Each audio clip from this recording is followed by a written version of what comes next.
Welcome to the Atlaran Adventuring Company. This is the world of Atlaran.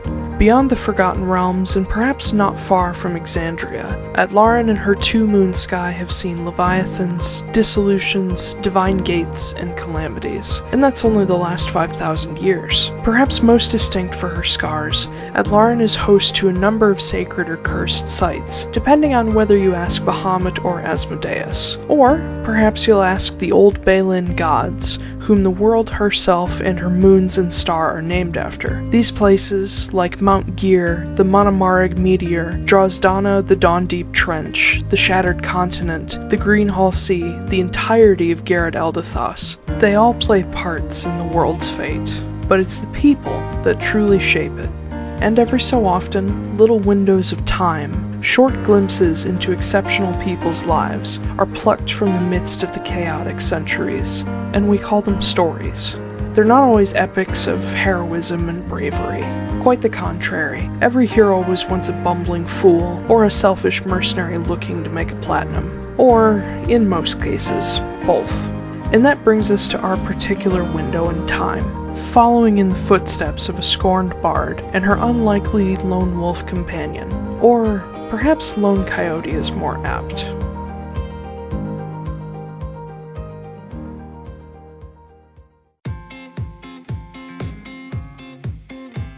Marin Veneer, a half-elven fighter with a love of freedom and gunpowder and a former bard relearning her musical skills. Marin was the daughter to a frail sun-elf laundress who passed away when she was still young. Left to care for her half-sister Sylphie alone, Marin grew up far too fast. In her desperation to keep her sister from starving, Marin accepted help from the Alteras and was lured into their poisonous web of abuse, theft, and murder. Forced to kill and torture often those unsuspecting and even undeserving. Eventually, Marin dared to question her adoptive father Alistair, and was slaughtered on the spot by her brothers just before she was 18. Sylphie was left to flee alone, but 10 years later, Marin awoke, revived by the Heidelen Cult. Sickly but determined, she recovered thanks to powerful magics and the apparent interest of Cynthia Moore, mother of the new king of the Arbiters, Silas Moore III. And, by Cynthia's order, Marin was given as a gift to Silas in the hopes that she would become his subservient partner, a suitable wife that would not question the Moore family thanks to her debt to them. Marin, however, had the spark of rebellion in her soul by then, and wasn't about to be controlled again. When Silas proved he supported her in the freedom of those crushed by the Arbiters, Marin reluctantly fell in love. Now with her fiancé at her back and the work to be done, Marin is ready for the long road ahead. She'll make sure no one suffers under the boot of the Arbiters or the Heidelen Cult ever again.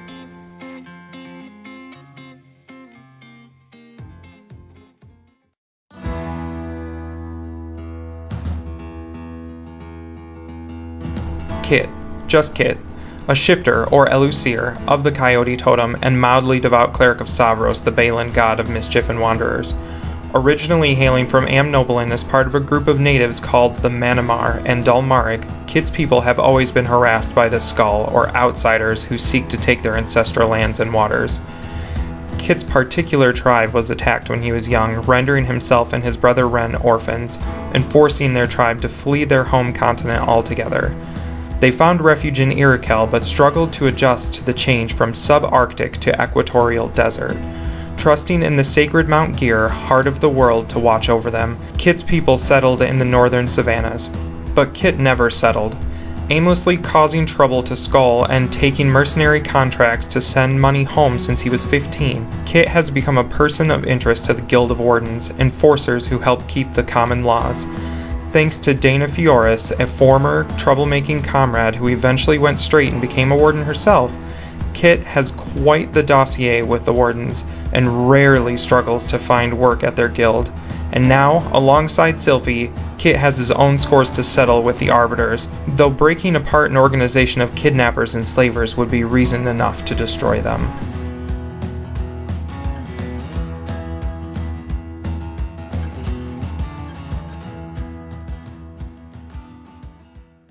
Hi-ho, everyone. Hello!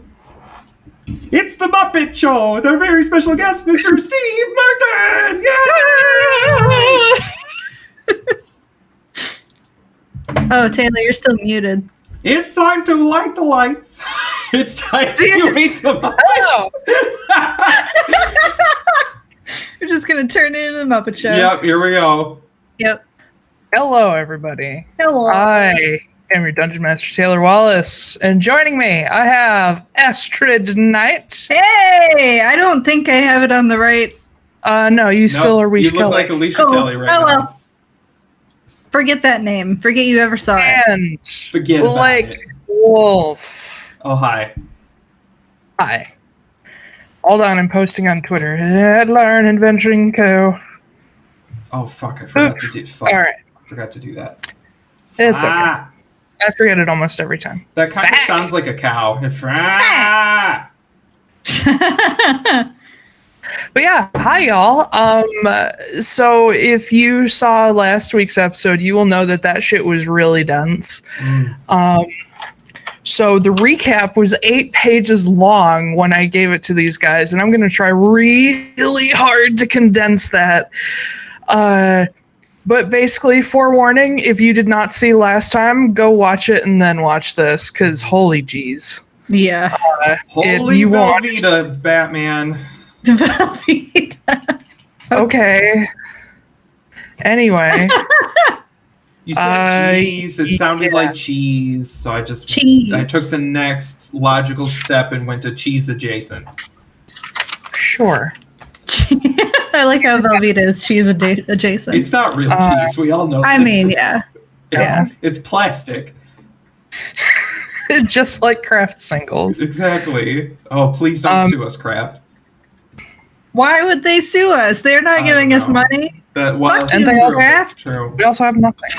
Well, true. If anything, they'd only prove how much of a heartless corporation they were Oh boy. to sue people who can't give them anything. I'm sorry. Anyway. Okay. Yeah, fuck them bitches. Now we're never getting Kraft deals. I don't know what's Fuck worse, your mac and cheese. the insulting or the truth. So yeah, last time you guys were in Hjolmenir for the winter solstice and Yule. I'm gonna really try my best to condense this down, but this is gonna be difficult. Speed read. I can't speed read 8 fucking pages of handwritten notes. I'll do it. But basically, Silas and Marin talked a little bit about some stuff, including his sister, challenged each other to a marksmanship competition, eventually decided that it was going to be the Overwatch versus the the thing to talk to Dulthair. Whoever won would get their chosen prize. Kit fucked off to Volfira after Ansem joined him for breakfast. And Bull. I should also mention that in this time, Kit had the Ordenhide staff on him. Went to Volfira to talk to the elders to figure out what the fuck you should do. There was a lot of conversing about what you should do. You got Kenna Macambro involved and got her opinion, and eventually decided to actually take hold of the staff and control it yourself because you didn't know anybody else who could.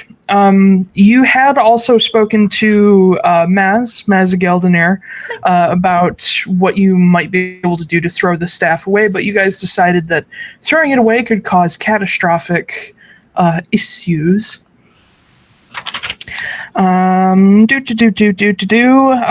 Kit's eyes began to glow gold when he took hold of the staff. And you slowly figured out how to change it from staff to crystal, and it is currently attached to your hand. You went back to Hjolmenir, caught the tail end of the marksmanship competition where Marin won by one point on the die. Kit joined in and scored worse than Silas. Fucking barely. We're talking about millimeters here. Still lost. Ugh. And as you were telling your friends, you had them there along with Bull, And Ansem was there too. As you were telling them that what you decided to do with the staff, Kyla or Vela got involved, apparently speaking through Marin's tether, making you guys suddenly wonder whether or not she really was the puppeteer. I wrote a lot of quotes in here of things she said because I couldn't condense it, but that doesn't matter at the moment.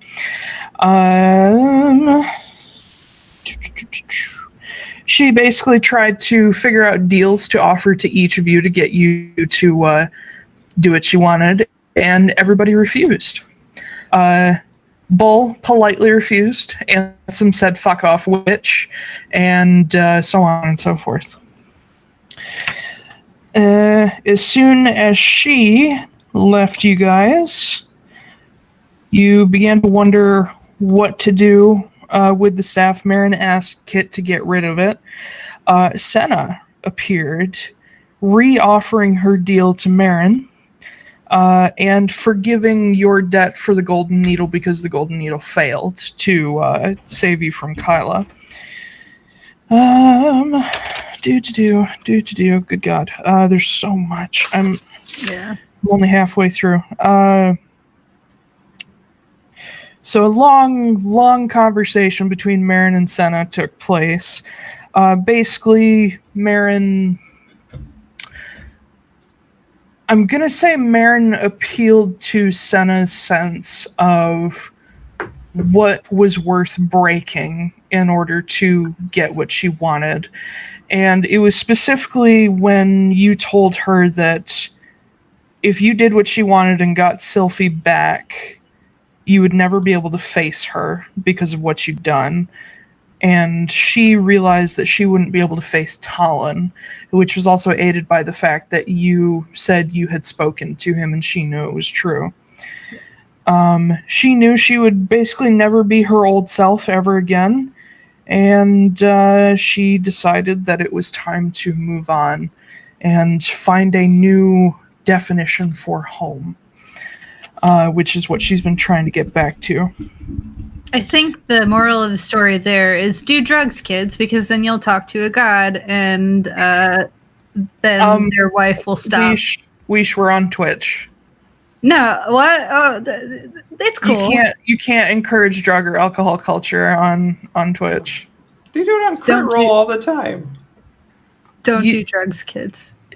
They do it as part of a story, but you cannot encourage it, even if it's a joke. Hi, children out there. Don't do drugs. Only do drugs in games. Yes. Only pretend to do drugs. Yes. When it's safe and responsible and has no real life repercussions. Yeah. Also, nobody watches us, so like, who's gonna tell us no? The Twitch police. Nobody watches. Oh my God. I know. No. Someday maybe somebody will. Maybe. There are people that watch this. it. They just watch it on YouTube. Exactly. There's several people who watch this on YouTube, and YouTube, as long as you're not trying to monetize, they don't give a fuck. Anyway, Senna said that even though she can't bring Sylphie back without the aid of a staff, she does want to help Marin find a solution to her problem, both the problem of Sylphie being dead and being tethered. Let's see. She said she can't physically give back the other saves that she already has, which would be the core, Fjorhide, and what's the other one that she has? I thought she only had 2. No, she had 3. Oh, Jesus. Hold on. I thought she had more than that. I thought it was like 4. But I thought it was only 2. Oh my God. Yeah. Yay, things are getting out of control. I talked to my players from the Runaway campaign about this earlier too. I'm like, guys, do you realize there are technically only 4 or 5 staves left in play? So Kit has the Ardenhide. Mm-hmm. Kenna has the Gaethahide and Voxhide currently, for now. The Heidelen Cult has the Galahide. The Meridhide, Sephin, Yeah, the Merithyde and Sephin were both destroyed by the Dire campaign and the Runaway campaign. So Senna has the Navuna hide, the Fjord hide, and the core staff. So what you're saying is we need to kill her. Huh? We need to kill her to get the staves back. So that Not necessarily. I can have Their all of them. physical forms are gone. And because she has the core staff, basically what happens with the Heidelen staves is when one is destroyed, the piece of it returns to the core. She has the core. So okay. Yeah. They all return to the core. I was wondering, like, does that mean when she brought me back, does that mean that there's no, like, that staff was destroyed then? I was wondering about that, but you'll find out. Yeah, I'm sure. No, you'll find out. Hold on.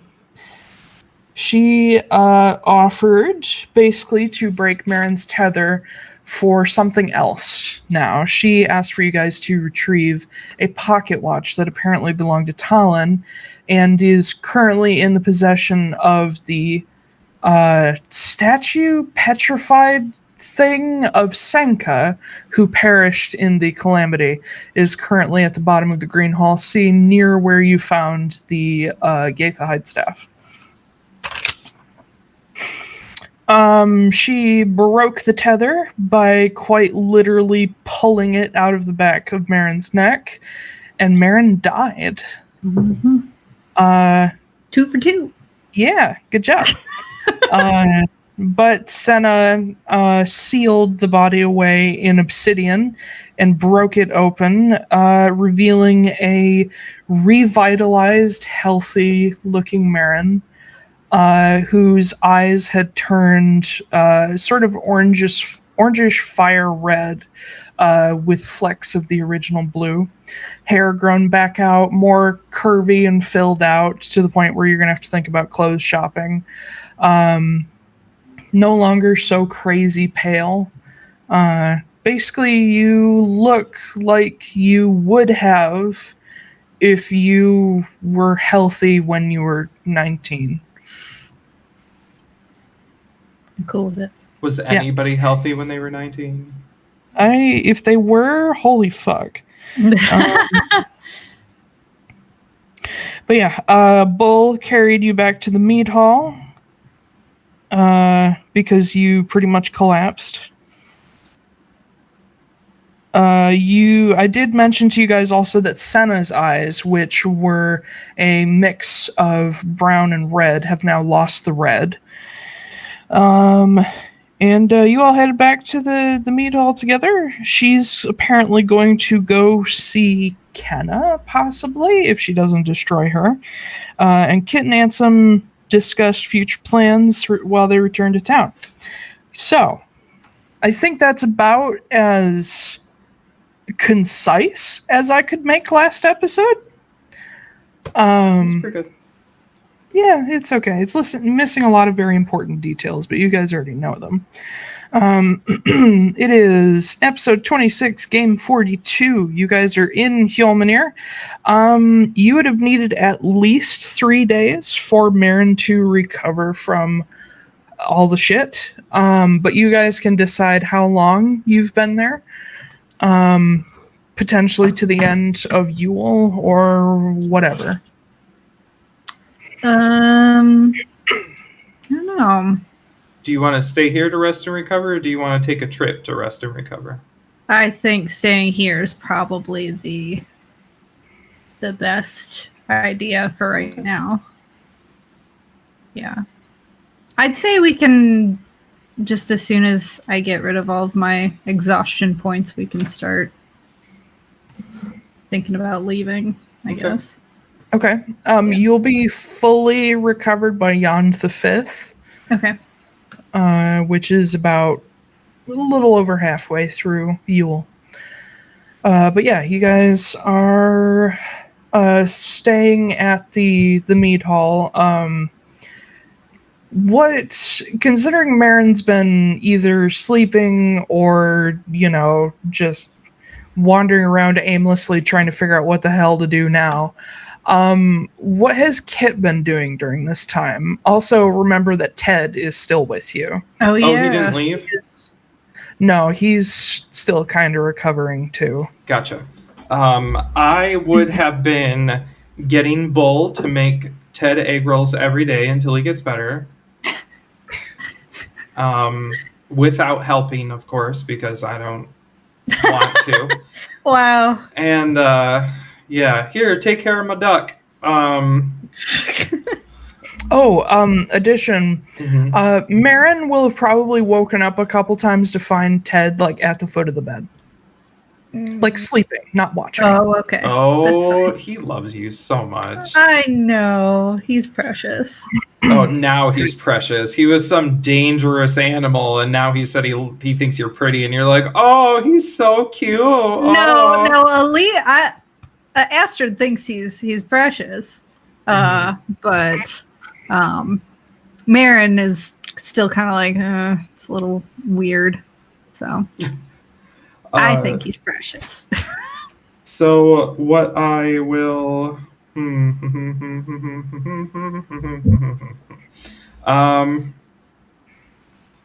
while Bull is off making all those egg rolls for him, I'm probably going to take a couple trips to the woods and just like practice with the staff to try to get a better handle on it.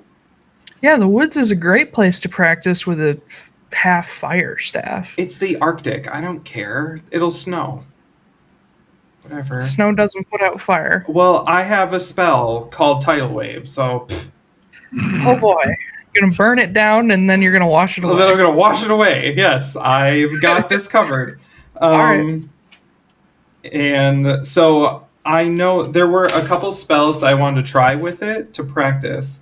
And I don't have them selected because these are going to be a couple days. But I wanted to try Flaming Sphere, Flame Blade, and Wall of Fire. Okay. Oh, and I also have a level 6 spell that I want to try too someday. But Wall of Fire is definitely going to burn the forest down. Okay, well maybe I'll go to the coast. It's a good idea. Do it out over the ocean. Over the ocean. Over the ocean. You know what? So I chose Circle of the Land, and I chose Coastal for all the water spells, and now I have the fucking fire staff. No, you have the light staff. If you had the fire staff, this would be insane. Well, yeah, but I could also look at some divine spells that I probably have as well. Literally, the point of the fire staff is to cause volcanic eruptions. So, ooh, oh my god! Thank God we didn't throw it in a volcano. Yeah, the light staff would have caused a more minor one, but still would have caused one. Yeah. Nah, we should have thrown it in the volcano. That would have been cool. No, I don't think Alaska would have liked that very much. Alaska? What? No, don't worry about it. What? Don't worry about it. There's a place in Iroquois called Alaska? No, there's not. There's not a place called Alaska. There's a thing. The Alaska. Actually, yes, there is Alaska. Oh. Ah. Yes. Ah. Bah. Bah. Anyway, so the major effect on most of the flame spells is just straight up double damage. Ooh. Does it make them look like really huge and impressive, or are they like just normal? It does make them look more impressive, but the major difference you notice is that the fire is no longer like that red-orange. It becomes gold and white. Ooh. Okay. Sort of like Sacred Flame style. So, the other thing I wanted to try is, with those things, is I also wanted to try a couple divine magic spells. Oh, okay. Like detect magic to see if because it is divine, I wonder, does it cause it to go from like 30 feet to 60 feet or... detect magic is divination. Oh, how do I tell? Not divine. How do I tell if it's divine damage? There is no school of divine magic, but if the spell is relating to a god or faith, that is what I consider divine magic. It's my own like subset of magic. Okay. So what if I have a spell that does divine damage? You mean what's the word for it? Radiant. Radiant. Thank you. Yes, radiant damage is also doubled. Okay. So that would be things like why is my computer going so fucking slow right now? Things like moonbeam, or the other one I wanted to look at was sunbeam. Sunbeam. Oh, that's a hold on. Let me. That's a 6th level spell. Oh, I also learned Firestorm at level 7. That's going to be fun. Jesus. So for Sunbeam, Sunbeam would teach you that there are some specific spells that the Ordenhide is specially equipped for. Okay. And Sunbeam is one of them because it is the sun staff. You would probably... Okay, so let me set the scene here. You're standing on the coastline. Yeah. And you're just like playing with spells. For everybody at home, Sunbeam by itself does 6d8 radiant damage and blinds anything. Yeah. So tell me, are you just shooting it into the distance? Or are you shooting into the water, shooting into the sky? Well, a brilliant light flashes from your hand, a 5 foot wide and 60 foot line. I'm just going to shoot it off across the ocean. Okay. So when you do this, fucking, what is it? Like Godzilla just.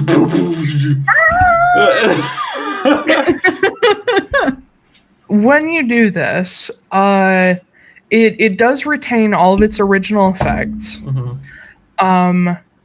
However, due to the addition of the Ordenhide staff, you have an environmental effect. So when you use this, it's a fairly gray, overcast, kind of snowy day. But when you let off this sunbeam, not only does it do double damage on a failed save, the following the path of the sunbeam directly above you, a split appears in the clouds, and just a ray of light shines down through. Is it just 60 feet, or does it like go for miles? The split in the clouds goes for miles. Oh god. The beam itself is only 60 feet. Gotcha. I can hear 99 red balloons playing in the background. Yeah. In German, of course. Sweet. Yeah, I don't know the words, but I can say sounds, but I don't know if they're German words or not. Cool. Well, I love that spell. I was already excited to use it, but this is fine. 12d8 damage. That's fucking crazy. Damn. On a fail. On a fail. So would I just double the dice? Like, is it like a crit on a fail then? Or would I? No. Or would it always be 12 dice now, and then I have it if they? There's two ways that you can roll that. Like for the normal 68, you can either choose to roll 3d8 or you can half 68. So it's up to you. I normally roll all the dice and then half it. Yeah, that's probably what I'll do. 12d8, that's crazy. Okay. However, you do discover within the testing of this staff that it only doubles one spell a day. Good to know. Good to know. Because I'm not handing you a nuclear weapon. I'm not handing you an auto killer. Doubles spell once per day. Okay. I can handle that because that sunbeam will probably auto kill pretty well. It won't auto kill, but it'll auto kill like all of the henchmen. Yeah. So that another question I have is, since it's 60 feet long and 5 feet wide, does it become twice as wide and twice as long, or is it just double damage, same distance? Double damage. More damage concentrated into the same area. Gotcha. Man, I wish I had a cone one. That would be cool. Although Wall of Fire would be fucking sweet as hell. Wow, you are lagging behind. I am? Yeah. Your camera is. Oh, really? It looks fine on my your side. audio is still up with us, but your camera's behind. Yeah. Oh, it shows fine on my side. Okay. It's fine on your side. You're the one recording, so. Yeah. Yeah, cool. Okay. Well, also in this time, Bull, aside from his cooking duties, has been looking after Ted. Kind of half been like spending time with Ansem just to like Ansem's an old man and Bull's a very nice young man. So he's like, "Do you need company?" And Ansem's like, "No." Okay, I'll give you company. Ansem secretly does not mind. Dee has visited you guys a couple times, demanding to know what the fuck happened. Especially after she sees the clouds get split over her village. Oops. But we'll get to that conversation shortly. That's one of the bad sides of some of these spells is they just broadcast your location. Well, now I know. But Silas spends pretty much all of his time with Marin, and anytime he's not with her, he's pretty much by himself. He doesn't really talk about what he's up to, but he's been spending a lot of time down by the shore whenever Kit's not there. Down by the bay. There are no bays. Turnip scrub. Yeah. There are no bays here. It is an isle. Back to my home. I dare not go. For if I do, my mother will kill me. Yeah. Whoa. Yeah. Down by the bay. Young guy, yay. Yeah. Anyway, so it is. What did I say? On the 5th. Yon the Fifth. On the 5th. That sounds like a weird Shakespeare character. Richard the Third. Yon the Fifth. Yawn. Yon. Yeet me, daddy. Whoa. I was playing Pokemon Go today, so we're going to sidetrack for a second. And somebody's name was Yeet Me Please. And the first thing I thought of was that I need a t-shirt that says Yeet Me Daddy. Like right now. That would be fucking great. There is one that I've seen floating around on the internet that I've almost bought several times that said Yeet Me Into the Abyss. Oh yeah. Yeah, I've seen that one. Yeah. Big mood. Big always. Mood. Yep. Yeah.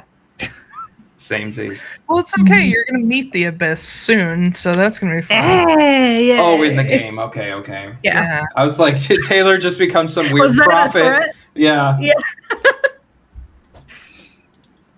Anyway, so let's start with Marin, as you finally kind of feel better than back to normal, and you wake up feeling refreshed for the first time in probably a very long time. And Ted is asleep on your feet, and you're alone at the moment. It's late morning. I'm going to give Ted a little cautious pet on the head, like he doesn't notice. He's like snoring. Okay. I guess I'll go get dressed then and try and make sure he doesn't see me naked. Yeah, it's weird when you realize the animal can talk, right? Yeah, all animals can talk. Sure. To you. Well, to me, yeah. So, that doesn't seem that weird now. I'm sure some house cats and dogs have some horror stories. Yeah, my dogs are probably like... That explains why Bucky looks like that all the time. But yeah, you get dressed and around, and Ted doesn't fucking move. Okay. Yeah, it's late morning, so the sun is up for now. It's cold as fuck outside. Cold as fuck. As it should be. I would like also to check Ace of Spades. Okay. Is the Eldritch Lightning barrel still there? No. Oh, fuck. Shit. You know what? You do. If you take up the bow, I can do flame arrows for you. Well, if you want to ask me that in character, Oh, okay. Sorry. I will respond in character. No, it's okay. Because the answer will be, yeah, I. That's not a gun, so no. It's the same thing. Same thing. No. Okay. But yes. When you pull out the Ace of Spades, it does have like the scars of like magical engravings across it, but it is no longer active. Well, balls. Okay. And you said my hair is like really long now. It's probably like a little bit longer than your actual hair is. Okay. I think I'll leave it long. Okay. I won't do anything crazy like I did last time. So I'll like put it up back in like a little twisted bun type thing. Yeah, and over this time, you've also noticed that the shadow of your Arbiter tattoo is gone. Good.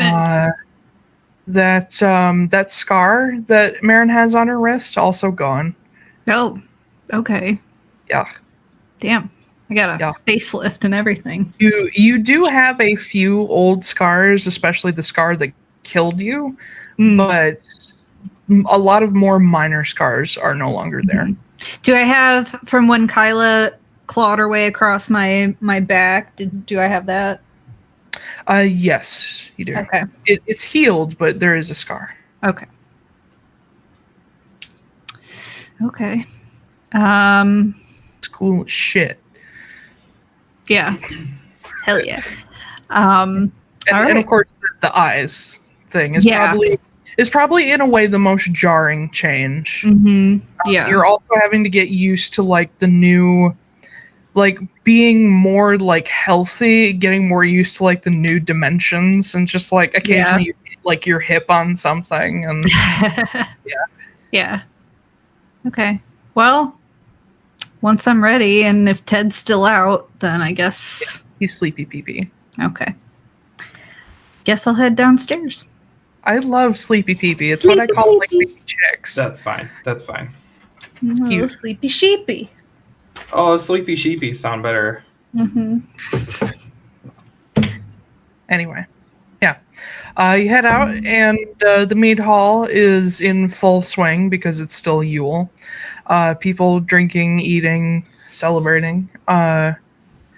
And you'd probably see Ansem is down in the main hall. He seems to spend, anytime he's not like out talking to people he knows, he seems to be in there. And Bull is probably down there cooking. Just constantly cooking now because you're making him make egg rolls. Well, he figured since he cooks a lot, he's making food for everybody. Oh, okay. I coerced him pleasantly. He also doesn't work here. Yeah. Like, I'll give him a gold for his work. Okay. Dick. So it's just Ansem out here, and then Bull's And then back in the Bull. kitchen. Okay. Bull has been like, he's such a pleasant guy that the actual kitchen staff is like, hey, like, do you want to just like help us out with the Yule rush? And Bull was like, yeah, sure, why not? Oh. Oh, Bull. It's something to do. Yeah. I'm going to walk over to Ansem. Yeah, you see him doing what he's usually doing, which is tinkering with something and taking notes. Mm-hmm. At the moment, you notice he has Silas's auto writer. Oh, okay. I walk up and I'm like, oh, did that thing break already? No, just improving some small bits. Charles has updated this design a couple times. Okay. Good morning, by the way. Good morning. Am I there? No. Okay. You haven't happened to seen my husband, have you? Last I saw him, he was headed out toward the beach. The beach. Yes. Okay. That's weird. No, it's fine. He can do whatever he wants, I guess. I'm starving. You should be. I call over to Bull. I'm like, hey, Bull, bring me everything, please. He's like, he pokes his head out. He's like, okay, and just goes back to the kitchen. Ansem sets the auto writer aside with its cover and leans on the table with his real arm. I can't say his good arm because the clockwork one is technically better. He leans on his real arm and looks across at you and says, "You look different." Thanks. Is I that meant that in a good? good way, yes. Okay, all right. Yeah, it's an adjustment. I imagine. The eyes are weird. You know what? I feel fucking great. You look like you do as well. That was quite a moment. Yeah.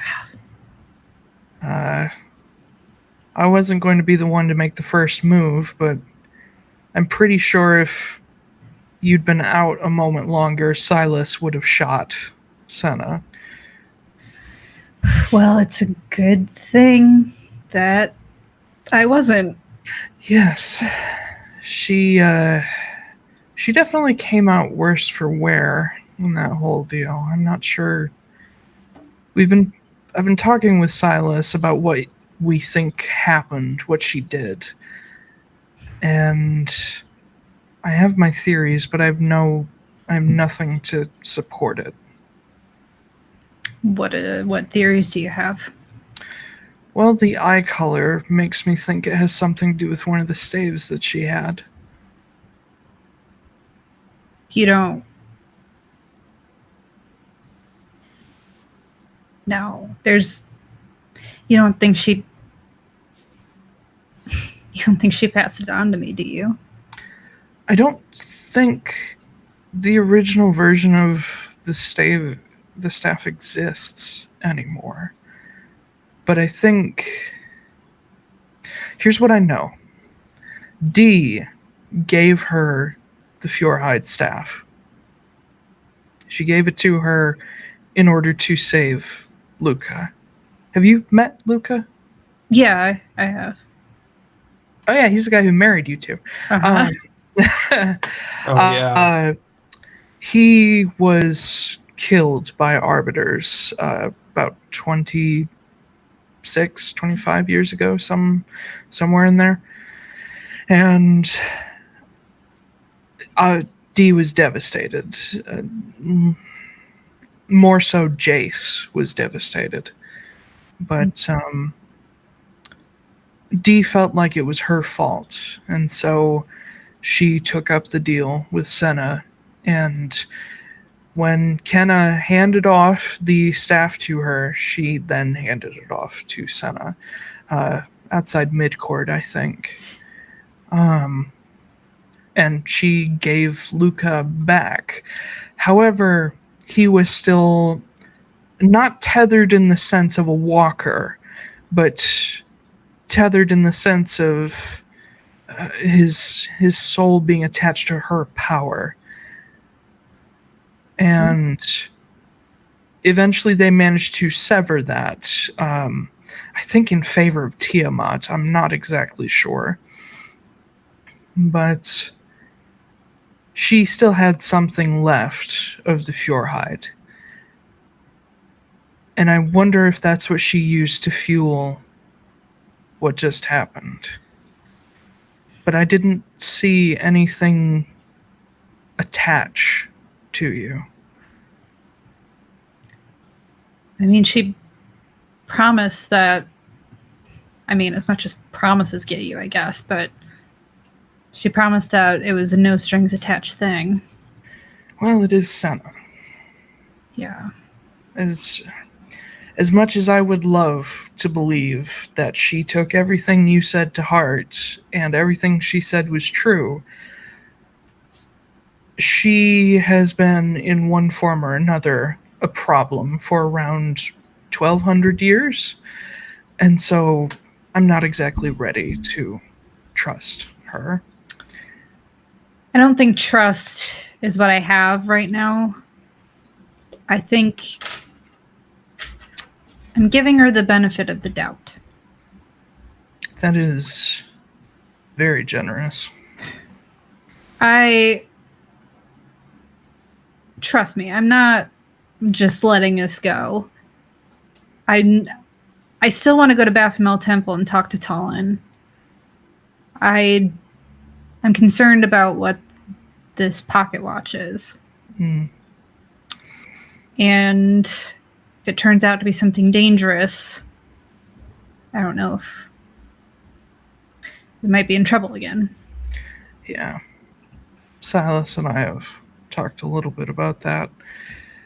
The fact that I've never heard of a pocket watch associated with Senna or Sanka, I'm not sure if I should worry or if because I've never heard of it, it's not a problem.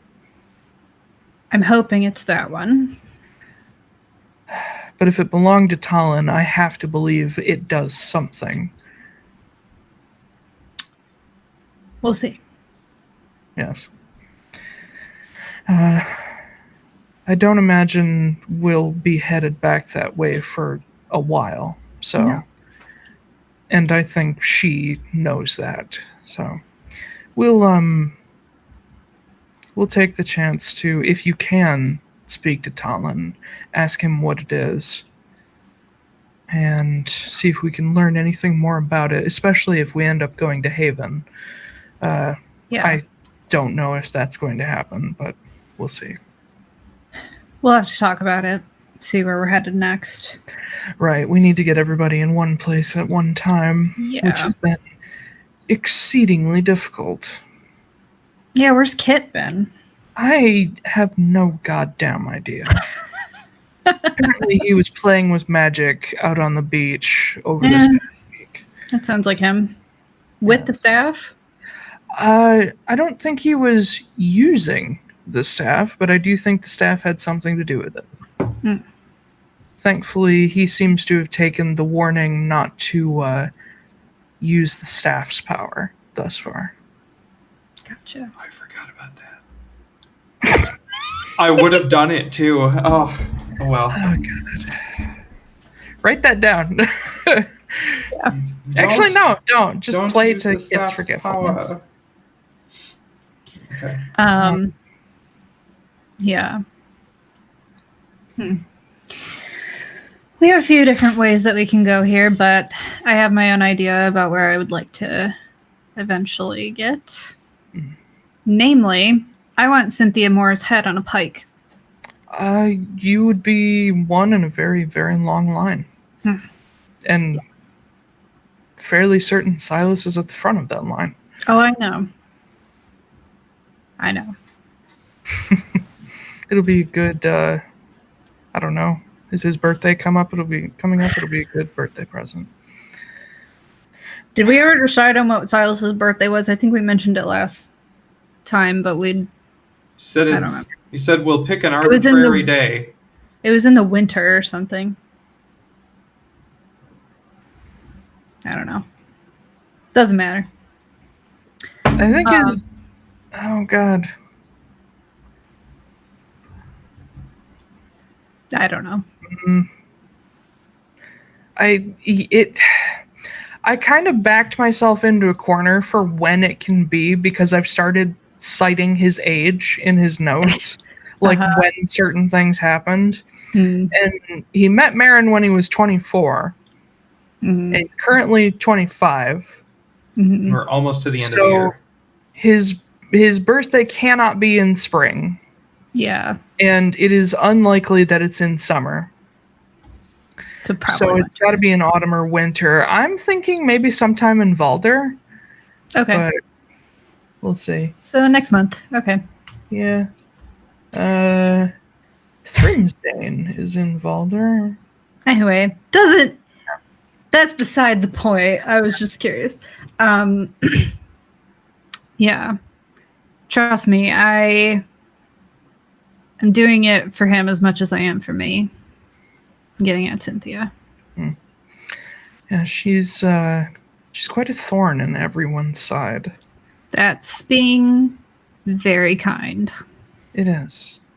Well, before I met Silas's father, and before I really knew who Cynthia was, I was this close to calling her a friend. But I quickly learned better. Yeah. Anyhow. Yeah. Silas has been gone for a while. Let me. He's been very quiet and reclusive this week. I mean, I would like to say that's weird, but more so. I think after traveling with you all for this long, I've started to learn what his normal is. This is out of the ordinary. Let me go. I'm going to stand up. Let me go see if I can find him. Bull, can I get it to go, please? Yeah, I'm almost done. Okay. Okay. I'll... Yeah, after like another 5 minutes or so, he brings you out like a deep-sided bowl so it like won't spill everywhere, and it's got like a little cheesecloth cover tied around it, and he's like, "Here you go." Oh, thanks, bud. All right. Are you okay? Yeah, I'm great. Do I look bad? No, you look really good. Oh, thanks. I don't know. I haven't really talked to you this week very much. You know what, Bull? I'm better than I've been in a very long time. Okay. So. And he like hugs you. No. Yeah. He's like, I gotta go feed Ted. So okay. He's sleeping up in my room. Okay. I'll be here if you need anything. Okay. Yeah, I'm gonna leave and see if I can go find Sai. All right. What you doing? I imagine I'm not down at the beach blowing all my spell slots today. Probably not. Because we what'd you say? I'm sorry. Huh? What'd you say? I said probably not. Probably not. Okay. Yeah. So I'm probably wandering around trying to see if there's more things I can set on fire, but I haven't found anything I'm really interested in yet. Okay. Maybe taking a meditative after breakfast walk. So nothing. Yeah, I'm not doing anything. Okay, then we'll just continue with Marin. Wow. All right. Maybe I'm... Yeah, I don't know. I'm down by the bay. Where the watermelon turnips grow. Exactly. I love that that's a thing in this world. It's very Avatar. Yeah, it does. Yeah. I may have something for Kit later anyway. Okay. But yeah, Marin, you head down. There is a warehouse that sits toward the edge of the cliff, and then there are stairways, switchback carved into the cliffside that go down to the stone beach. And it does take a little while to get to a more like secluded area of the beach that you're like, this is probably where Silas is. This looks dark and broody. Yeah, it's got like an overhang, not quite a sea cave, but like a big overhang. Mm-hmm. And you do find Silas there sitting on a large piece of driftwood, not doing anything, just sitting there. It is very cold out here. He's been here for a while, probably. Sorry, I'm trying to think of what to say, and the only thing I can think of is like, this looks like a good cover for a mixtape, but that's. He's sort of like dusted the snow off the driftwood and sitting there in his full black that he always wears, big like fur cloak around him, scarf around that's like covering part of his face but not enough of it. And just kind of, he does have that. So this is a thing I've never mentioned since you guys first looked at him through scrying. He still has that hat. He has like a gambler hat, weird top hat type thing. It's not a top hat. I don't know what a gambler hat is. Hold on. Gambler hat. Do you know what Arthur Morgan looks like from Red Dead Redemption? No. Nope.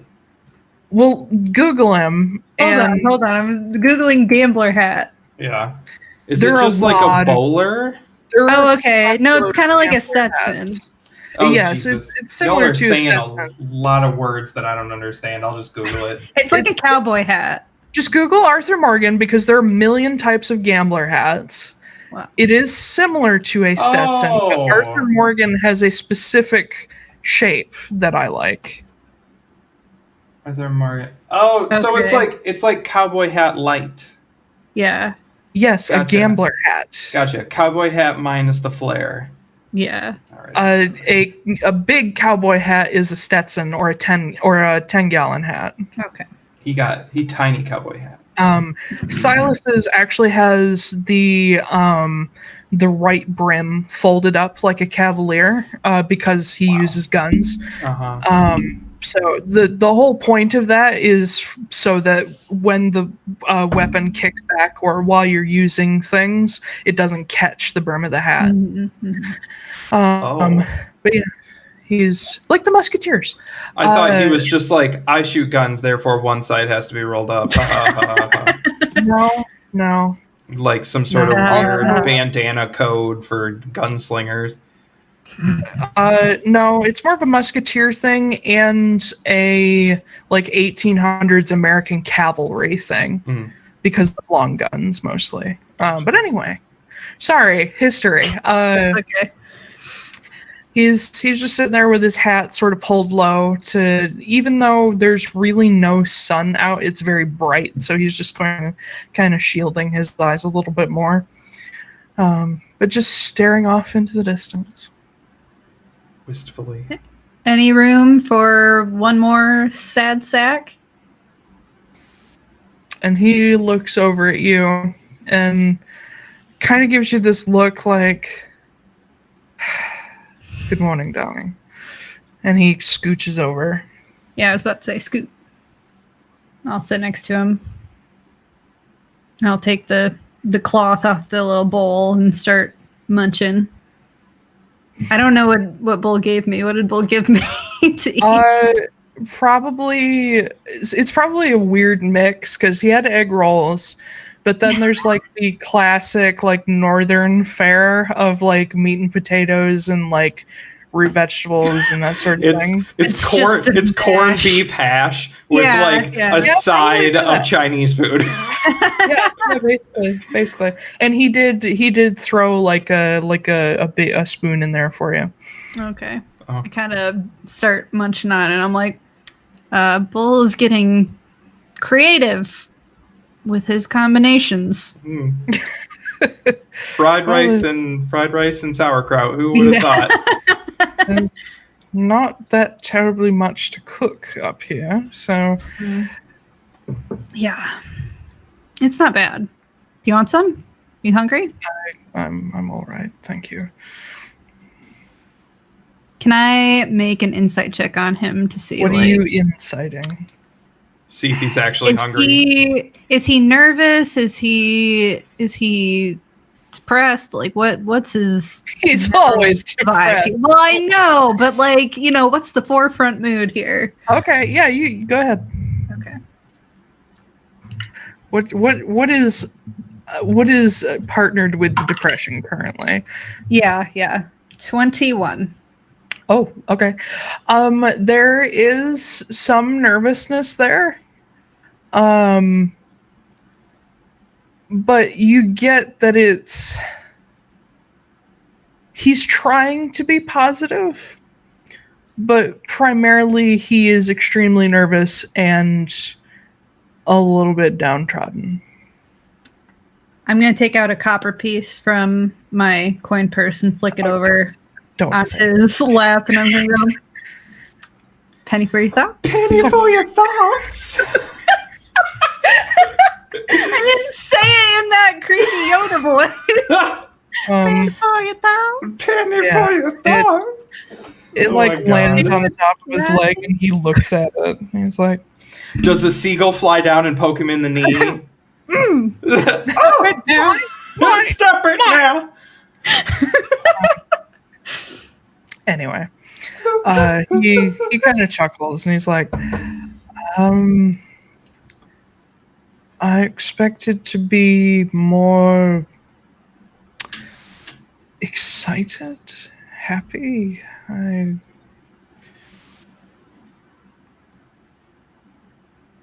mean, I don't know.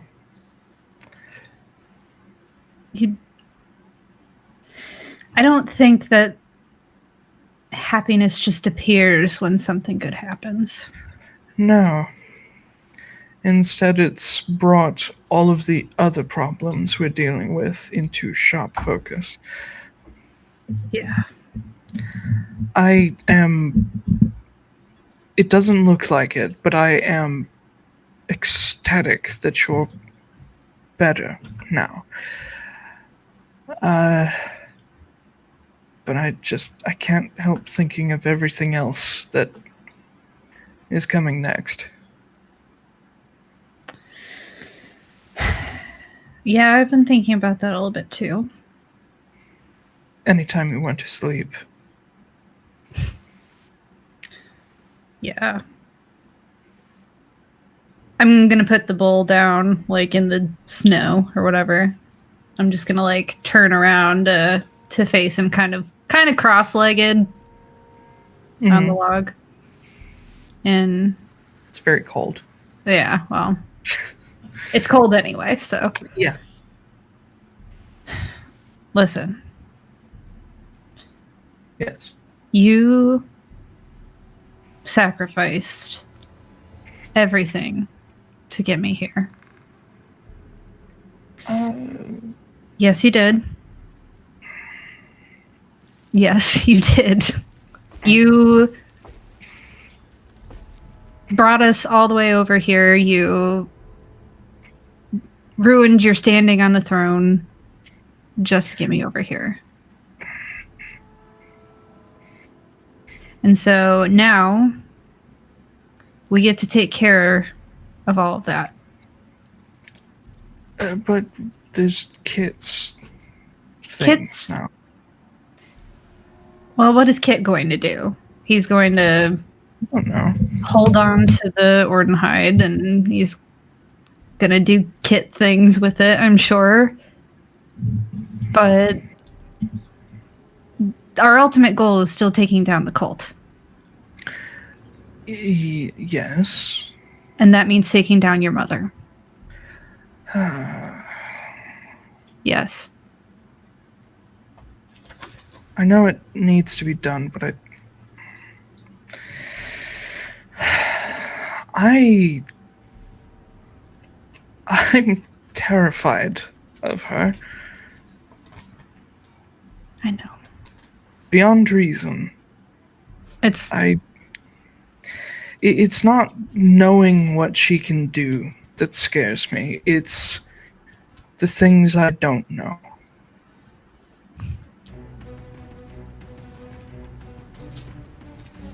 I'm going to take his hand. You do notice he's not wearing his gloves. Okay. You told me just a few days ago that when I'm weak, you're strong. And when you're weak, I'm strong. So it's my turn to be strong. That was more to make you feel better in the moment. Oh my God. No. You were right. And I hope one day we can be strong together.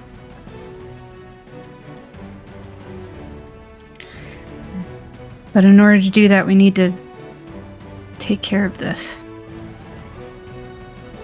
And I'm going to do whatever I can to make sure it gets taken care of.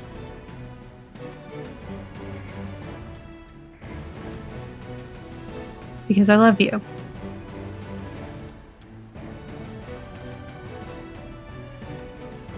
This is going to sound terribly depressing and stupid, but I don't deserve you. No, we're not doing that. Not anymore.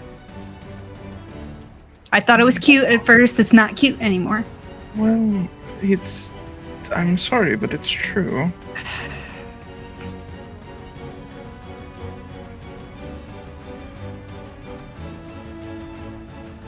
You deserve somebody who will go to the ends of the earth for you, and that's me. So, yes. Accept it. Accept it. Say nothing. Accept it. You sure you're not talking about yourself? Yes. Well, we're not gonna... Nope, we're not. My stuff is like down here. Your stuff is up here right now, okay? So down here, up here, down here, up here, okay. He like pushes your hand down. Thank you for the demonstration. Mm-hmm.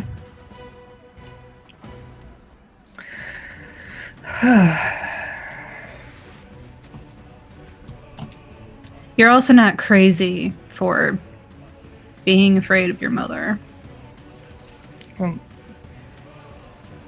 I don't think anyone's crazy for being terrified of her. I just don't know what to do. How do we even approach this issue? I think that's something that we need to talk about with everybody else. Where do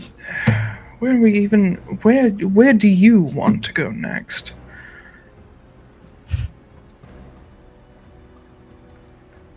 I want to say wherever she is, but I don't know.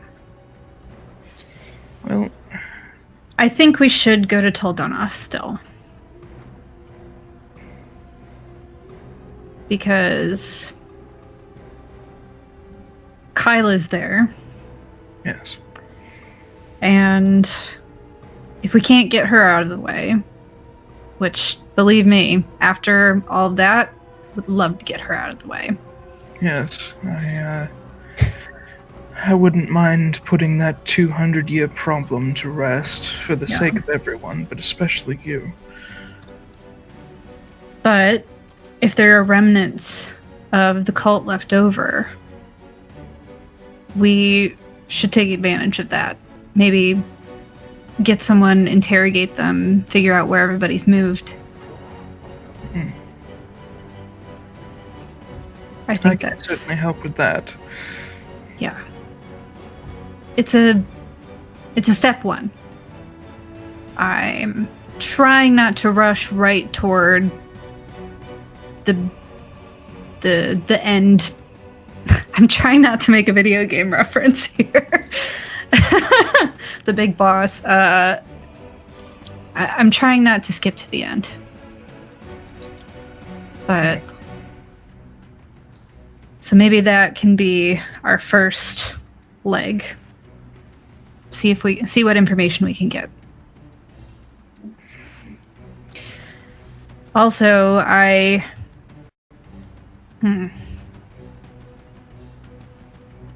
No. What? It's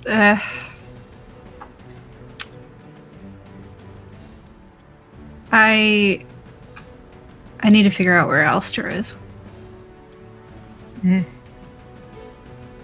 Yes. More so Kellogg. Yeah, him first, I guess. He's alive.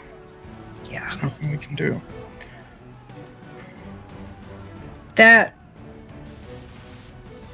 Yeah. But we don't have to worry about that right now. We can focus on the cult stuff first. Yeah. I did, I have been talking with Ansem about potentially other resources we can tap into. He is, of course, invested in this as well, more so for his husband, but he has friends and allies down in Gyaradeldathas at this. I don't know if you know about it, but this order called the Guild of the Gate, where he and Athane worked. I don't remember if I know about that. I don't think Marin has ever directly heard of it. Yeah, because I think Sylphie did. Yeah. Kit knows about the Guild of the Gate. Yeah. Yeah. I don't remember if I know it or not. Their essential function is to keep people and things away from the Realm Gate. But there is a sub-order called the Chasers that Ithane Molinarch was part of. And Ansem believes that between the people he's allied with, such as Jessasan, Charles Grimm, and the like, and other members of the guild, he can start to have some of the Chasers comb other places and look for things for us. Because I highly doubt that Kellogg, and by extension Alistair, stayed in Harris, and I highly doubt they came to Amnoblin knowing that we were headed here. Yeah. In fact, I wouldn't be surprised if they went somewhere we would take a very long time to chase them to. Well, Kit can walk through trees now, apparently. Well, that's still limited. He needs to have been to the place. Well, I don't know exactly everywhere that he's been, So, he has a lot more experience in the world than I do. So, we can use it. Well, get as close as we can, and... Well, we can always start at the center in Irakel and work our way out when the time comes, I suppose. Yeah. And it wouldn't hurt to maybe call on some old friends of Kit's and Sylphie's. Apparently they have some kind of contact in Port Saris. Courage, yeah. I was thinking more of the Wardens, but yeah. Courage is one of Ansem's friends, so he could also be a point of interest. Yeah. I've met Courage in passing a few times. Okay. In fact, I've met a number of Ansem's friends in passing. Well, we have places to start. Yes. It's just the actual starting that is terrifying.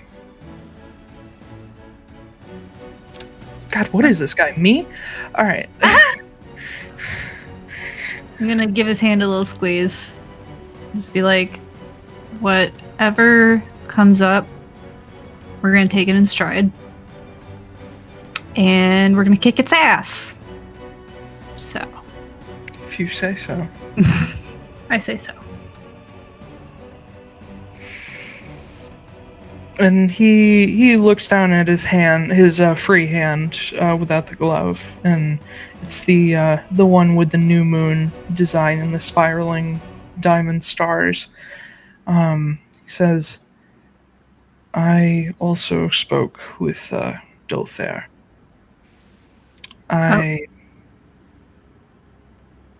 For a moment, I was going to hope you forgot about the competition and not say anything, but then I realized that would be a lie of sorts." I remember everything. No, you don't. Yes, I do. I remember it was 2 millimeters. I'm gonna remember that till the day I die.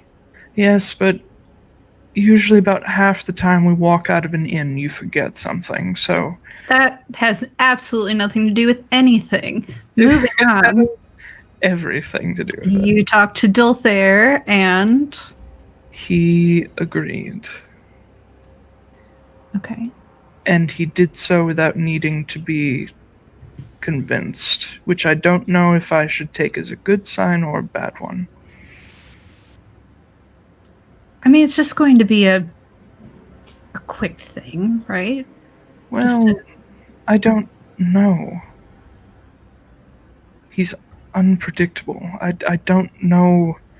I don't know if he's wanted to talk to you, or if he has something he wants, or... Trust me, I have taken a vow of... I don't want to say abstinence because that's gross, but I have taken a no more gods vow. You're now officially agnostic. Yes. None. No more. You don't have to worry about me. I'm going to worry about you.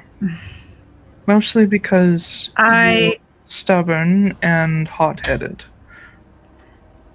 I'll be nice.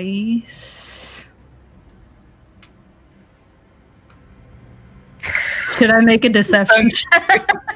Yes, make a deception check. That was Because you literally told him, I want to, like, rip this guy a new No, one." I didn't tell him that. I think Anson and I didn't talked reveal about that it. to him. Yeah. It wasn't very good. It was a 13. It was kind of insinuated, though. Well, yeah. It was a 13. 13. Silas is just like, sure. Mm-hmm. I will try my best. But you know how good of an impulse control I have, so. Yes, I do. Mm. It'll be fine. It'll be fine. Mm-hmm. I'm the girl who talked down Senna, okay? Oh God. Dulthair, fine. You didn't plan any of that. Doesn't matter, I still did it. We're all going to die. Oh, ye of little faith. Indeed, little faith. Don't let I God be scoop up some snow and I chuck it at him. from 2 inches away. Right into his chest, not his face. His He chest. looks down. Yeah. Shut up. Is this really the game you want to play? I'm gonna scoop up some more. Chuck it at him. He doesn't do anything. He's just staring at you. What, are you scared? Are you scared you're gonna miss by 2 millimeters? He make a dexterity saving throw. Silas just decks her like he's finally had it. He's done. Nope, I got a 24, bitch. Hold on, this is contested. 23. So he goes to like literally tackle you off the driftwood, and you end up like kind of doing that thing where you like push somebody away and spin them around you, and he just goes like rolling into the snow. And you hear him very quietly just go, "Son of a fucking bitch." I'm gonna pick up another snowball and I'm gonna chuck it at the back of his head. This poor man's ego. Oh, whatever. He just lays there. Oh, now you don't have any fight left in you? Fuck you. Oh, boy. I'll go over and I'll help him stand up. What's your passive perception? Oh, no. It's not good. 12. Okay. Oh, dear. Make a strength check. Check. Okay. Yes. Ew, that wasn't good. 11. Caleb gave me a great idea. Oh, boy. You add him up and you're dusting snow off You're himself. breaking You're up. breaking up real bad. Ah! Oh, that was a cool robot scream. Fuck. Well, that's Okay, better. I think you're better now. Yeah, okay. Yeah. If you move, I could tell, but... I Oh, think there you you're go. Okay. Yeah. Okay, we good. Okay, Yeah. yeah. What All does right, he do? What does he do? So as he stands up and you're like dusting snow off of him, there's a moment where he suddenly looks directly at you and you go flying into a snowdrift like 30 feet away. And you just impact. And from 30 feet away you hear, "Fuck you."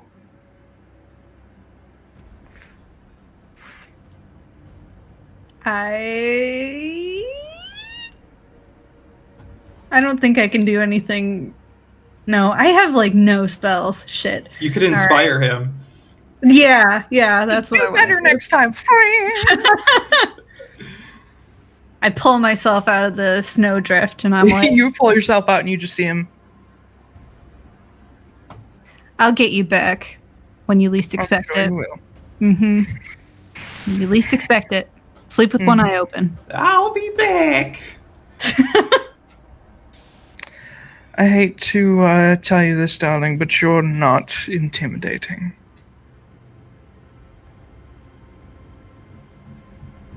Just sleep with one eye open, you I already gangly do. bitch.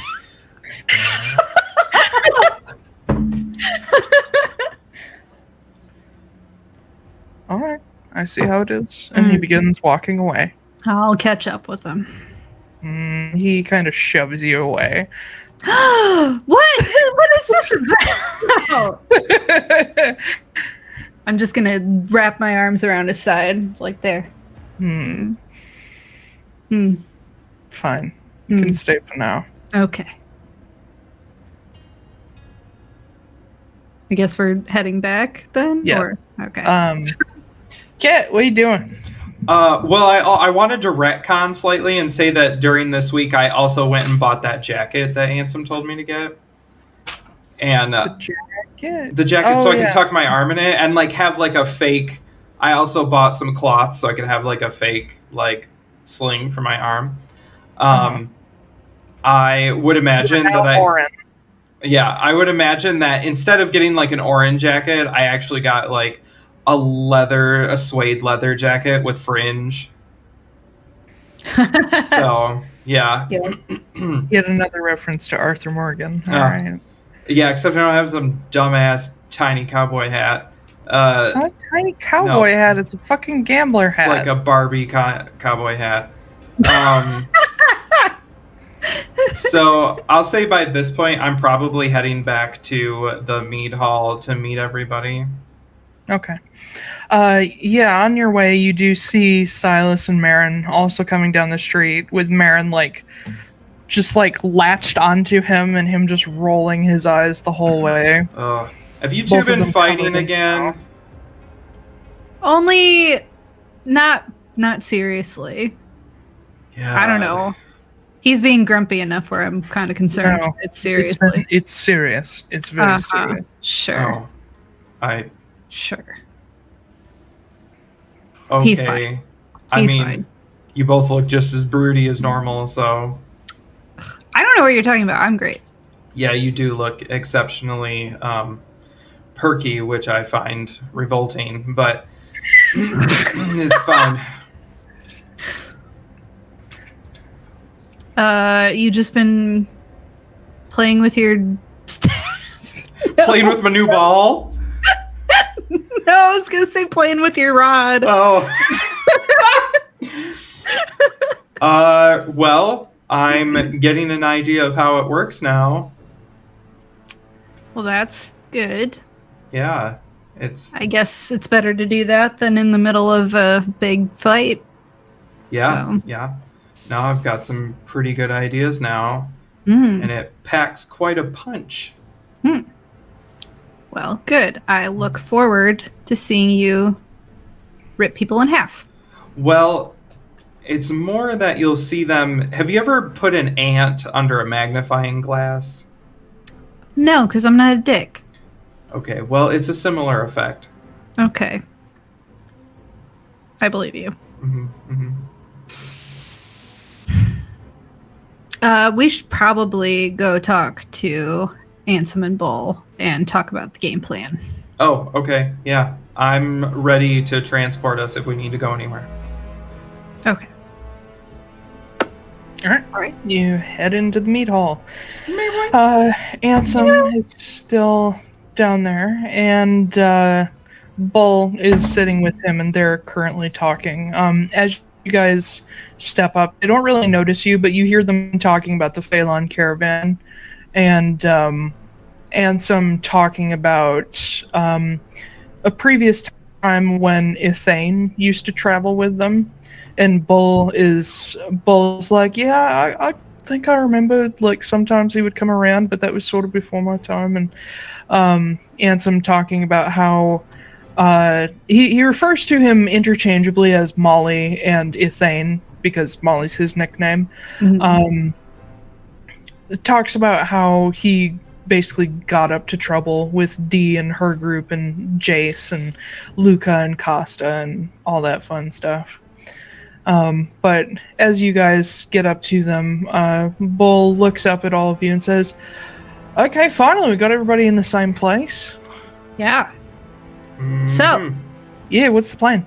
let's talk strategy. All right. Question, real quick. Yeah. Has Ansem or Silas talked to me about what we think is going on with Marin? In passing, but it's been mostly theories. I just wondered if they mentioned the staff thing at all. Ansem has mentioned his theory about the Fjordhide staff, yes. Okay. Basically what he told Marin.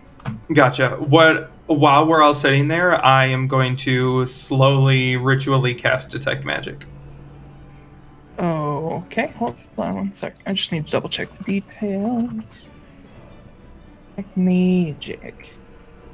Yep. Oh, excuse me. You. Oh my god, that came out of nowhere. God bless.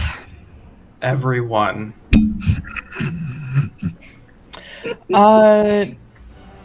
So casting Detect Magic, the strongest signatures you get are, of course, Ansem's arm and leg, which are both enchanted. Oh. It's super duper enchanted. They do all kinds of fun shit.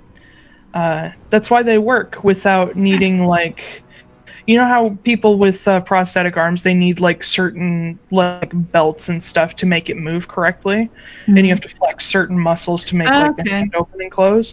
Ansem doesn't have any of that. His is more like Ed Elric, basically. Gotcha. Yeah. But more cool and steampunky. What? Does the Ordenhide light up? The Ordenhide? Yes, that. Yeah. Okay. That lights up like nobody's fucking business. Okay. But nothing on Marin? I'm getting there. I was saying what the strongest signatures were. Sorry. The next thing you notice is that Silas's hands are slightly magic-y. But perhaps the least noticeable, to the point where you almost can't see it, is a signature of evocation magic, just sort of in a field around Marin. Okay. Evocation. Okay. Writing it down. I'm not going to say anything. Okay. It's very dim. So we should talk about where we're headed next. I still think we could go to Tildonost, because we can find some cult information over there. Are we worried about a potential ambush? Since Kyla knows who we are, what we look like. Not that she didn't before, but also knows where we are and what our plans were and all that jazz. I mean, I know you mentioned possibly getting out of Dodge for a little bit. Mm-hmm. We could do that, as much as I don't want to. I don't know, we could take a vacation. We can travel back here at any time. Yeah. And maybe I was hoping we could all get anti-scrying stuff at some point. But it might be a plan to actually let her scry on us for a little bit. Let her know that we're somewhere far away, and then get anti-scrying stuff, and then come back. I do know that guy who gave us the dragon egg. The Sundrake guy. Valark? No, Alar Roanan. Yeah, his name's Valark. Alar Roanan. Oh, yeah, sorry, no, his grandfather's name is Valark. Yeah, in Erisholm. He sells magical items. We could potentially have him make us something, or maybe he has something. Alar Roanan of Sundrake Sundries and Strangeness. Yeah. No, that's fine. No. That might be a good idea. Just to fuck off for a week or something like that. Let her see us. And then protect ourselves like a motherfucker. Okay. And get the drop on her. Bull raises his hand. Yes. Yes, Bull. He always does that. I know. So she probably would have scryed on us since, losing the tether thing. Assuming we keep on with the whole idea that she's not actually the one who is pulling the strings, are we worried about the actual puppet master coming back to try to take over again, or? Well, he can't. Can't he? Why? What makes you say that? I don't really know how it works, but no. Senna said that the tether was broken, so it's broken. Yeah, but can it be made again? My assumption is that she would have to die and be resurrected again in order for it to come back. Okay, so Marin can't die at all. Yes. I mean, ideally, I would like the next time I die to be many, many, many, many, many years from now, and for it to be the last time. So, yeah. Hi, sleepy boy. Okay. Yeah, Silas nods in agreement with that, and just quietly says, yes, same, please. Not that dying isn't super fun, but... Done it twice now, not a fan, so. Butters. Ow, ow, ow, ow, ow, ow, ow.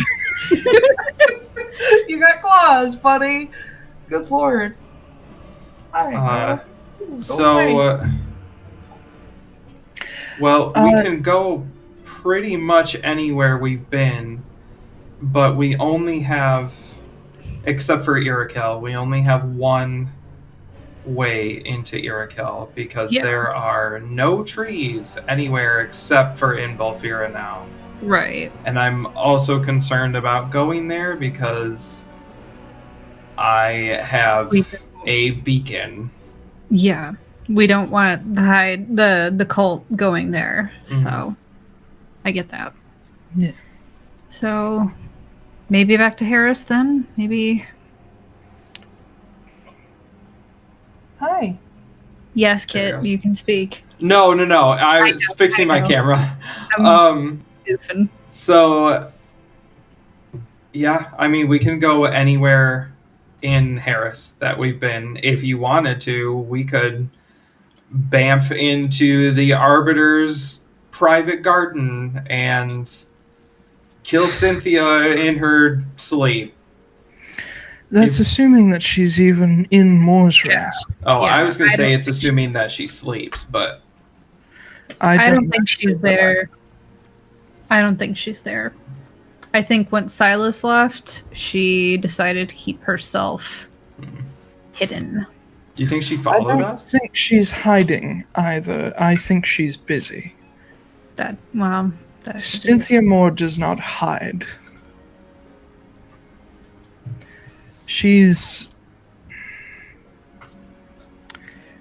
My mother she's confident because she knows that she can get away with it. She does not hide if she can help it. In fact, my current guess is that she may be in Caladras, assuming that new fling of hers is someone of interest, that admiral.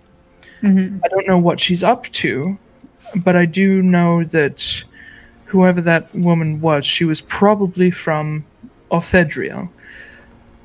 And he stops and says, which is where Justine is. That's where Justine is? Yes. Whew. That I'll contact you later. Don't worry about it, but yeah. She's probably not in Harris at all. Yeah. Well, I think maybe we can just chill for a little bit and then pop back to Tuldonos once we've kind of thrown the scent off. Okay. And I proposed this to Silas, but maybe... I mean, we know Kyla's probably there.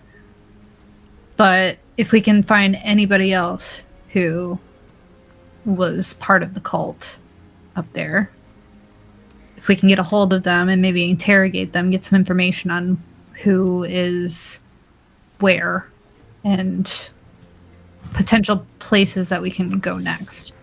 Tight. Go away. I think that would be a good idea, just to gather some more information, make sure we're not going in blind to these places. Okay. Do we want to get close and then bamf out for a while, or do you want to go now? It's up to you all, I guess. I'm ready for anything. NPCs don't make the decisions. Do you want to go back down to Erisholm and see what kind of trouble we can get into? Okay. I've never been to Erisholm, so. Oh, that's right. I went there with Sylphie. Oops. Yeah, you guys didn't meet up till Wickpon Pine. Yeah. Well, I can take us to Erisholm and we can see a man about a horse and then see what kind of stuff we can get into. I don't think we should buy any more horses. I feel bad enough about the ones we abandoned. Oh, she did. She free. She dead. She's so dead. Actually, no, she not dead, but that's another thing entirely. Oh my god. Is she another demigod? She found one of the staves. Yep. No, she's attached to her hoof, and she just slides everywhere. Yeah. She's like the goose. She found the death stave. That's been destroyed. Oh fuck. That would have been great. Dead horse. Mm-hmm. Yeah, well, let's go to Erisholm, I guess, and we can maybe find something to do there for a week. Maybe make some extra money or do a favor for him if we need to pay for these things, and then... Isn't that where Tamar and Theo are? Are they still there? Who? So... Last time you checked. Yeah, we forgot. I haven't checked in on that in a long... Anyway, so we found another walker in Erisholm, named Tamar, who was stealing a lot of stuff and didn't know it. We left him at the Tanris Estate, which is the home of the Sentinels. Or some of the Sentinels. A branch of the Sentinels. The Senna branch of the Sentinels. Yeah, and they, which would probably be a very free place to stay now that I think about it. But they, after we put him in the Tanner's estate, we were attacked by Heidelen Cult members. Oh. So, yeah. Do we want... I mean, not that... I'm sure you want to go see your friend or whoever, but... do you think we should be getting close to walkers at this point? If we're trying to stay off of their radar? Well, we could always go to Green's March and see if anybody's still alive. Oh, is everyone dead there? No, they're all some of the most powerful druids in the world, and I didn't tell you this. When I went back to Volfira, I made mention that the new glass blower that's in Volfira, Sylphie may have sold her 5 gallons of poison. That doesn't sound like Sylphie. You'd be surprised what Sylphie did for $1. So I mean, yes, but 5 gallons seems like a lot. Oh, she borrowed my bucket. So it only makes 5 gallons. So Can I do an insight check on you? Yeah. I'm not completely lying. You're lying. Okay. God, these dice are usually so good to me, and they're being shit. So shy. 9. Oh. Or no, sorry, it was insight. It's even less. 7. 23. Yeah. Yeah, it sounds like Sophie probably did that. Yep. Why would she do that? We needed money. To be fair, they paid us a lot of money. Okay. We were very broke. But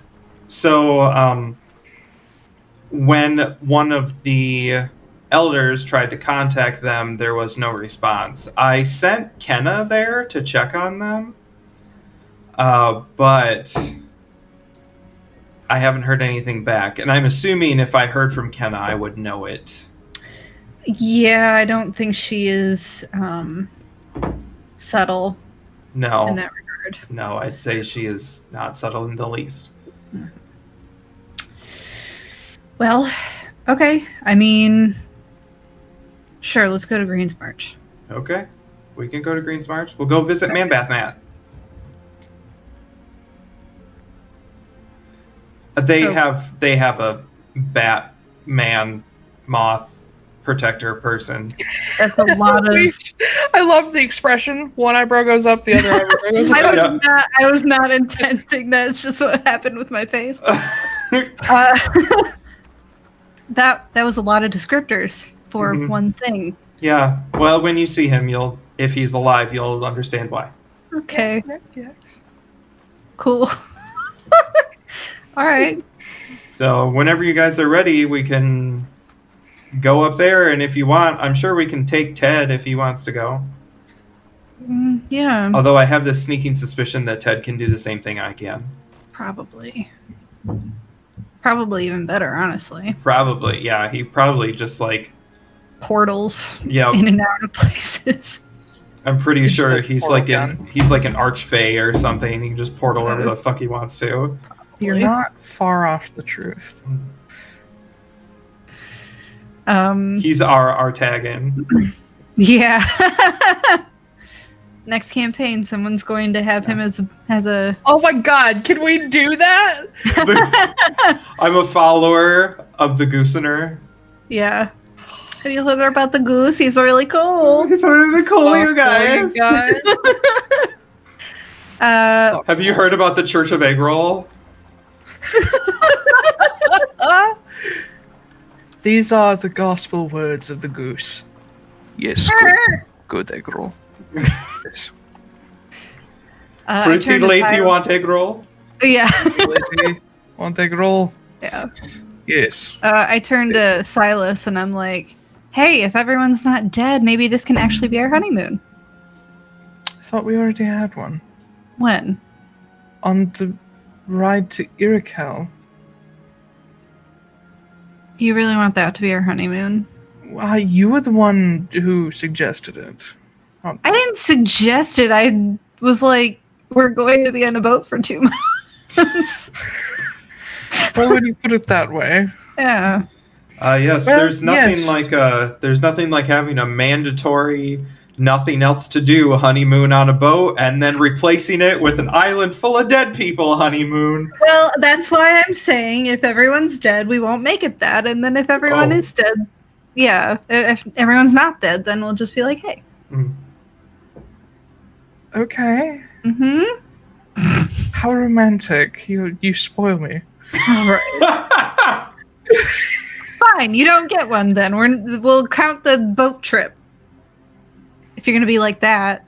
I'll send you guys on a honeymoon You're the one who sometime. brought it up. I can't please you today. What is... Ugh, never mind. Don't make me launch you into another snowdrift. If you do that, I will shoot you. What will you now? Yep. I would love to test that out. Are you two finished? No, shut up. There's a tree that I'm waiting for, and it's not waiting for you. So Okay. All right, we'll go to Green's March. okay. All right.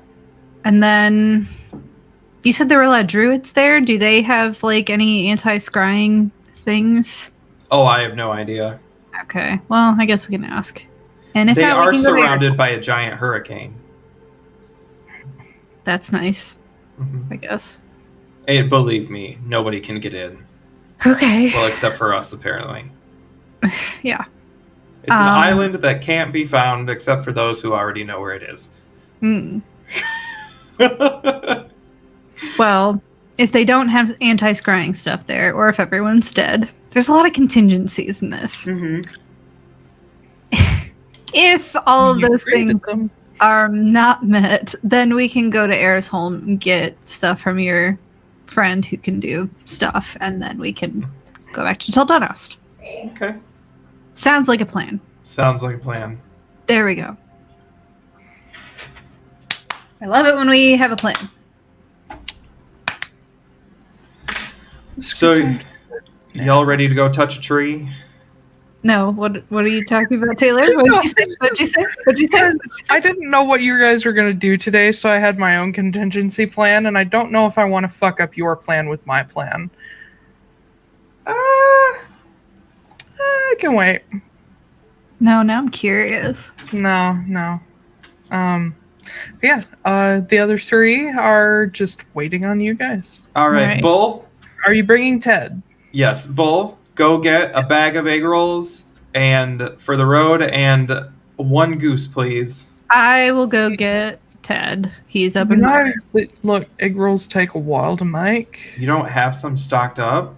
No, I always make them fresh. You don't serve leftover Did you egg feed rolls him breakfast already? Yes. Oh, then he's fine. Just grab the goose.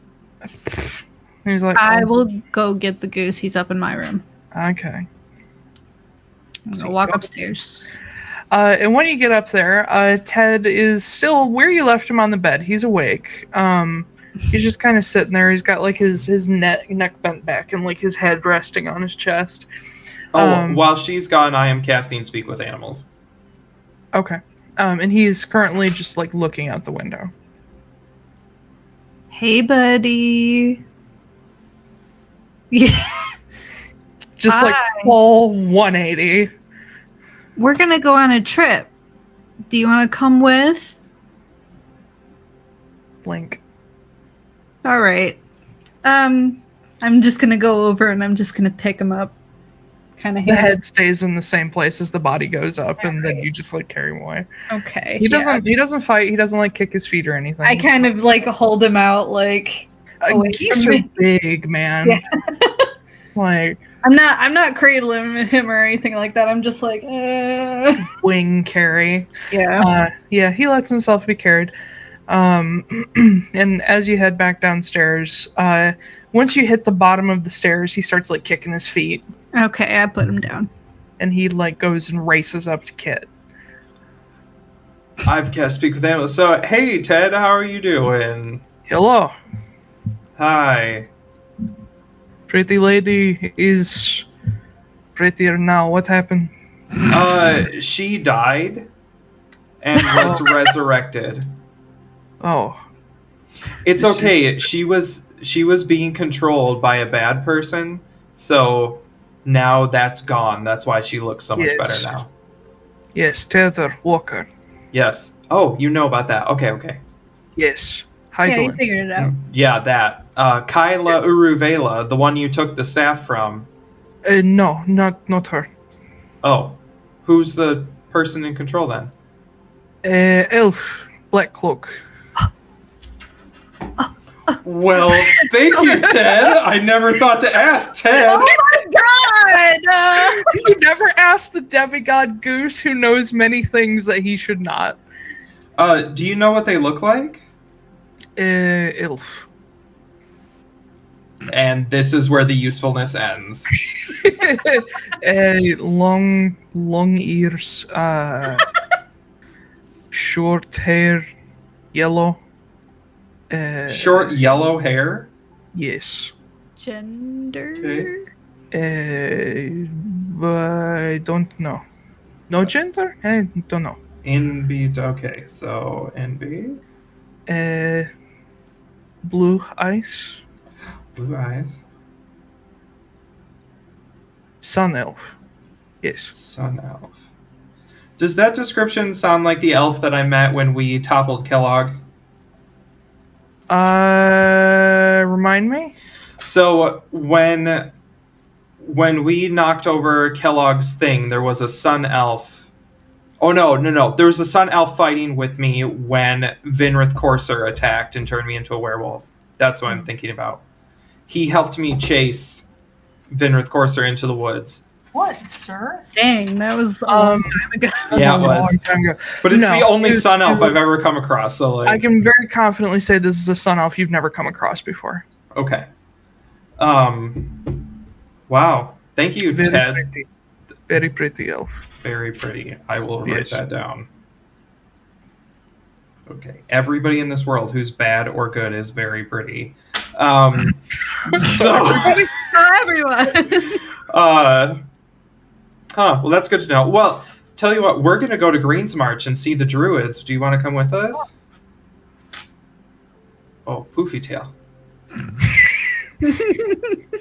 Titan, you know you're not supposed to be up here. You lost your privileges. Aww. Lost the privileges. And don't show your butt. Yeah, he's just like, my butthole. It is here. Get down. Thank you.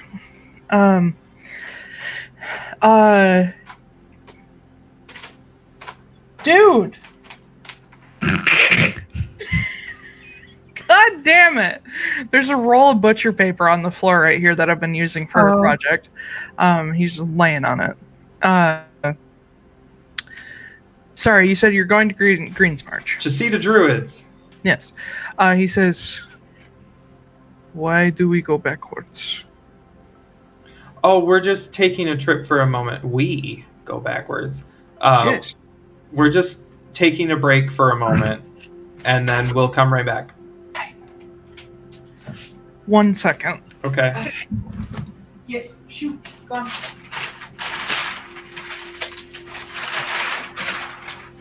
Don't be silent. Talk. Oh, hi. Oh, hi, everybody. Welcome to the Atlaran Adventuring Company. It's the Muppet Show.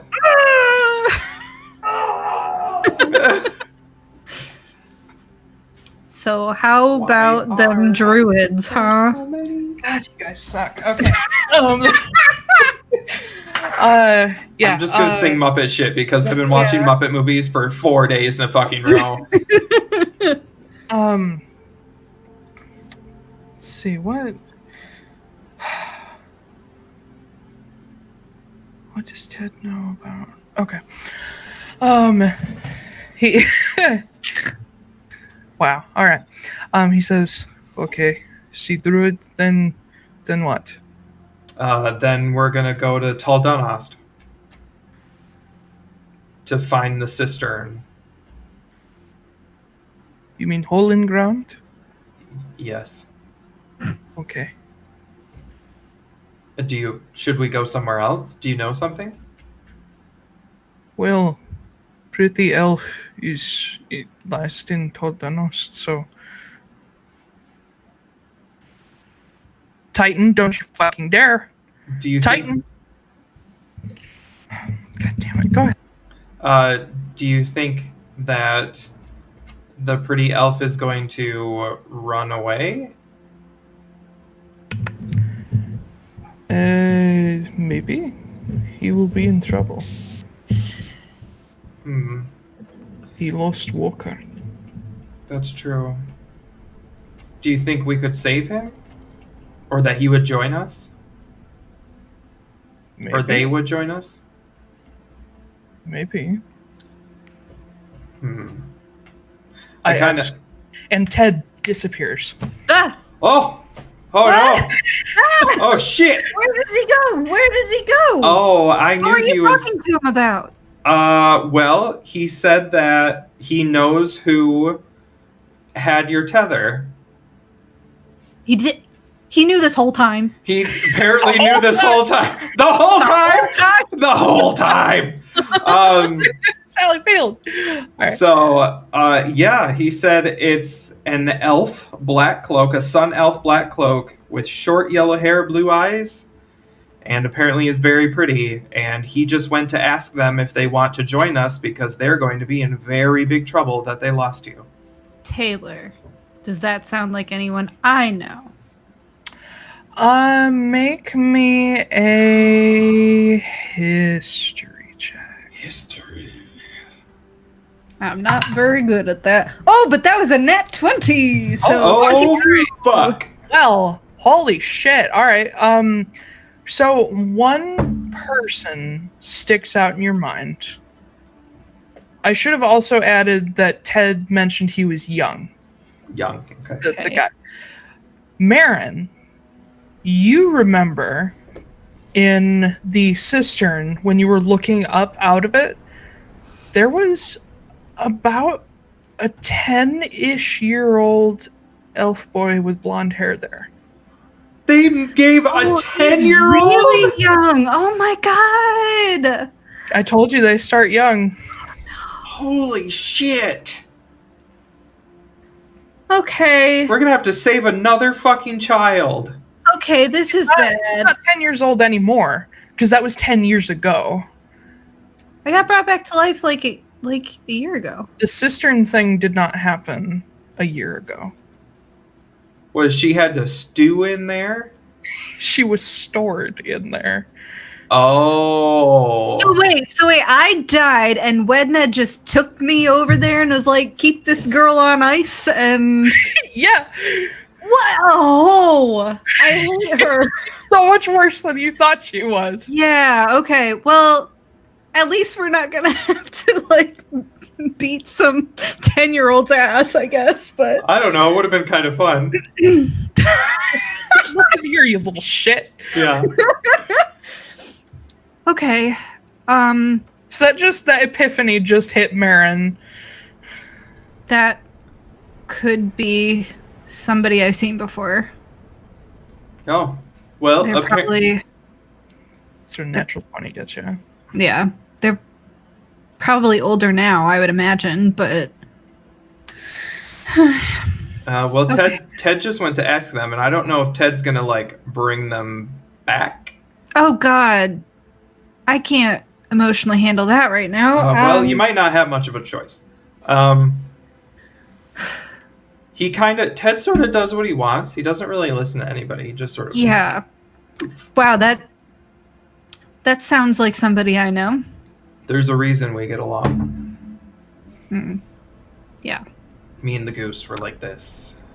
Okay, I guess should we wait for him to come back? Ted pops back in. Oh, hi, Ted. You see he's missing a couple feathers and got like a little burn mark on the side of his chest. Are you okay, Ted? Kind of wide-eyed. He's like, they do not like visitors. Oh. Where did he go? Where did you go? Pretty Elf was very nice, but others not nice. Where is he? He's in Toldanost. Does he want to come with us? He wants to get out, yes. Okay. Was in cell. In a cell. Yes. Okay. Where in Toldanost? Hole in ground. Ah. In the cistern. He says he will meet us. In the cell? No, he will follow. He's very powerful. Where's he going to follow us to? Said Greensmatch. Oh. What? Well, it looks like your person is going to just meet us in Greensmarch, so I guess we can just go right there. You hear, like, off to the side of this crazy fucking conversation, you hear Silas go, I'm sorry. Excuse me. What? Yes. Yeah, that's what I'm wondering. They're gonna meet us there. How do they know how to get there? Oh, I imagine they can just, like, That's anywhere. concerning. Yes. That means they're super powerful. Yes. I mean, but there's like a few of us and only one of him. And he's a black cloak. Like, come on. Kit, you just figured out how to walk through trees. Yeah. And this person knows, like, how to just teleport at will. I mean... That's a little... Oh no, I accidentally made Essek. Uh-oh. Yeah, you kind of did. Except he's not a drow. Oh no. Yeah. Yeah. As long as he doesn't hover and he's not a drow, we should be fine. It's okay. He's not nearly as confident as Essek. But yeah. I but don't know. I trust Ted. Ansem speaks up and says, just because he's the Black Cloak doesn't mean he's not stronger than some of the Grey Cloaks. If he doesn't want to be part of this organization, you can bet they never promoted him. Yeah, Ted said he wanted to join us. Well, that's either very good or very bad. What? Tell me the bad part. The bad is that he could be faking. Oh, I mean, in that case, we could just murder the shit out of him. Again, he's very powerful. Mm-hmm. Well, he's going all that way. We could at least... It's too late now. Yeah, we could at least hear him out.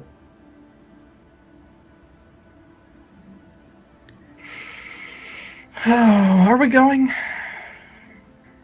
I guess. All right. Ted, do you want to come with us to Greensmarch? Yes. Okay. Everybody follow me. Let's find a tree. And Ted follows like on your heels as you head outside. Silas takes Marin's hand as you walk out. He's kind of wide-eyed. I'll just give it a little squeeze. Like, it's okay. Far too fast. I know, it's fine. It's fine. Oh, it's fine. What am I afraid of? This is you. And he just keeps walking with you. Yeah. All right. I go to a tree that's big enough, and I look back at everybody, and I'm like, all right, this only lasts 6 seconds, so when you see the opening, please proceed through the opening. Do not leave your arms and legs outside of the opening, or they will be chopped off. Do you have your plant traveling buddy? I hold up my hand with Silas's in it. Yes. Bull grabs Ansem. All right. Do not lose your buddy. If you get separated, you will die. Ted like grabs onto your pant leg. Perfect. I just reach up and I like slowly unzip the tree. And I'm like, all right, everybody, go, go, go, go, go, go, go. Woo! We all jump I through. think he's trying to say something to me. Oh, I wasn't even thinking of that, but I should have channeled that. Oh my god. You literally yeah, you're quoting Squirt. I didn't even realize I was. Or no, not Squirt, Crush. Yeah. Yeah. They're both named after sodas. Yes. Except for his father, which was Mr. Turtle. Yeah. I'm sure there's a soda named Mr. Turtle somewhere. Maybe. Or at least a candy. It's probably a Save-A-Lot. Anyway, you all hoof it through the tree. Which tree did you pick? The one in the middle of the village? Yeah, absolutely. All right. Get in there with a bang. All right. I am nothing if not subtle. All right. So as you jump through, you sort of stumble on the uneven ground as you come through and almost fall into the little stream that runs through the middle of the village. And Ted is right there, like just latched onto you. Bull and Ansem make it through, no problem. Marin and Silas, no problem. And as the portal closes behind you guys, the first thing you'll notice is that not only is it warmer here, like by a lot, but the village is kind of quiet. I look off in the distance. Is the hurricane still there? You do see the hurricane wall. Yes. Okay. Whew. It's warmer here because you are literally several degrees south further. Oh, warmer than where we were. Yeah. We just went from the Arctic Circle to like Michigan. Yeah. Well, I thought they meant like warmer than the last time that you were here. Yeah. No. Yeah. No, you just went from like northern Alaska cold to England cold. Okay. Like midwinter England. Maritime climate. Yes. So there's not a ton of snow here, and it's still like wet from the amount of rain, but not a lot of snow. There are people around, but not a whole lot. Uh-oh. Oh.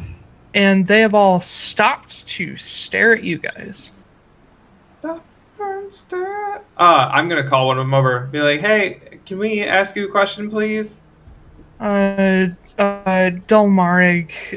lady, wood elf, steps up to you, says, hello, who are you? Hi, I am the High Elder of the Desert Clan of the Elusir people. Oh, boy. The Elusir is the whole race. Yeah, I'm the High Elder of the Desert Clan of the Elusir people. So I am spinning this narrative. I'm starting a whisper campaign. We just came to see the Druids of Greensmarch. We've been here before, and we thought we'd come see them. Oh, okay. Well, and she points northward toward the, fuck, I can't remember what Greensmarch... I can't remember what Ambro looks like. Shit! I should have reviewed that episode. She doesn't point towards the giant tree in the middle of the island, right? No, that's way too far away. We still need to go there. It's a temple that is very similar to Dragon's Reach in Skyrim. That's it. It is covered in vines and plant life, even midwinter. Everything here is still like surprisingly green, but that's likely due to the druids. It's called Greensmarch. And as she points toward this temple in the distance, you do see where all the people are. There's a big crowd of them in front of the temple. Oh no. Okay, so we should go to the temple right now. All right, everybody, let's go. Let's go. Right. What? We're moving? We're moving. I'm going to need everybody to stay on the sides here, and we're going to go to your left. We're going to head that direction. She's just like, yes, happy you. Happy Yule. Yep. Bless your family. Hashtag bless. Hashtag bless. I don't understand. But yeah, you guys head toward the temple, and you see this crowd gathered sort of in a half circle around this courtyard. There's a little pool, like a spring, that the stream partly joins onto, like it feeds into the stream, but the stream comes from elsewhere. And you see just beyond this little spring, the elder druid of Greensmarch, Annika MacAmbaro. She is standing there with several of her own like council of druids that you've seen around before. A few missing, and you see standing in front of them, looking absolutely fucking terrified, is a short, blonde-haired elf in a dark cloak, just nervously fidgeting with his hands. Oh, excuse me, please do not kill. Everybody's eyes turn toward you at once. Hi, elder druid of the Desert Clan of the Elusir people. Please do not kill my person that I need to speak to. I walk through the crowd and they sort of part for you. The sun elf. Oh God. And as you step up, the sun elf, you see he's a little darker complexion for a sun elf. He might be part wood elf, but he sees you, Marin, and he's like, "Okay." I just stare at him for a little bit. He looks away, very nervous. Oh yeah, he's so scary. He's He may be like 19, 20, but he's a kid, basically. You know who I am, yeah? Yes, nice to meet you. Not looking at you at all. And I punch him in the face. I knew that was coming. I'm gonna say roll to hit with advantage. Because he's not looking at you. Okay. That is a 24. Okay, yeah, that'll hit. I believe, because since you're not trained, just your damage should be 1 plus your strength mod. Mm-hmm. It's 3, yeah. Okay, yeah. So you haul off and punch him, and you hear probably what is the sound of his jaws smacking together as he like stumbles and catches himself, doesn't quite fall.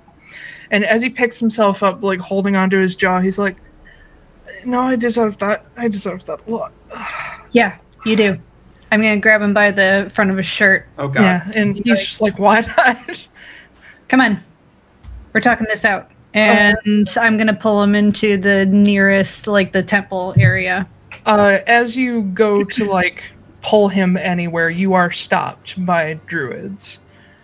And Annika, this older woman who looks distinctly like Kenna, being related to her, much longer, more wild hair, steps up and says, "All right then, what is this?" This is my business. Don't worry about it. "No, I believe it's my business as well. This is a cultist." Yeah. A cultist who had me under control for a very long time. So if you don't mind, I would like to get this personal business out of the way. Make a persuasion check? So aggressive. Shut the fuck up. 15. She stares at you for a long moment, her brows furrowed. She says, "Just don't kill him yet." We'll see. Now I'm going to drag him up the stairs. Yeah, she steps out of the way, and you are allowed into the temple where no one else is currently around. Okay. Anybody else go with you, or is it just the two of you? Oh, I would say I'm following. As we walk by Annika, I'll be like, "I will be back in just a second. Thank you." We do have to take a break at some point. Yeah, I was about to take a break. Okay.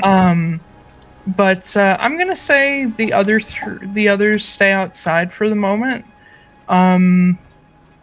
Silas is staying outside. No, Silas is gonna follow you. Okay. So Ansem, Ted, and Bull are gonna stay outside. As we're walking by Annika, I'm gonna be like, "If you want to, you can ask the goose. He'll let you know what's going on."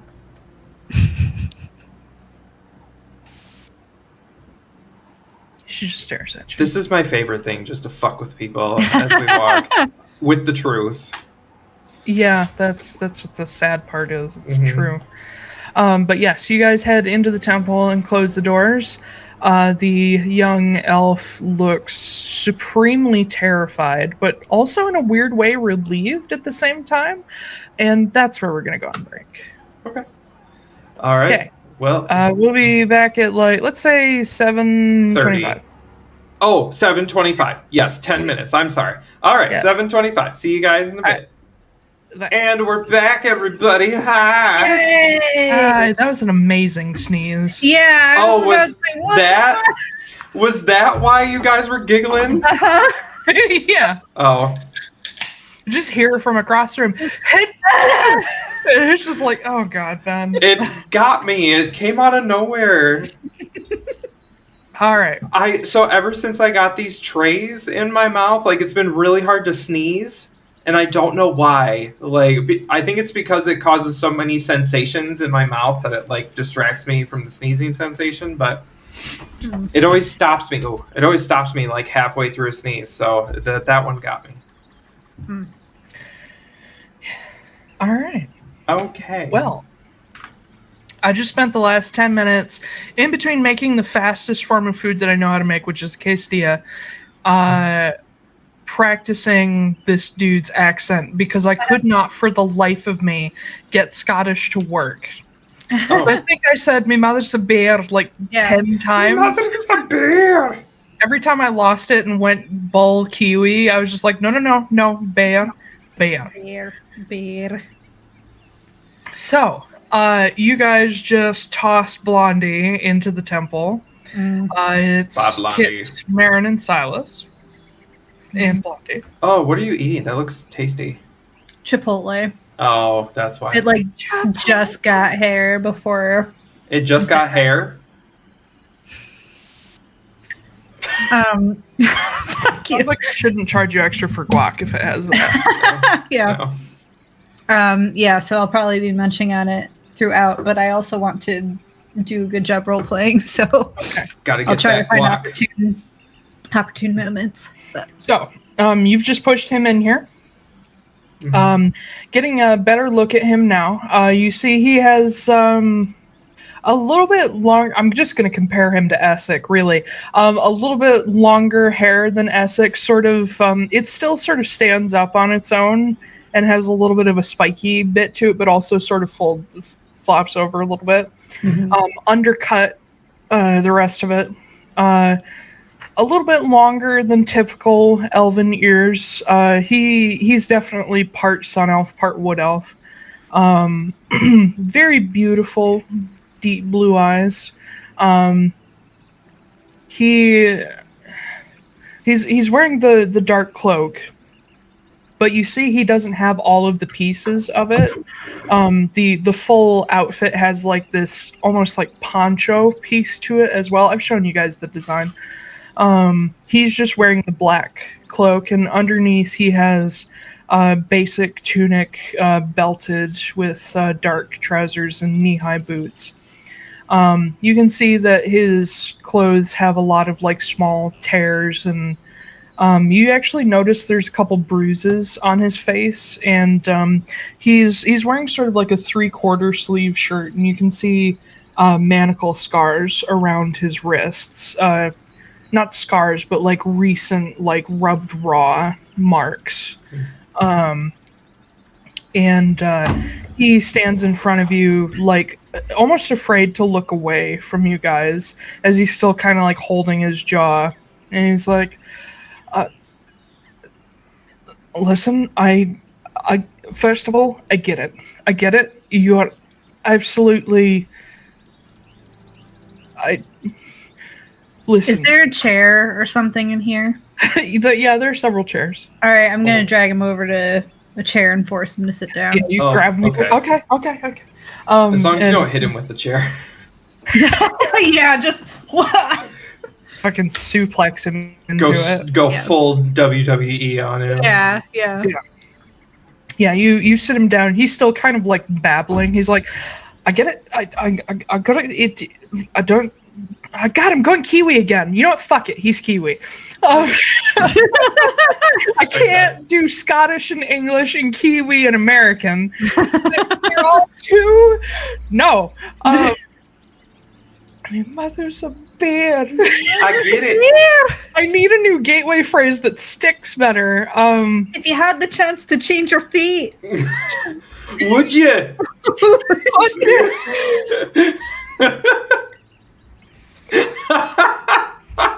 That's all the Scottish things that I know. Yep, that's those two are it for me too. Yep. I'm lucky if I even remember the second one. It's like, I get it. You're absolutely right to be mad at me, but I just want to put this on the record first before you hit me again. I did not want any of this. I didn't want it now. I didn't want it 10 years ago. Never. So you can hit me again if you really need to, but god damn it. I lost it. But just go for it. Be confident in it. Yeah. I'm trying to. I am confident, but then Kiwi sneaks in. I'm like, no, Bull, get down. And he's just like holding up his hands. He's like, I didn't want any of this. Yeah, neither did I. I know. No one would. And he kind of, his shoulders go slack, and he's like,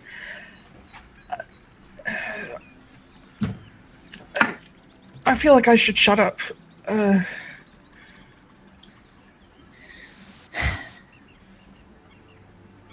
Were you the one on the boat? The boat? Hey! When you took over on the boat, and you tried to kill him, I motioned to Kit and him. You and I see motioned him, to like, Silas. swallow hard. We're being honest. We're being honest. Yeah, that was me. God damn it, he turned English. Seems like you wanted to do it then. No, I didn't want to. God damn it. It's okay, just go for it. No, I'm loving this struggle. Wait, hold on. He's supposed to be English. Oh, God. Oh, no. Well, English is easier. We're going to say he's really good at accents and has been trying to hide his real accent. Now he's trying back to his real accent. Okay. No, he's supposed to be English. I just remembered Nadvir's English, so he has to be English. Anyway, yeah. I didn't want to do any of that, and I wouldn't have, but I had to. Maybe you should start explaining yourself then. Have you... Titan, I swear to fucking God, boy. You will make a nice rug. If you do it again, I will kick you across this apartment. Alright. Have you ever... God fucking, I can't. What's wrong with me? I can't do accents. It's one of the things I was kind of good at. Well, you're doing a fabulous job of doing like 6 of them all at once, so... I know! God damn it! Hold on.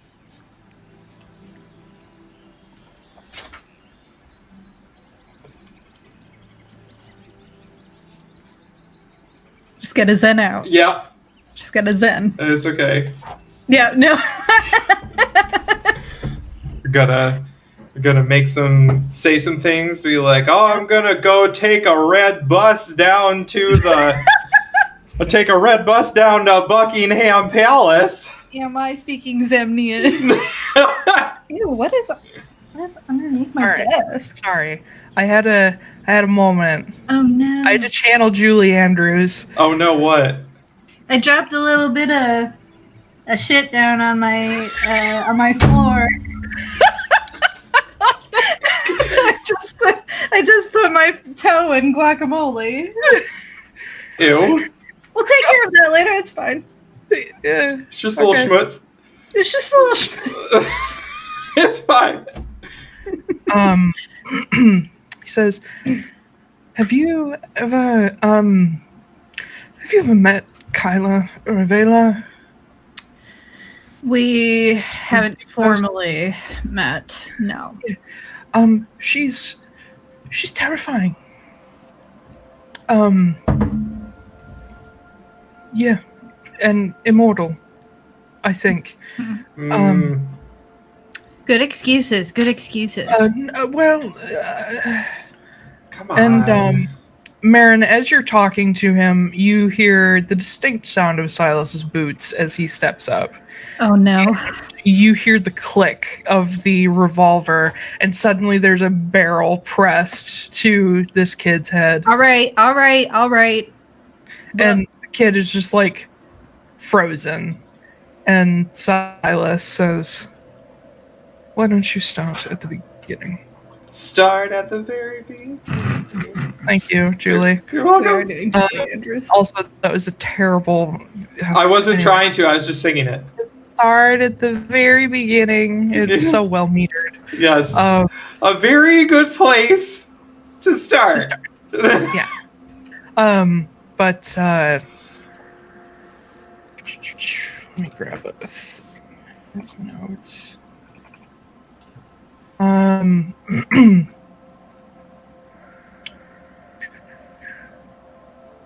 Okay. Silas says, first of all, what is your name? And the elf, very slightly nods. He says, Lucan. Lucan Despar. Lucan. Okay. I was more or less born into the cult. I didn't join them. My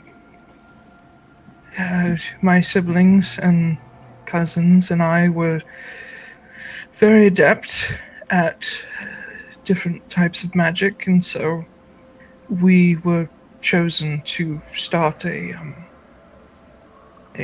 new program with walkers. And he very slightly motions to Marin, doesn't move his hand very much, and says, and I was assigned to Miss Veneer.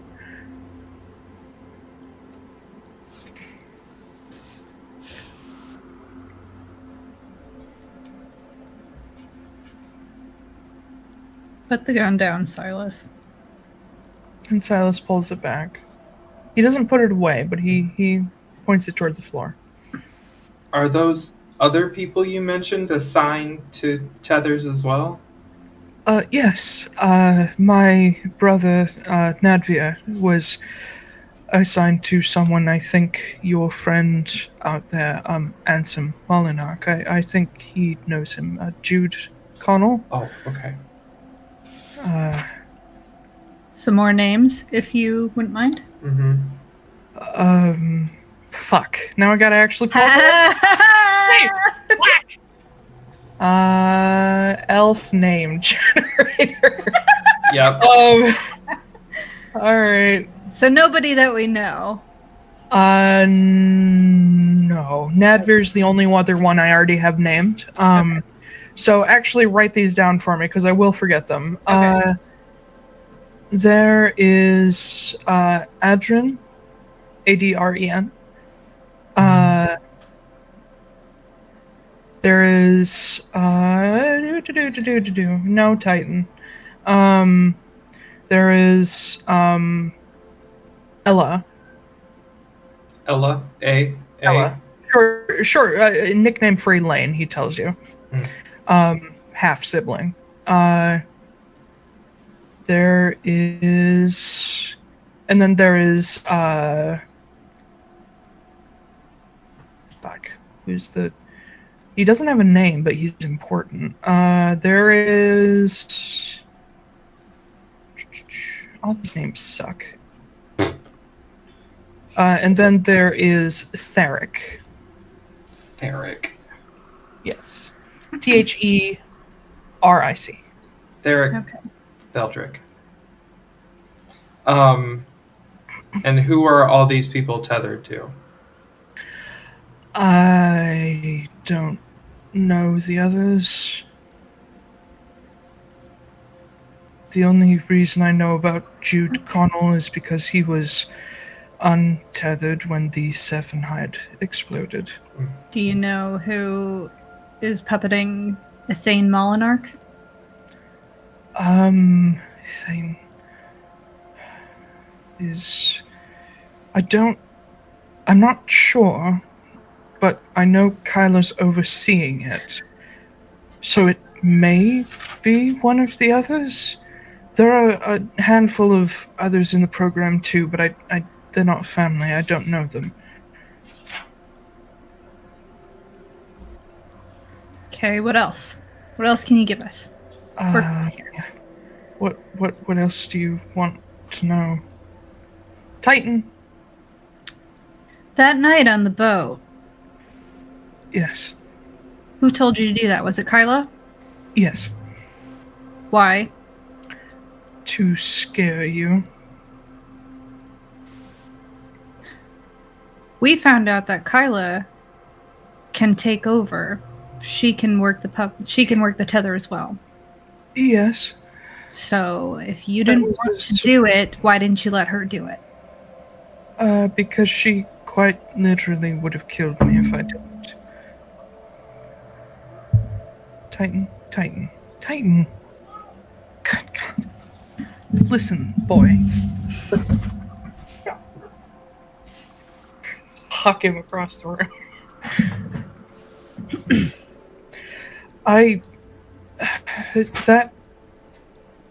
That first major time that I took over was to prove myself.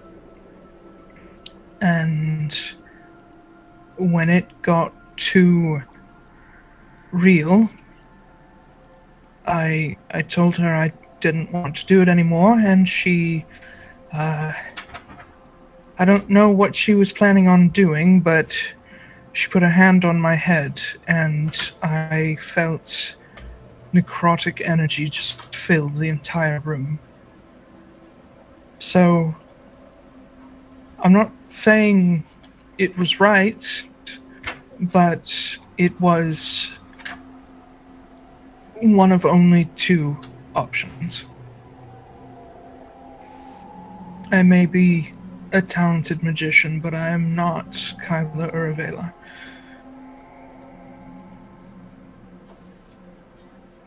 You know it's broken now, right? Yes. That's... So when that happened, I saw my chance to get out.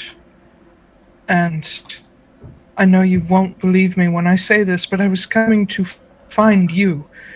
More for selfish reasons than to actually be helpful, but they caught me, and if it weren't for your friend there, I would have been executed today.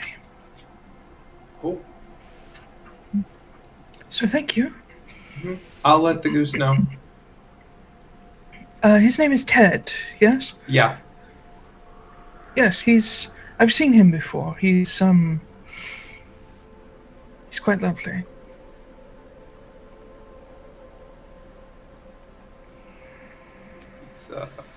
Well, you can pay him back in egg rolls. He's the one who ate the Ordenhide. I take it out and pop it into a staff. I'm like, yes, he did. No. Oh, you should not have done that. Didn't have much of a choice. All right, so I'm no safer here than I was back there. No. Oh boy. So you were coming to find us for selfish reasons. Yes. You were coming here to apologize. Well, that would have been part of it, yes. But it was more because your group, you've caused quite a stir in the Heidelen Cult, and there are a number of members who are rather afraid of you, so I thought if I came and made myself useful, I'd have a... It sounds very bad now that I say it out loud. You think? Listen, we're all out to survive. I'm going to crouch down in front of him and look him right in the eye.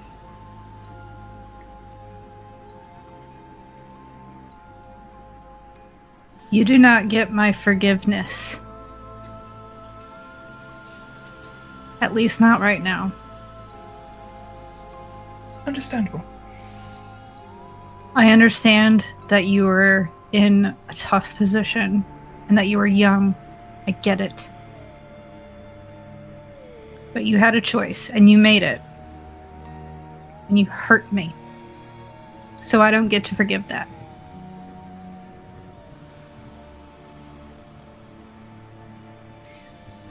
I'm not going to kill you. You see the shoulders drop. But you do need to make yourself some sort of useful. Yes, ma'am. Good. Like the attitude. I stand back up. Alright. Well, If I may offer something just to get us started,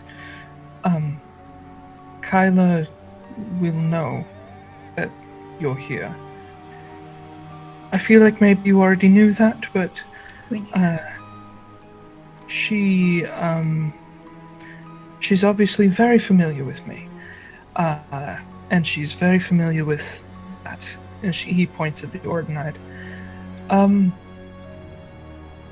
Do you have any plans on disrupting that? we're hoping to get something to some sort of anti-scrying thing All right. at some point. I may be able to help with that just a bit, at All least right. monetarily. Perfect. And yes. Great. All right, for the time being, I'm done with you. And I Yes, turn to Silas. I go, do whatever the hell you want to him, but leave him alive.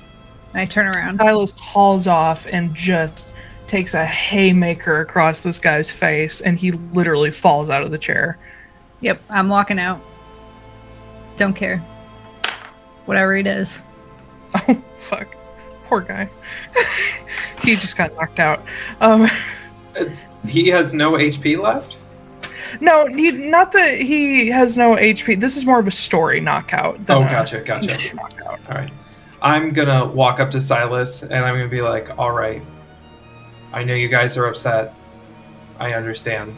But if he can help us, let's try to get him to help instead of beating him up. I just wanted one. Okay. You got your one. And why don't you go make sure Marin's okay, and I'll take care of it here. And he steps past. Marin, as you step, do you leave the temple or? Yeah. I'm gonna go Okay. As you step out, Bull, Ansem, and Ted are all out there. God, what a weird name to be in the middle of all this shit. You're welcome. That's why I did it. Bulwark, Ansem, and Ted. Bulwark Calendar, and Ansem, Molinarch, and Ted. The goose. A goose. Yeah.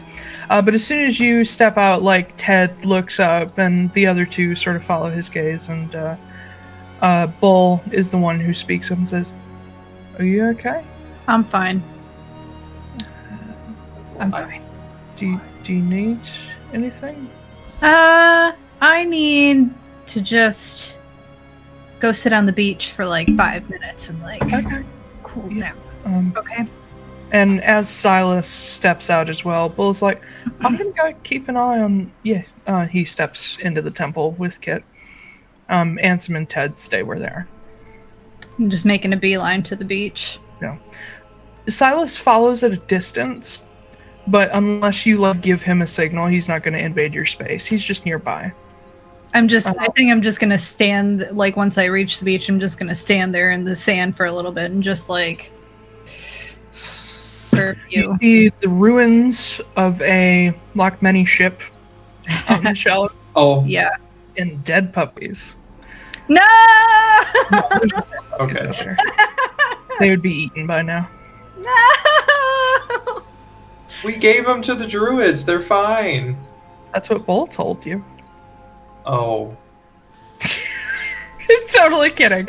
Okay. But yeah, you're standing near. There's a section of the village that's over water in the like Bahamas style like overwater huts, but the section that you're at is just a nice stretch of beach, and you do see the wreck of this ship in the shallows. But otherwise, the water is crystal clear, and it's cold.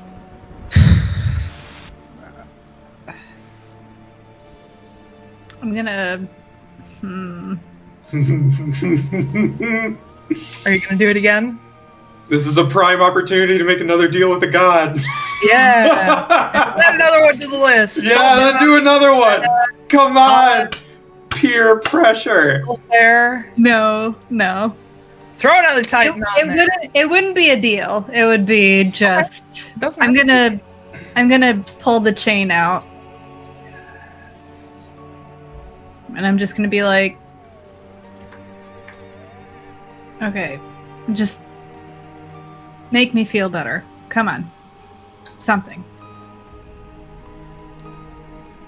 Oh, I forgot to tell Marin that she's sorry. Oops. Forgot to tell Marin what? That Maz said that Teldanos was sorry. Oh yeah. Okay. After like a couple minutes, to the point where you're starting to be like, all right, you bitch. You see a little orange dot in the water wiggling toward you. It's a clownfish. I'm gonna hike up my skirt. Sure, I'm wearing a skirt today. Okay. I hike it up. I'm gonna wade out into the water. A little wiggly clownfish. Probably like that long. Hello, Maz.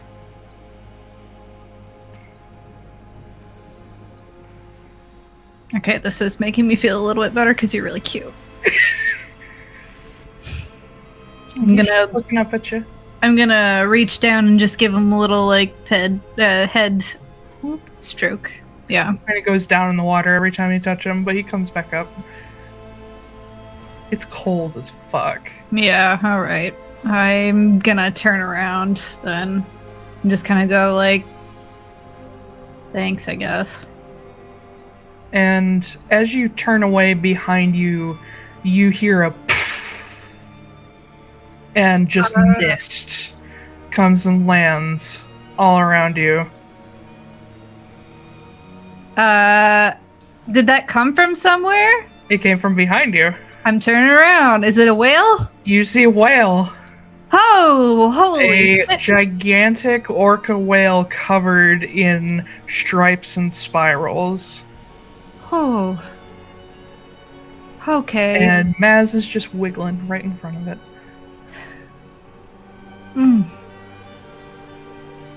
All right. Well, thanks for the response.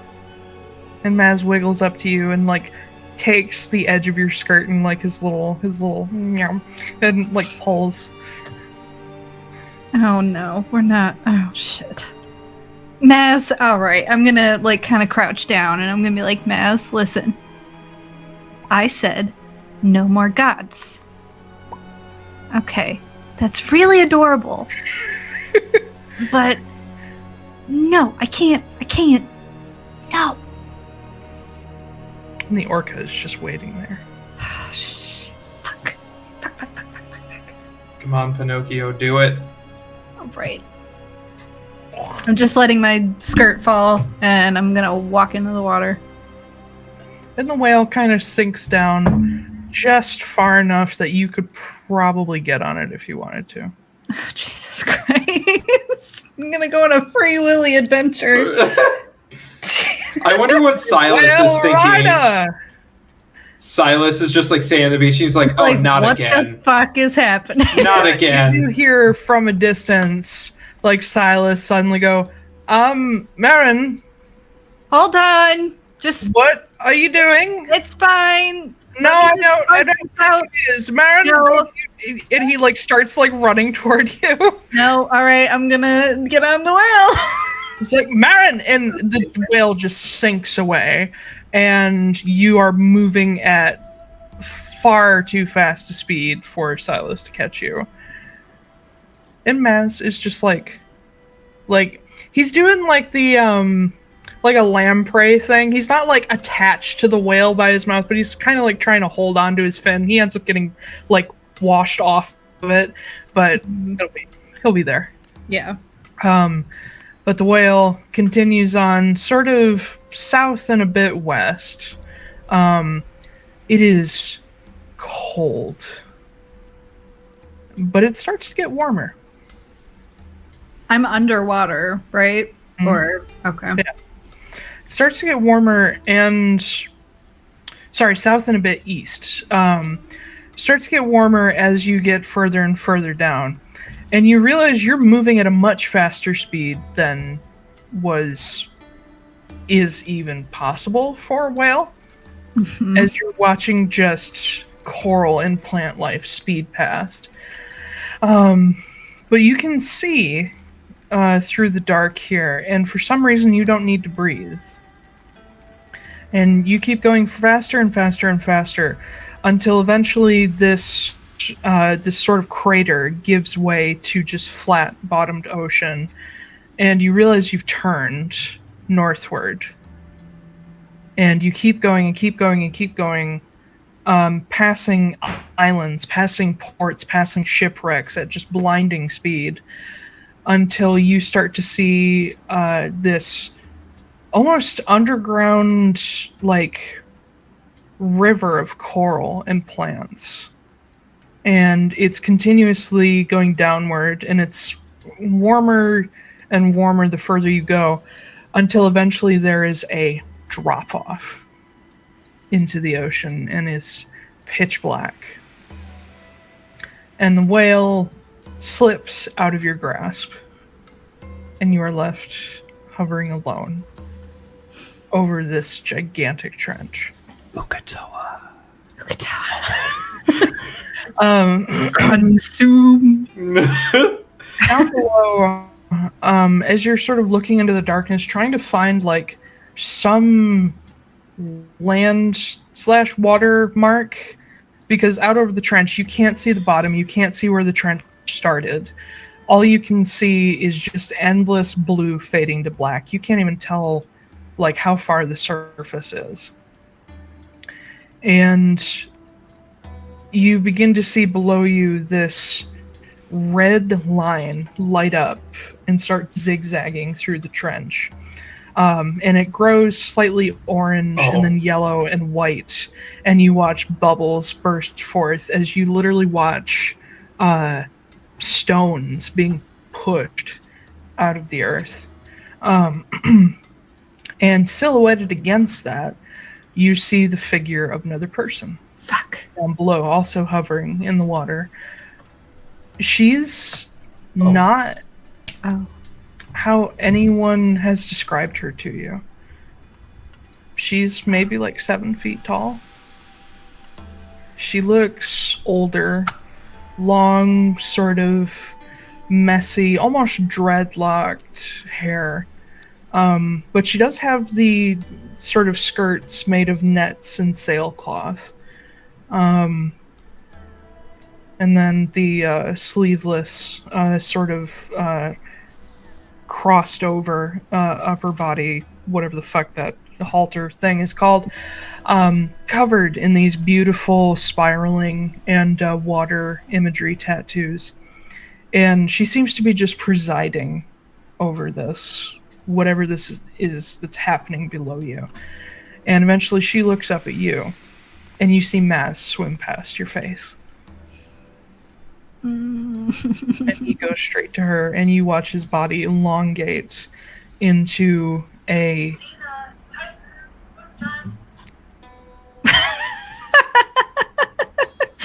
That didn't even sound like you. No, it didn't.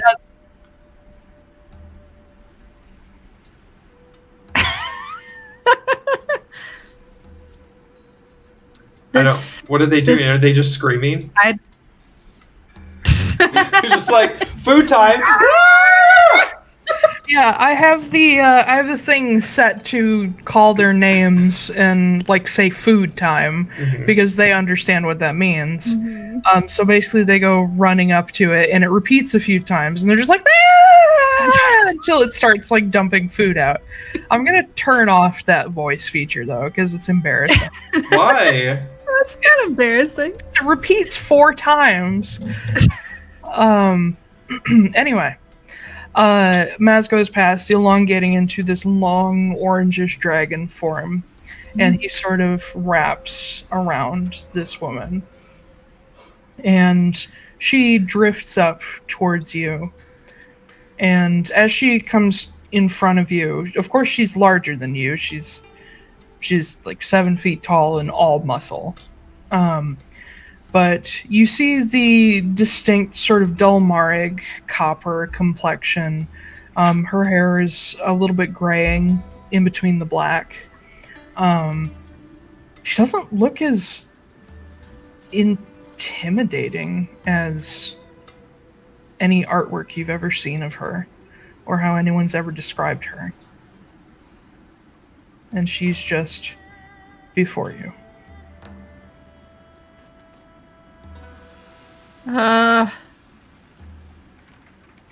Okay, when I asked for you to make me feel better, I didn't expect this. Not that it's bad.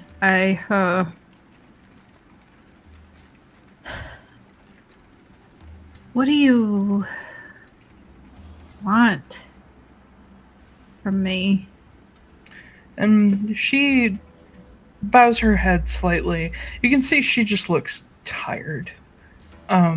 And she reaches out to take your hand, which compared to her is pretty small. And takes your hand between both of hers, and you see these rings on her fingers, each of them sort of differently shaped, but all of them with the runic engravings. And you see 4 fingers missing them. Okay. And as she holds your hand, you see the ring around your neck sort of float off, as if it's detached. It's detached from the chain. And she takes hold of it between 2 fingers, looks at you, and you don't hear a voice. But in your head, you get these images. The first one being Sylphie. And the next one being her fading away into ash. And then you see Kit looking up at a much larger Taldanost. And then you see an image of Kit talking to Maz. And you actually hear Maz speak from next to her. And he says, "We're sorry."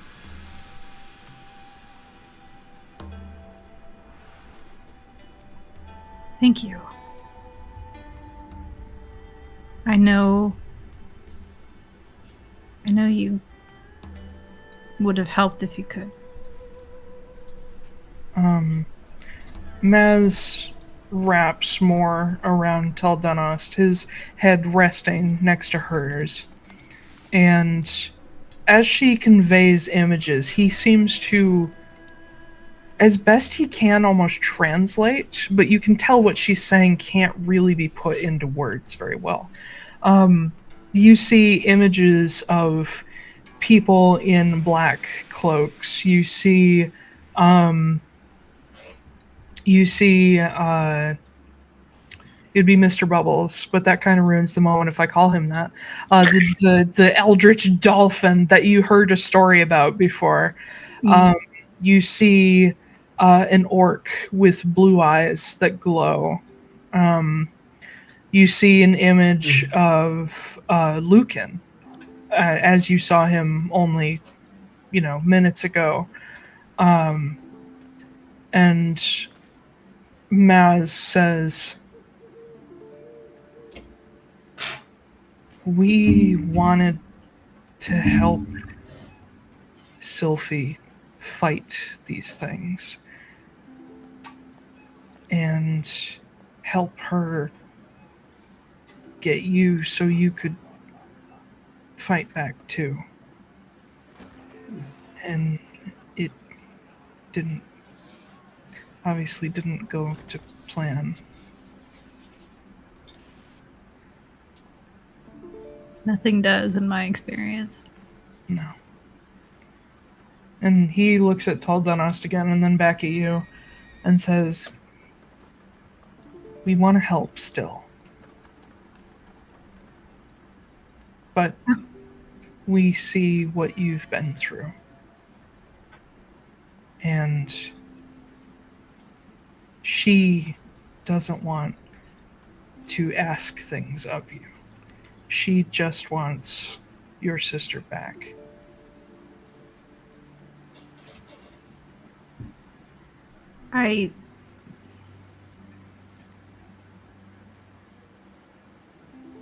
How can you help?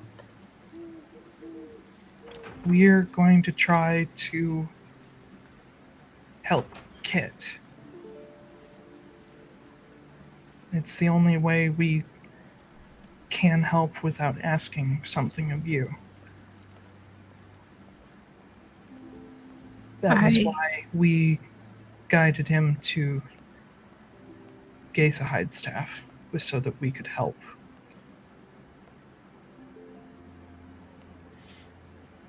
I don't think he was ready. No. But I think he's working on that with the Ordenhide. I think he'll make you proud. He's just really bad at communicating. And Maz actually smiles, this toothy dragon grin, says, he's not the only one. And you see Taiylor give him a little look. And he says, we can't directly interfere as much as we would like to. We're limited. She is not the only Titan left, but she's the only one able to shoulder the burdens of the Titans. So forgive us if we're limited. I understand. We will try. And when you go to the city of Taiylor, maybe I can show you more about what happened there and help you find more of what the Heidelen Cult is doing there. Because even though we did drown their hideout, they're still there. The cistern is too important for them to abandon it. And we think that they're currently working on refilling it. So be careful. Okay. What do you want me to do with that? And I gesture to the ring. And Taiylor holds it back out toward you. And Maz says, it's dormant until Sylphie comes back, if she ever does. It's hers. If I put it on, nothing will happen to me, right?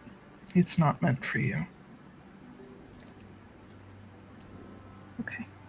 And I think I can speak for both of us when I say we would never ask you to wear one. I appreciate it. And he smiles and says, she may be fickle and difficult to understand, but she's not cruel. And you see Taiylor give him another look. You can kind of see there's a little bit of a silent banter going on here. I'll take the ring back. Just kind of grasp it. And then I will look Taiylor straight in the eye and say,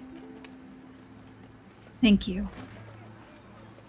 I know you don't understand me, but I hope that my gratitude goes beyond language. Oh, she does understand you. Oh, okay. Well, she just can't talk back. Then I sound like an asshole, so... No.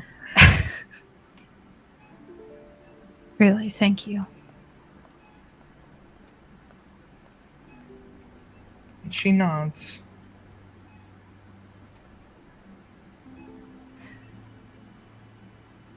I'll give it back to her.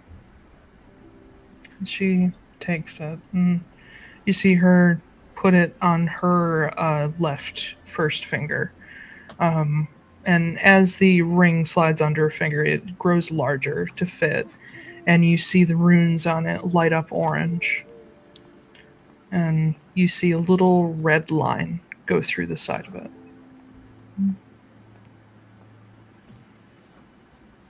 What is that for? And Maz looks at it and says, "You know, I don't know. I think it's symbolic of something. She doesn't exactly tell her secrets." Okay. Your friend Kit has one with a red line on it, too. I know. This is just my theory, but I think these rings didn't exist until after the calamity.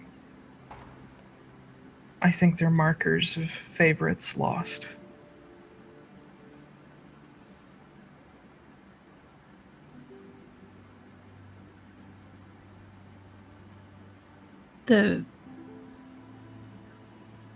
So his was for Sylphie or No, Kit has a Jack's? different one. Okay, so Alicia So is let me explain this to you. Kit has a different one. It is a blue Yes. railroad ring. Yeah. It already had a red line through it because it belonged to a previous person not related to you guys. Oh. Okay. That was lost. Okay. Now That that makes sense. Donost has gotten this one back, she has marked it because Sylphia has been lost. Okay. Sorry, I know that was a little... Makes sense.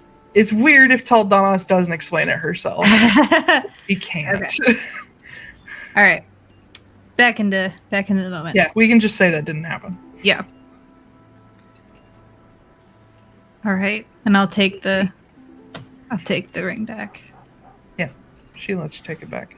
And Maz looks up toward the surface and says, "I think your husband is freaking out. Probably. We should probably go back." Probably. Yeah. I'll take you. Okay. And he sort of unspools himself from Donost, and she waits there, watching him as he actually grows like larger, like sea serpent sized. She watches you for a moment, and there's this that's a look about disgusting her. sound. What? I could hear Wisha's food, and it was like super gross sounding. I'm sorry. It's so wet. You supposed to be an emotional moment, you asshole. I'm sorry. Got a lot of guac. I'm sorry. Yeah. But as Maz is preparing to take you back, Donost watches you with this. You can imagine that if you weren't underwater, she might be crying. Mm. And Maz sort of like pulls you away as she just watches the two of you disappear into the distance. And in a far shorter time, you suddenly break the surface of very, very fucking cold water just outside of Green's March. And you see Silas standing in the shallows, who has been yelling for you for the past like minute. And as you pop up, he like comes plowing through the water and grabs you. Okay, it's fine. He's like, fine. No, it's not okay. And he just drags you on shore. Okay. And as he gets you there and like on your feet, he like shakes you and he's like, you're going to get hypothermia. Yeah, I'm freezing right now. shut up. And he just starts marching you back toward the village. Okay. And if you glance behind you, you see little clownfish Maz. He rolls on his side and like waves his fin. I kind of give him a little. Yeah. But Silas gets you back to the village and manages to find... They don't have an inn here because people don't generally visit often, but they do have a tavern. And so he like takes you into a tavern to like sit next to the fire and just berates you the whole time. Kit, which do you win? All right, so backtrack a little bit, and we're back. So, after Silas leaves, I walk over to Lucan and I tap him with a level 1 cure wounds. You don't. It'll bring all his health back. Oh, yes, it will. All right. He got Story knocked out, not... Yeah. Well, but Marin punched him, so...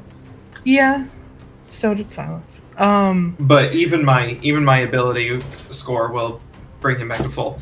So, yes. But he like comes to you and he's like, ow. Hey, it's okay. They're gone. They're not going to hit you anymore. Hi? I kind of hold out a hand and, like, offer to help him up.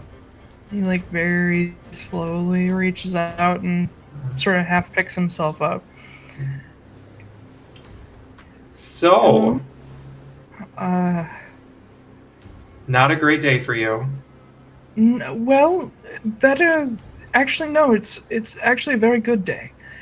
That was better than what would have happened. True. So, quick question before we go anywhere.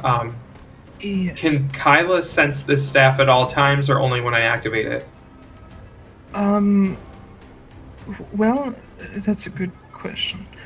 I think yes, when it's used, she can tell where it is. She has some sort of... It's not an ability she has, it's some sort of item that she created. Oh. She's got a staff radar. She's got a Dragon Ball finder. Yeah. She does. Yeah? Okay. I never watched Dragon Ball, so I wasn't aware of that. Oh yeah, they do. Bulma created it. She can find the Dragon Balls with it. Of course Bulma created it. Well, yeah, she's the only useful character in the whole show. Yeah, I know. Dies. Yeah. So I spin the staff back counterclockwise to shut it off. Yeah. And I just look back at him and I'm like, well, the good news is tomorrow probably won't be worse. I hope so. And I think you'll be pretty useful on this trip. God, I hope so. So I would, if I could just give you a little bit of personal advice, I would stay away from Silas and Marin, or at least keep like a solid 6 feet distance so that they can't punch you. I can't promise they won't shoot you, but you know. Mm-hmm. Yep. But well, you know. You're Kit, yes? Yes. I'm Kit. I'm the High Elder of the Elosir people of the Desert Clan. You're the, not my words, but you're the annoying coyote boy. Ah, yeah, that sounds like that's fairly accurate, yeah. Yes, Kyla is aware. Oh. Do you know how Ted stole the Ordenhide to begin with? He ate it. Like, but how did he get a hold of it? Like, did Kyla not have it? It wasn't in her hand. We... I'm just imagining how this is going. How that went down. Imagine Kyla's just like having lunch, And then she hears something out of the corner of her, off to the side, and then there's like a fucking goose eating her staff. It's like, ha! Yeah. Says, well, she was working with the Gollahide staff, and we were, oh boy, we were in the cistern in Tildanost, and she was working on a way to.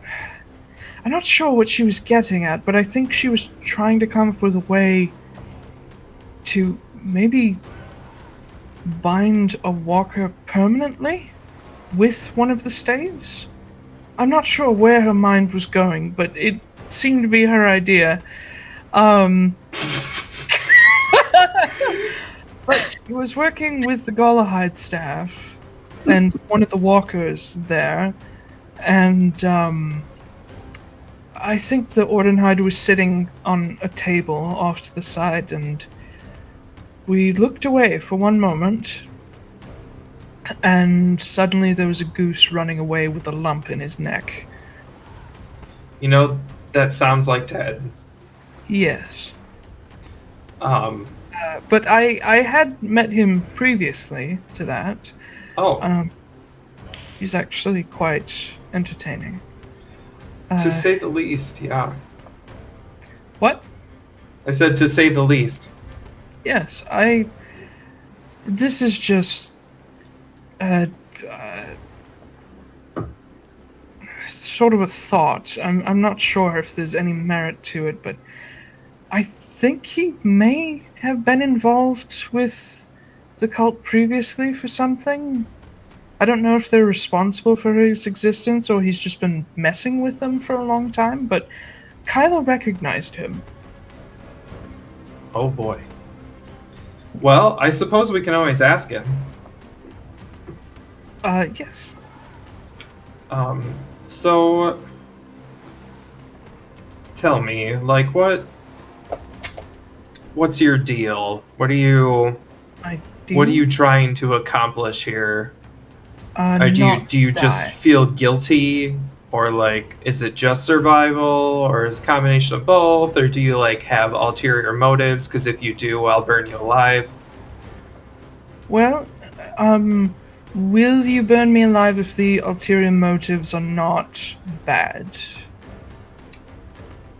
We'll burn that bridge when we get there. Well, I was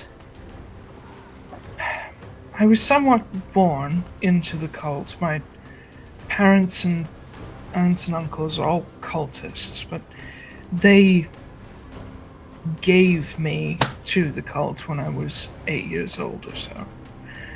And by the time I was 10, they realized that I had quite a knack for several different types of magic. So, Wizard. I was assigned to this walker program, a sort of reimagining of how they work, rather than the very visible walkers who are just basically zombies that do whatever you say. Starting to create instead sort of, I guess sleeper agents is almost what you could call the style of walker that Miss Veneer was. Sleeper campaigns, coming back around. Yeah, I was about to say. Did you do that on purpose when it became the sleeper campaign? I did not. Our first foray into this new type of walker was Miss Veneer, but it didn't go quite right. That's why it took 10 years. Oh. But by the time we finished learning from her, then we had Jude Connell fall into our lap along with Ithane Mullinach, and they became our next sleeper walkers. And we have a few more now as well. I don't know why I keep saying we. It'll go away. It's a weird habit. So, Yes. what are your ulterior motives then? Research, learning. Oh, you wizards are all the same. I don't really enjoy some of the different schools of magic. I'm not a fan of necromancy in particular, though it does have its unfortunate uses. I'm actually rather interested in divination and evocation. Oh.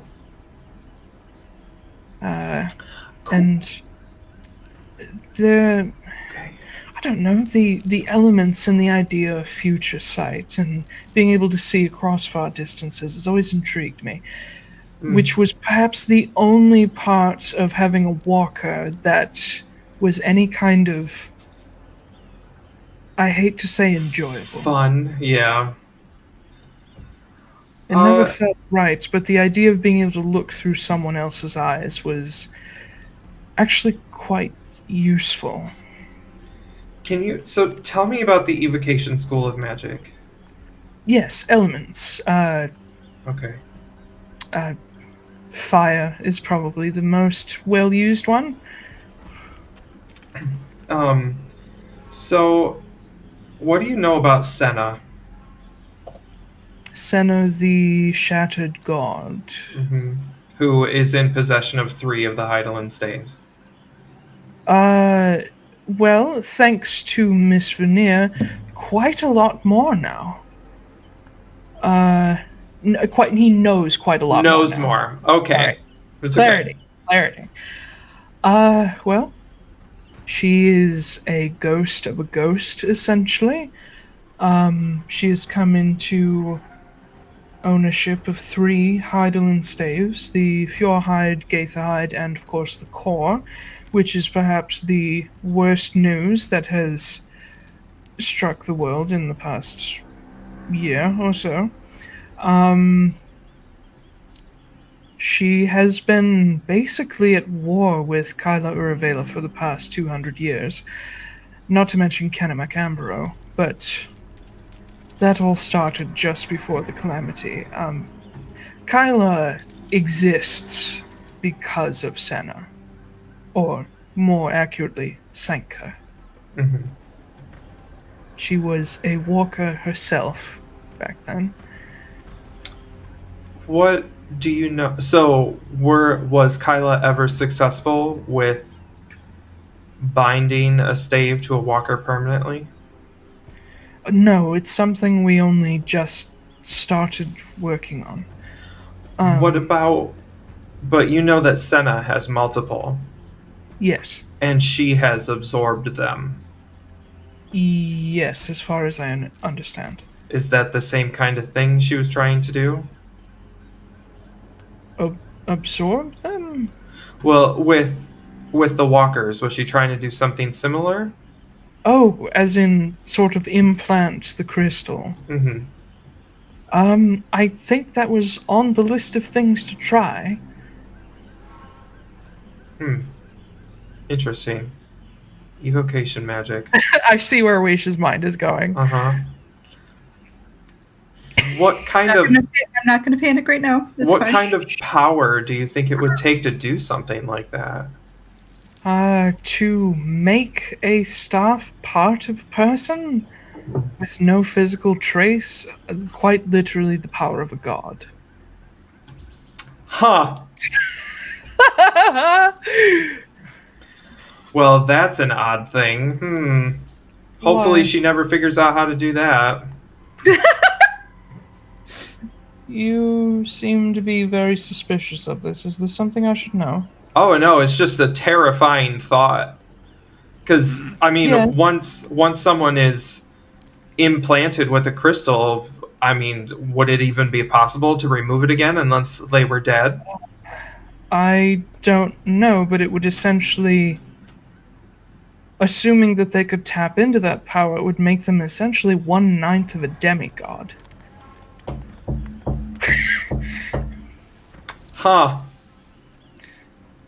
Weird. Well, I love how you guys are all just taking this as gospel that this is what's happened. we're just running with it. And the Fjorhide is, I'm not asking him this. Fjorhide is fire. Yes. Okay. Cool. 'Tis red. Yeah. Cool. Tight.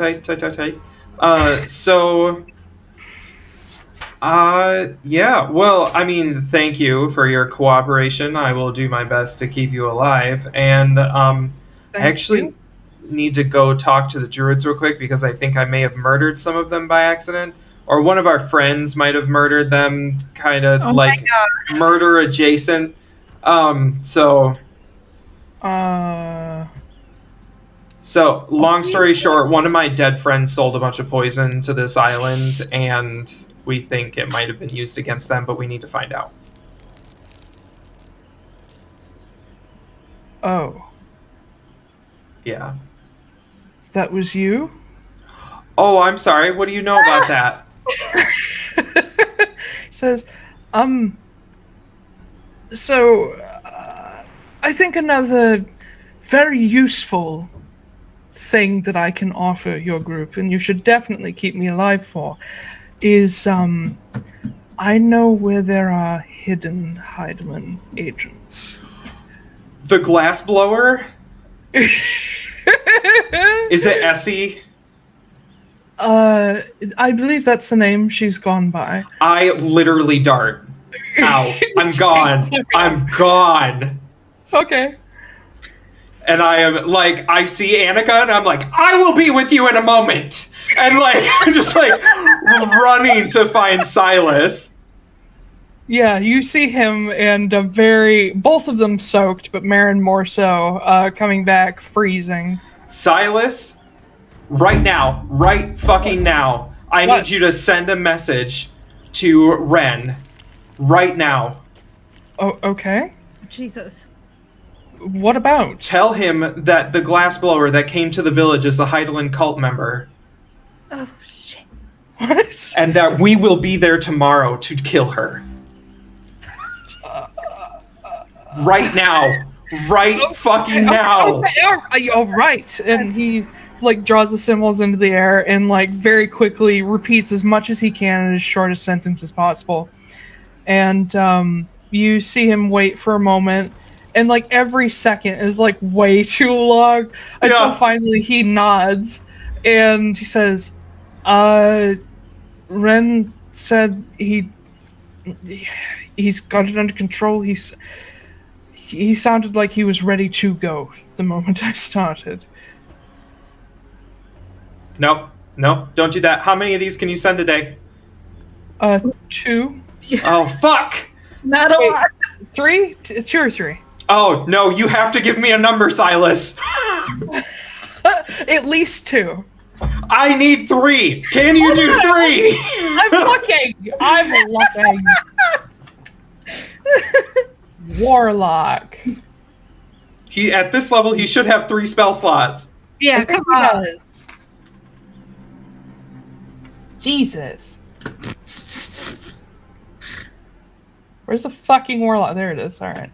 Oh my god. Oh, sorry. I could have looked it up by now. Oh my god. Yes, he has 3. Okay. You are going to send him another message and tell him to wait. And we will be there tomorrow morning. Is that it? Yes, tell him not to do anything stupid. Keep everybody safe. You're not going to tell him to, like, imprison this person? Or... Oh, no, they won't know. I don't want them to get hurt. They're super weak. You have no idea. Okay. He draws the symbols into the air, and sends that through. And he says, he's standing down for the moment, but he's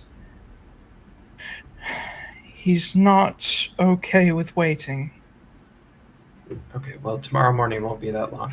No, I think they should at least try to restrain this person. I need the third message for someone else.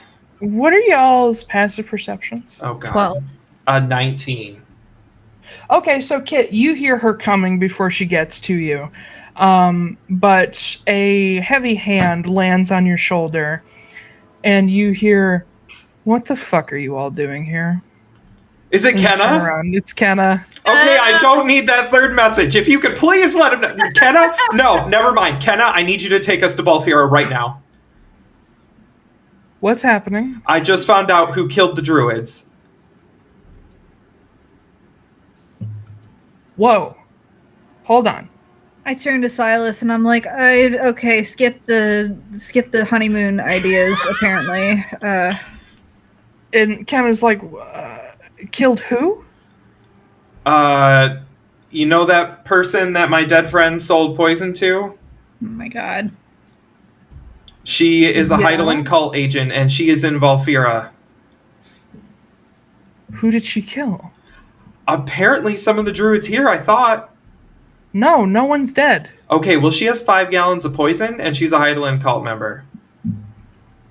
And my people are in danger. Oh god. I'm asking for a favor. Yes. Shut up. Okay. Grab your friends. Okay. Bull, You want us to Lucan? come with you? Okay. Yes, you are all coming with. We are going. Ooh. Yeah. Still wet, but all right. You'll live. We're going to Irakel. It's hot there. Yeah. The rest come, and Bull comes like toting Lucan along, and who Kit just left unattended. Well, I had things to do. I know. But when you guys get back to Kenna, she's standing next to the big tree in the middle of the village. And as the kid, the elf, Lucan, he has a name, comes around the tree, you see Kenna like clock him, and like her eyes get wide. She's like, "You little shit." No, just leave Everybody him. has been hitting him. He's good. Don't worry. It's fine. We're gonna talk about this in He's like good. No, we're gonna talk about this in like 5 minutes. Where's your brother? And Lucan's just like, anyway, and she just slashes through the tree, and this portal opens up. It's more of like a downward slash, or no, it's like a backhand slash up across it. So it's kind of at a weird angle, but she just steps straight through. All right, everybody. Okay. We're going. Woo! And you step through on the other side through one of the Valfira trees. Oh, look. Look at this cool coyote statue someone left here. Weird. Yeah. It is probably in this part of the world. It's probably. I just want everybody to know that we've been on 3 continents in one day. I know.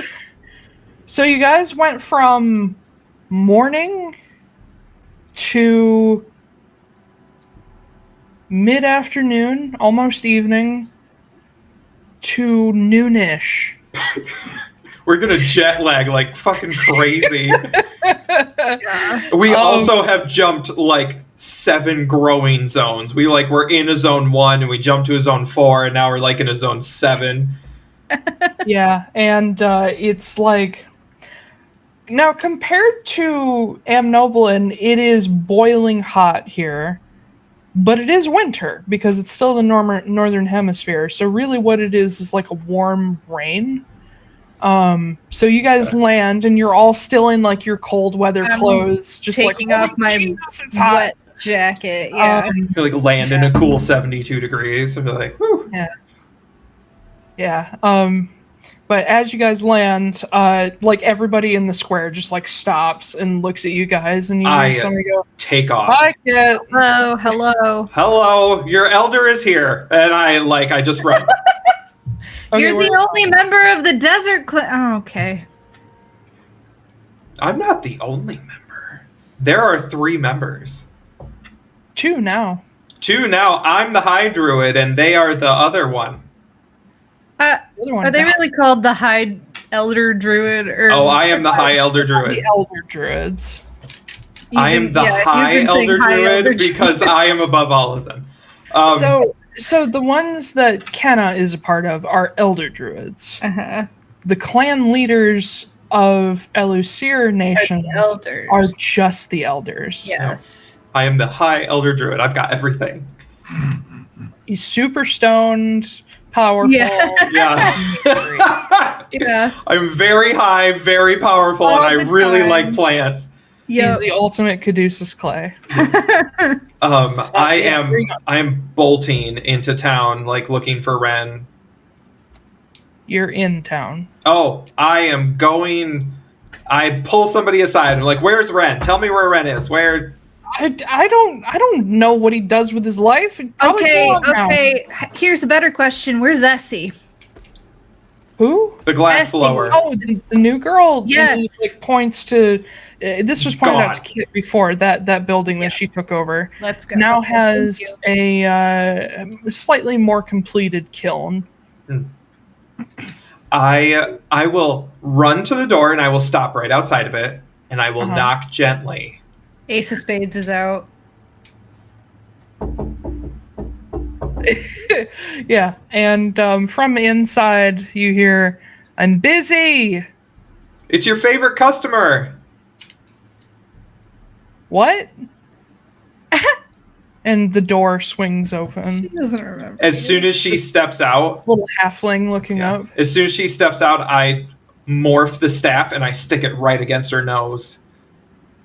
Okay, yeah. She just tenses and freezes. I point the gun at her. Yeah, and I'm assuming Lucan is coming up on the side. Yeah, Lucan pokes his head around and is like, "Hello."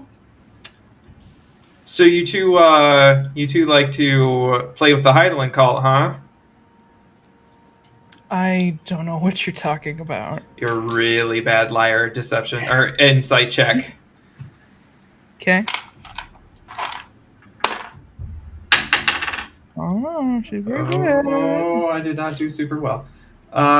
Insight 20. Oh, okay. Yeah, you can just barely tell that it's a lie. If you do not want to become a smear on the floor, I suggest you start talking. And she glances at Lucan, and you just hear her go, "Traitor." And he's just like, I've still got that staff shoved straight up her nostril. yeah, she's not moving. She says, "Okay. What do you want to know?" What the fuck is what I want to know. What the fuck? You're gonna have to be more specific, dog boy. What are you doing? It's been a while since I've called you that. What do you mean, what am I doing? I'm making an honest living. Right, but what are you doing, really, for the Heidelen Cult? I'm not doing anything for them. I'm just living my life as a normal glassblower. And Lucan says, she's a scout. What does that mean? If you'll fill me in, She Lucan. feeds them information about potential targets. So you're a weasel then. So You're lower than a cult member. Why are you here in Volfira?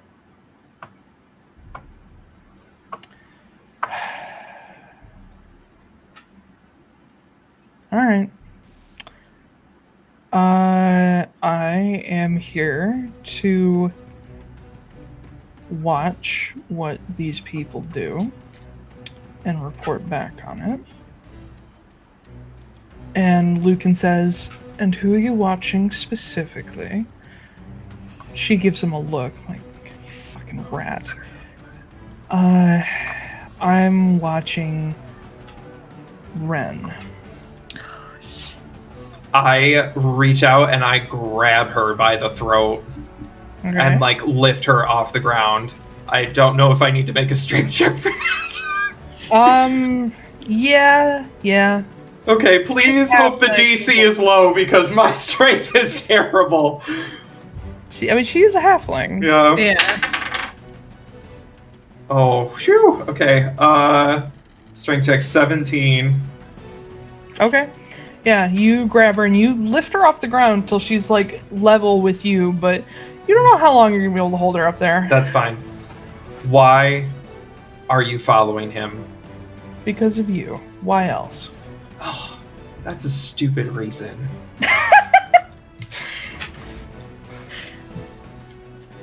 Do you guys have no imagination whatsoever? You just follow him because we're related?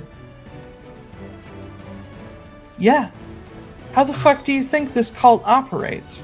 We find what people care about, and we destroy it.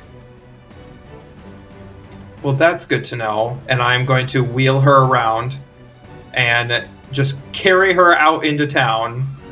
Okay. And Lucan is just happily trotting along like he's a dog who did a good job. hang on. I'm following. I'm taking her to the center of town where I'm not near any houses. Okay. Oh, you're gonna incinerate her. I may not incinerate her quite. I am going to throw her to the ground. Okay, And you are gathering a crowd. Tell everybody to... I'll look to Lucan. I'll be like, is she really that useful? Well, she's just a black cloak. I chime in and I'm like, we already have him. We have a connection. We don't need her. Good. And Essie is like, whoa, hold on. You don't...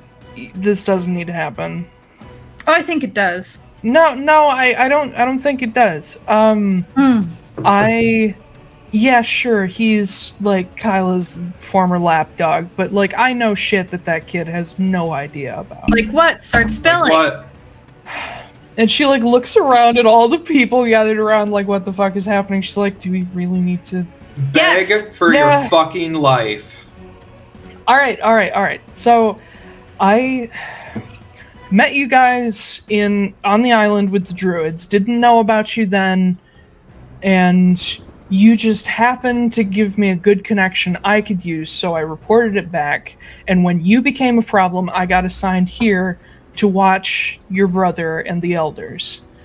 I'm supposed to report back on what they can do, how dangerous they could be, and what we could get if we, for example, sold them out to the Hull-Drawn Company or something, whatever.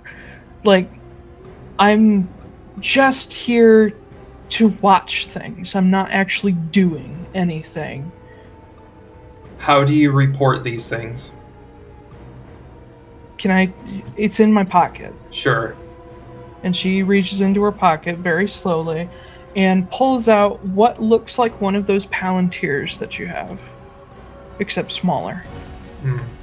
It's a one-way speaking stone. And Every day I report in. How close do they have to be? They don't have to be close. It's only one way, so it works from whatever distance. You said you check in every day? Yeah. So you've already told them all the information you know about him. Thus far. Cool. Kit, she's useless. Get rid of her. Hold on a second. No. Hold on a second. I have skills that could be very useful. What, glass blowing? That's a hobby. It's a good cover. If we kill her and she doesn't report in tomorrow, it's going to make Valfira a target. Exactly. Why don't you shut the fuck up for 2 seconds? I'm kind of begging for my life here, lady. Great. Beg quietly.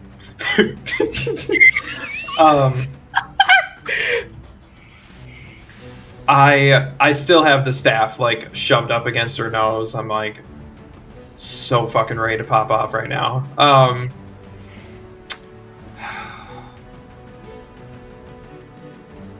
You're going to report back to them in the morning, and you're going to tell them that there's nothing here that they want or need, and you're going to make it convincing, because if anything happens to these people, it won't be a pleasant death for you. They're gonna know if I lie. Then you're gonna tell them that you quit and you're gonna leave. Hey, you don't quit the Heidelen Cult. It doesn't work that way. That fucker, and she points at Lucan, he is as good as dead. It's just a matter of time. Well, you're gonna die either way, so you have choices.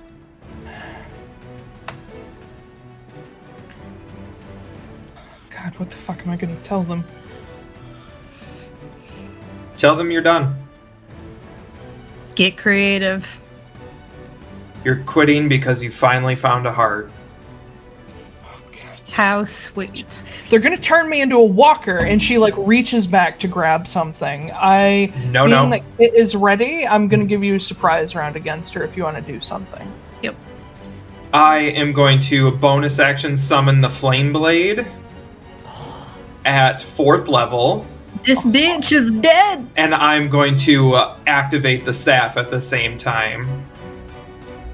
Oh, what?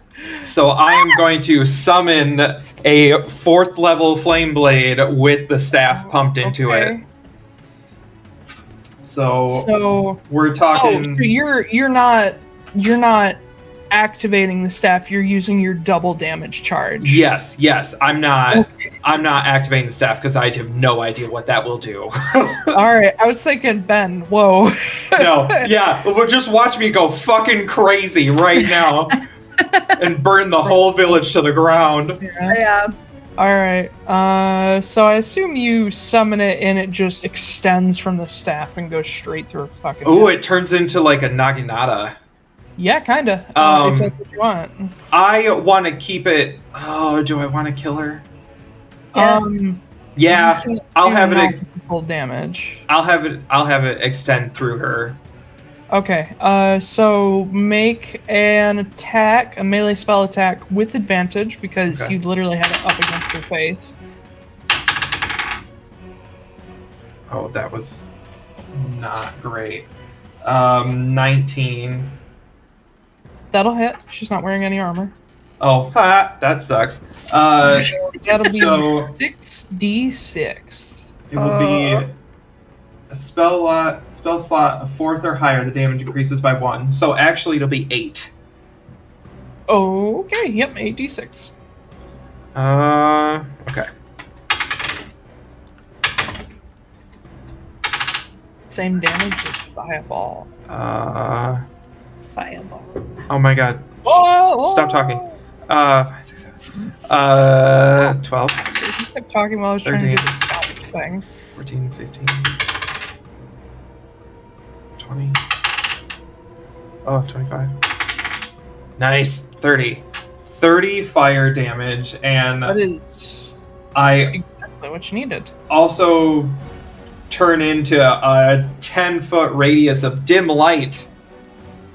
Alright, well, 30 is exactly what you needed as the white and gold flaming blade just extends through her head, cuts through her top jaw, through the roof of her mouth, and out the back of her head.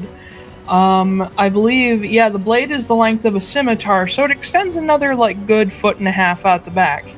And with just a little slight wrench, you take her head off at this level, and it just goes scattering across the ground, and the brains just spill out everywhere. I imagine it was kind of like a lightsaber, because it just seal everything off, cauterize everything. Yeah, pretty much. I will spin the staff back and drop the flame blade so it goes back into where it was. And you hear Lucan throw up. That's fine. And I just walk off. I just walk off looking for Ren. Okay. I'll turn back to Marin. I'll be like, get her shit, and just keep walking towards Ren. Gotcha. Okay. What Marin and company doing? Yeah, I'm gonna get her shit. Okay. Explain. I'm gonna loot her. Okay. Are you looting just her, the house, or what? I'll do just her and maybe send Bull or someone in there to loot the rest. Yeah, we'll go in there. Make an investigation check. Okay. No, that was bad. 5. Oh, Okay. my God. Well, there's a couple obvious things. The thing that she was reaching for was an enchanted dagger tucked into the back of her belt. Okay. That when you pull it out, it appears to be a fairly basic but still effective, like flame dagger. You find, again, more obvious stuff. You do find a coin purse with 10 platinum in it, which is pretty good for a fucking glassblower. And I think that's pretty much all the obvious stuff you find, other than like some keys. What about the seeing stone? Yeah, that's there too. Oh, okay. It's speaking stone. Oh, speaking stone. Mm-hmm. It is one way. Random keys. Okay. Yeah. A random ring of keys. Bull goes into the house, and you hear him rummaging around in there. And eventually you hear, I found the poison, or at least most of it. Oh, God. Okay. Maybe we should. I don't know what to do with that. I'm just gonna break it. Okay. Yeah, just don't get any of it on you or anything. And he walks out carrying these big jugs of poison. He's got 4 of them. He says, I'm gonna take these outside the village so they don't, pollute the soil. Mm-hmm. I'll be actually, you know what? I'm gonna go throw it down that hole. Oh, yeah, with the false side. Okay, And yeah. he takes off. Okay. Hopefully that doesn't seep into the water table. No. And Ansem goes into the house as well to take a look around. Silas is staying near you and keeping an eye on Lucan, who's giving you guys a respectable distance. Yeah. But very carefully not going too far because he's waiting to be shot. I'm also like shooing people off, nothing to see here. Just go about. Everybody's just not understanding what just happened. Don't worry about it. Just move on. Yeah.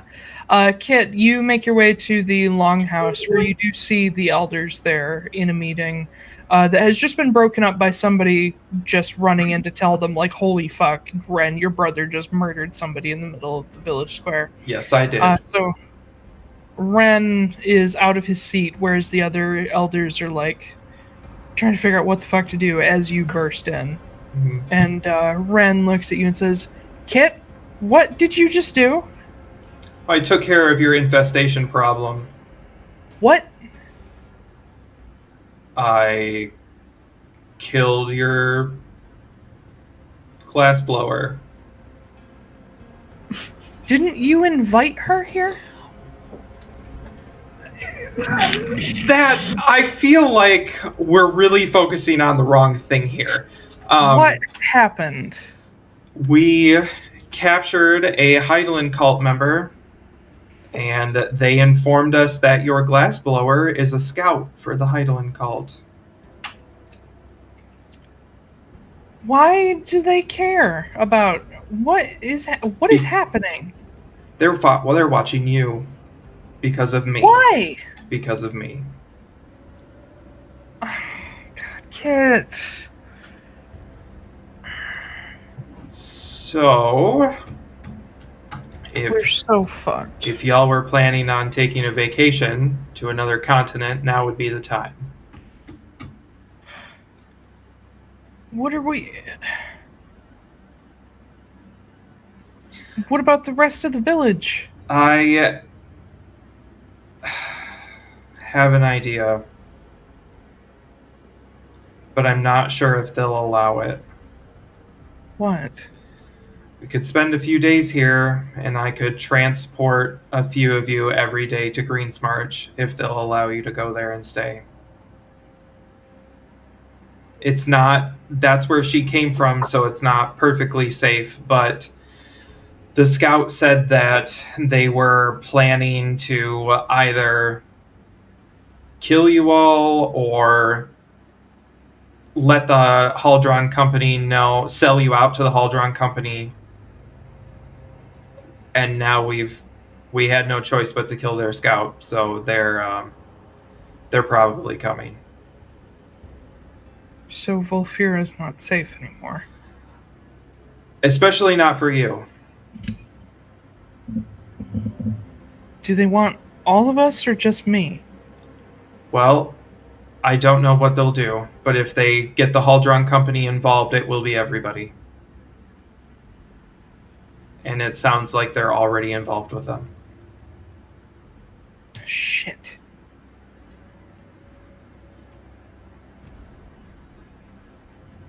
I do have Kenna McAmborough here, so maybe she could help us. Say that you hear her step up behind you and say, volunteering to help with the whole mass exodus thing. Oh, thank you. You're wonderful.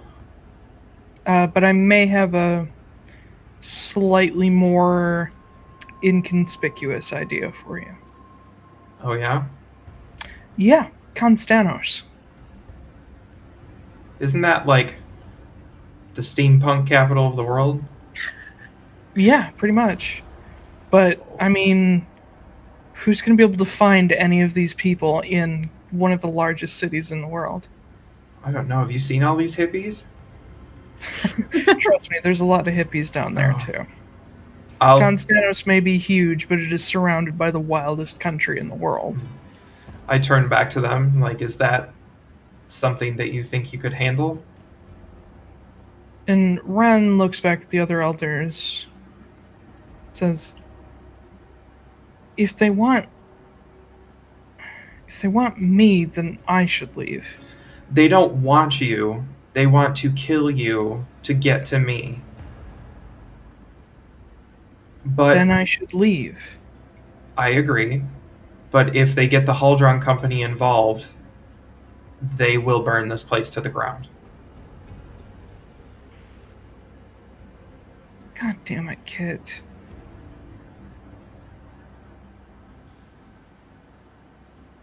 Why do you always get in trouble?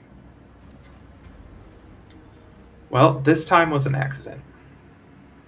An accident?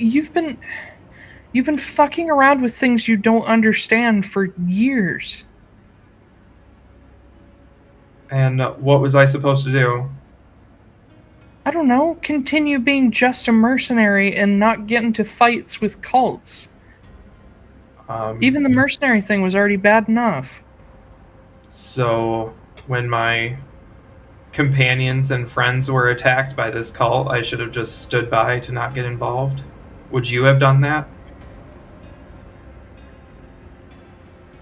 I don't know.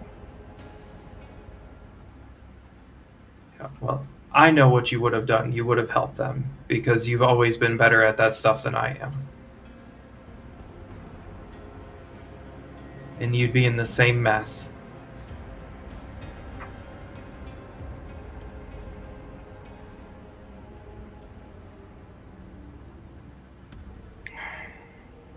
And he looks at Kenna, says, what do you think? What... Is there anything I can do? Anything we can do? And Kenna kind of shrugs and says, the Heidelen Cult is, persistent. I think that rounding up the village and moving is probably the safest bet, but if you want to risk it, we can start with just you. And Ren looks around the longhouse and says, I don't want to uproot people again, if I can help it. And he looks back at Volqua specifically and says, I'm gonna go. Oh shit, the cat just scared the hell out of me. What? Oh, what? The cat just ran up and like bopped me and ran off and he scared the hell out of me. He does that all the time. He's literally sitting behind something like peeking at me now because he thinks he's fucking funny. But yeah, he looks at Volqua and says, I'm gonna leave. I need you to double the watch, and if anything looks out of place, everyone is leaving. And Volqua nods. And Ren turns back to you two and says, I don't want to get everybody else involved in this. It'd be better if they followed me rather than the whole village. So, put me wherever you think is going to work. I'll look to Kenna and be like, do you have an idea of a place in Constanos that we can go?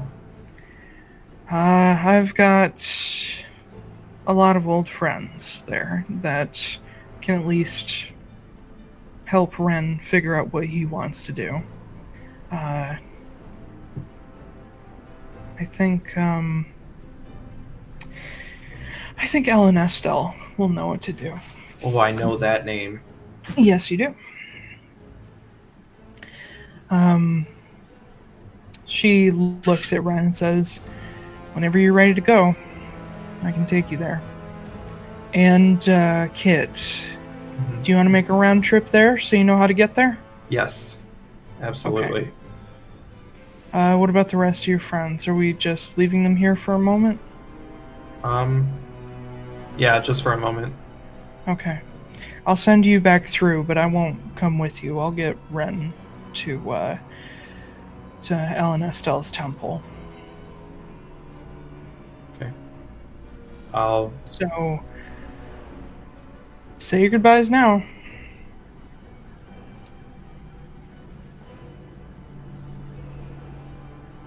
Yeah? Isn't that Ren who's saying goodbye? Aren't I going with Ren to this place real quick? Well, It's gonna be really short. I gave this. Kenna is saying both of you because she assumes that you're not going to be able to come back here for a while. But whatever. Sorry, that didn't come out very clearly. Yeah, I wasn't sure what you meant. Sorry. Yeah. Ren nods and says, "Let me go get my stuff." And he turns and walks out the other end of the longhouse. I will turn to Kenna, be like, thank you for doing this. Yeah. I suppose, even though you are a pain in my ass, you are kind of doing me a favor by keeping tabs on that thing. And she points to the staff. It's, been interesting. I bet. It's okay. After like 200 years, you get used to it. It does some really interesting things. I was not expecting it to split the sky open when I did something the other day, but, you learn. Yeah, I've never played with that one, so I don't know what it does. I haven't activated it because I am terrified. Good, don't. Yeah. I mean, you saw what happened with the Gaitha hide. Yeah, true. So I will, I'll go tell people goodbye, and then I'll plan on not coming back here so that, because apparently Kyla can track these. Yes, she can. Oh, I should probably also let you know, I don't know if you already know this. Lucan told us that Kyla is trying to find a way to bind a crystal to someone permanently without any physical traces. Also, I need you to go on a short walk with me. We need to talk.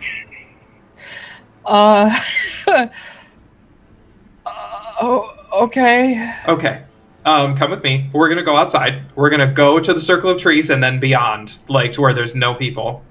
Yeah. To beyond! It's been a hot minute since somebody surprised me. All right. Oh, just wait. Just wait. Oh, God. All right, so she follows you while Ren does his thing. All right. So you remember Senna, that giant thorn in everybody's side? Yep. We saw her a few days ago. I know. She killed Marin and brought her back to life. I'm aware. So there's another piece of it that I think she might have done, but I don't know what the truth is about this. If you look at Marin, she has an aura of evocation magic, and her eyes are now red. And Senna's are not. I am concerned that Senna may have transferred the Fjordenhide. Fjorhide. I can't remember them all. We're in a serious moment. Sorry. The Fjorgenhergen. She, what's it called? The Fjorhide? That she may have transferred the Fjorhide into Marin's body without leaving any physical traces. And although Marin has not showed any...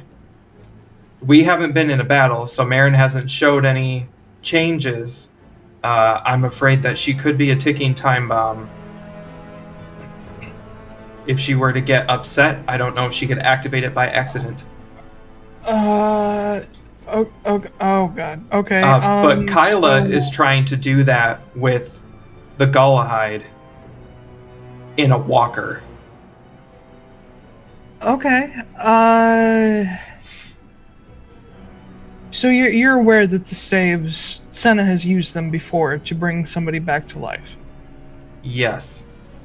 But you're saying that when she did it for Marin, Senna lost all traces of the Fjorhide.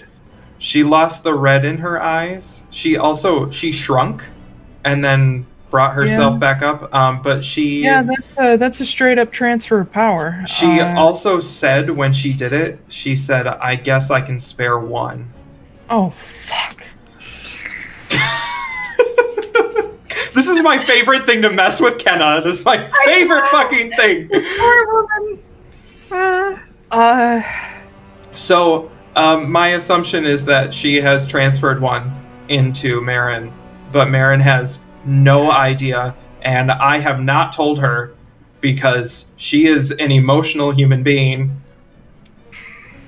to say the very least. So okay, well, let me start off by saying the last time that Senna did this that I'm aware of was Luca Finn from the Phelan Caravan. She brought him back in exchange for the Fjorhide. Mm-hmm. She used part of its power to bring him back, but he was still bound to her in a similar way that, I don't know, for example, you're bound to Taiylor. Like a mortal to a god. And apparently the way that was fixed was they transferred the bond to Tiamat, which, what a fucking choice. But I don't know if that same thing happens if Senna gives up the staff entirely. She did say that Marin was completely no strings attached. Do you actually believe any of that shit, though?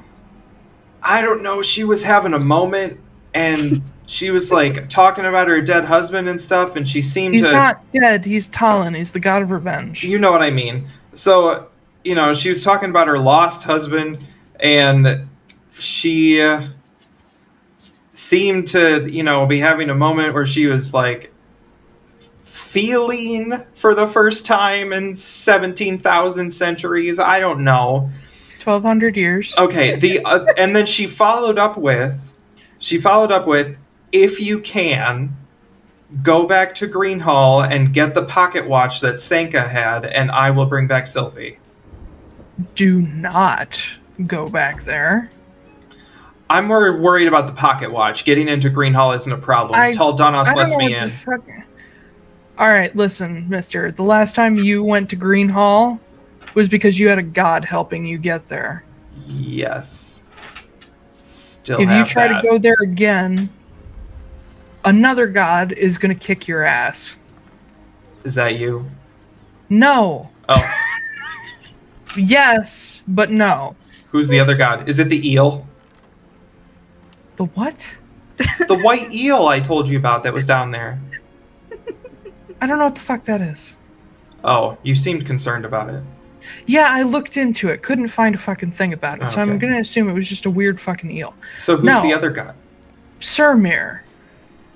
The serpent thing? No, the Titan. Oh. Okay. She looks after that place. Oh. Because there's shit there and she pokes you in the chest that you're not supposed to fuck with. Is that like the pocket watch? I don't know about the pocket watch, but I know the Gaitha hide was down there, you son of a bitch. Yeah, well, not anymore. Senna's got that. Yeah, I'm aware. I know, she took it from you. Yeah, she came and talked to me recently, and then I kicked her ass out. Oh, I told her to come talk to you if she wanted to turn over a new leaf. Yeah, I fucked her up and sent her away. So thanks for warning me. I don't have a spell to warn you. You got the fucking King of the Arbiters. He's busy. He's not busy. He's not king anymore. True. He's married to the ultimate fucking... God, what's the word? The ultimate fucking liability. It's up there. It's not there. Marin's ears perk up back in town. She's just like, what? Well, you would be surprised how much work that liability takes. Wow! Sorry. I swear to God, you, Dee's group, and all your little friends are the most stressful fucking people I've ever met in my mortal or immortal life. From what I hear, you used to be one of those people. I was, and that's why you annoyed the shit out of me, because I see myself. Oh, that's adorable. I see myself in you too. Yeah, fuck you. So still might go to Green Hall, but not right now. That'll be like a way in the future thing. I'll let you know. I'll give you a heads up. So it depends on what happens. Because like if Marin dies, I don't have to worry about it, right? But like if she survives, we'll talk about the pocket watch. What? No, I want you to live. I'm being realistic. So yeah, I just wanted to warn you about everything that's going on. And that Kyla is terrifying. P.S. Watching her be ripped out of someone's body is horrifying. Yeah, it's not fun. But yeah, that's all the information I have. So I think I actually have 2 of the staves now. It's just one of them technically doesn't belong to me. Well, whatever you do, don't get the Ordenhide too close to Marin until you're sure of how they're going to react. I mean, fire and sun, that sounds like a good combo. No. Wouldn't it just make it better? No. Oh. The only staff that can be near the Ordenhide safely is the Golahide. Oh. The only staff that could be near the Fjordhide safely was the Sephenhide, but that's fucking gone. Oh, okay, I see now. Okay. What about the life and the death staff? Was that a good Death mix? staff was gone. I've got the life staff. Oh, okay. Huh. All right. Well, we'll do the best we can. We'll make decisions as we go. You know how these things go. You've been there. You've done that. You know. I'm going to kill all of you. I believe you.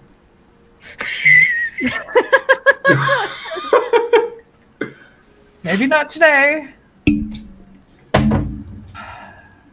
But eventually. Maybe tomorrow. I have bigger issues to deal with right now. Really? Oh, that's right. Yes. That's right. The Monomar are escaping. I don't care. I don't care if the Malandrada, that's their names. They are also not high on the list at the moment. What's My on? major concern is that the entire Monomarig is undefended. Oh. it is literally, quite literally, in all of the stories, the soul of the world. So let's try not to leave it, exposed to everybody. Do you need help with that? How are you going to help me? I don't know. I've got a staff. I'm kind of powerful-ish.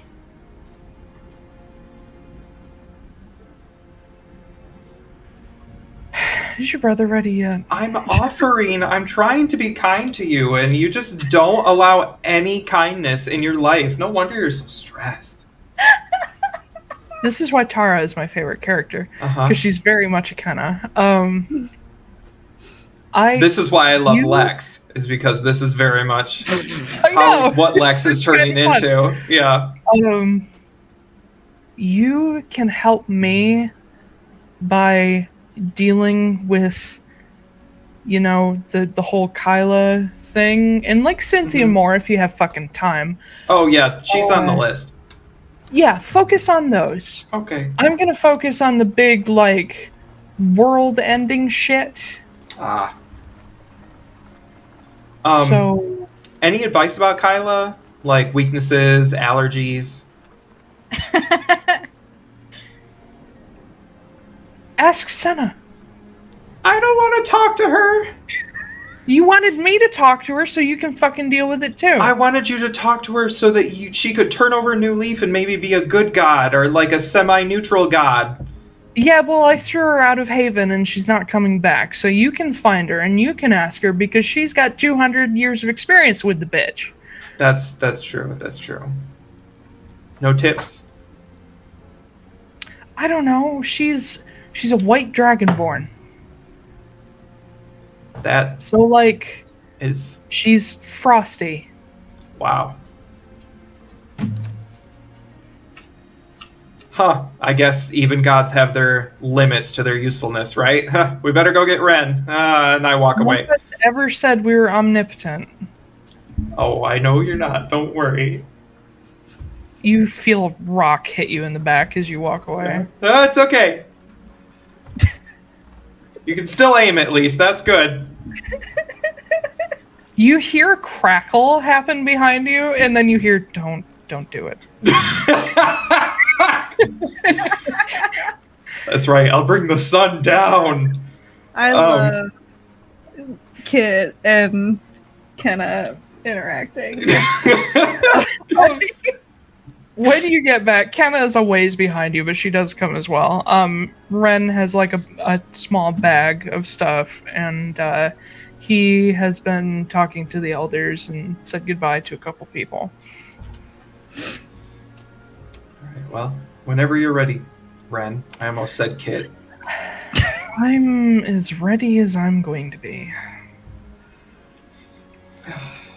Alright, well, let's go to the other side of the world. Great. And he looks at Kenna. Kenna's just glaring daggers at you. Oh. She's a little grumpy today. It's fine. What? She's a little grumpy today. It's just fine. It's fine. That tends to be the MO of everybody around you, Kit. Fair. That tracks. Alright.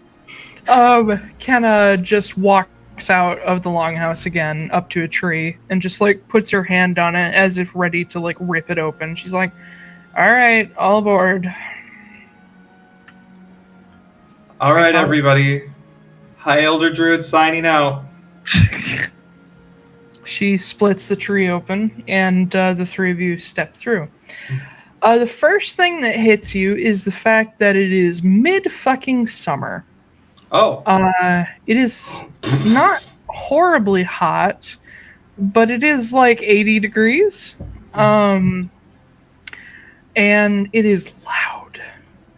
It is very loud. We're in the middle of the city, aren't we? What? We're in the middle of the city, aren't we? Yeah. And it's also morning again. God damn it. So much jet lag. You're technically back to where you started, so you're no longer It's been morning 3 times today, and I'm getting really tired of it. But you step out of a tall, a white-barked tree with very vibrant green leaves.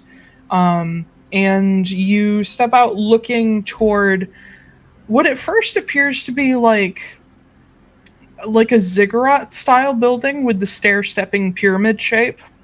Mm-hmm. And it has 4 columns on the outsides of it, and entrances on each side. And each level has like walkways on it that people can come out to. It is enclosed in a somewhat smallish courtyard, but like big enough for people to come out and kind of chill on the grass. You see quite a few people going in and out, most of them younger, looking like students maybe, carrying lots of books.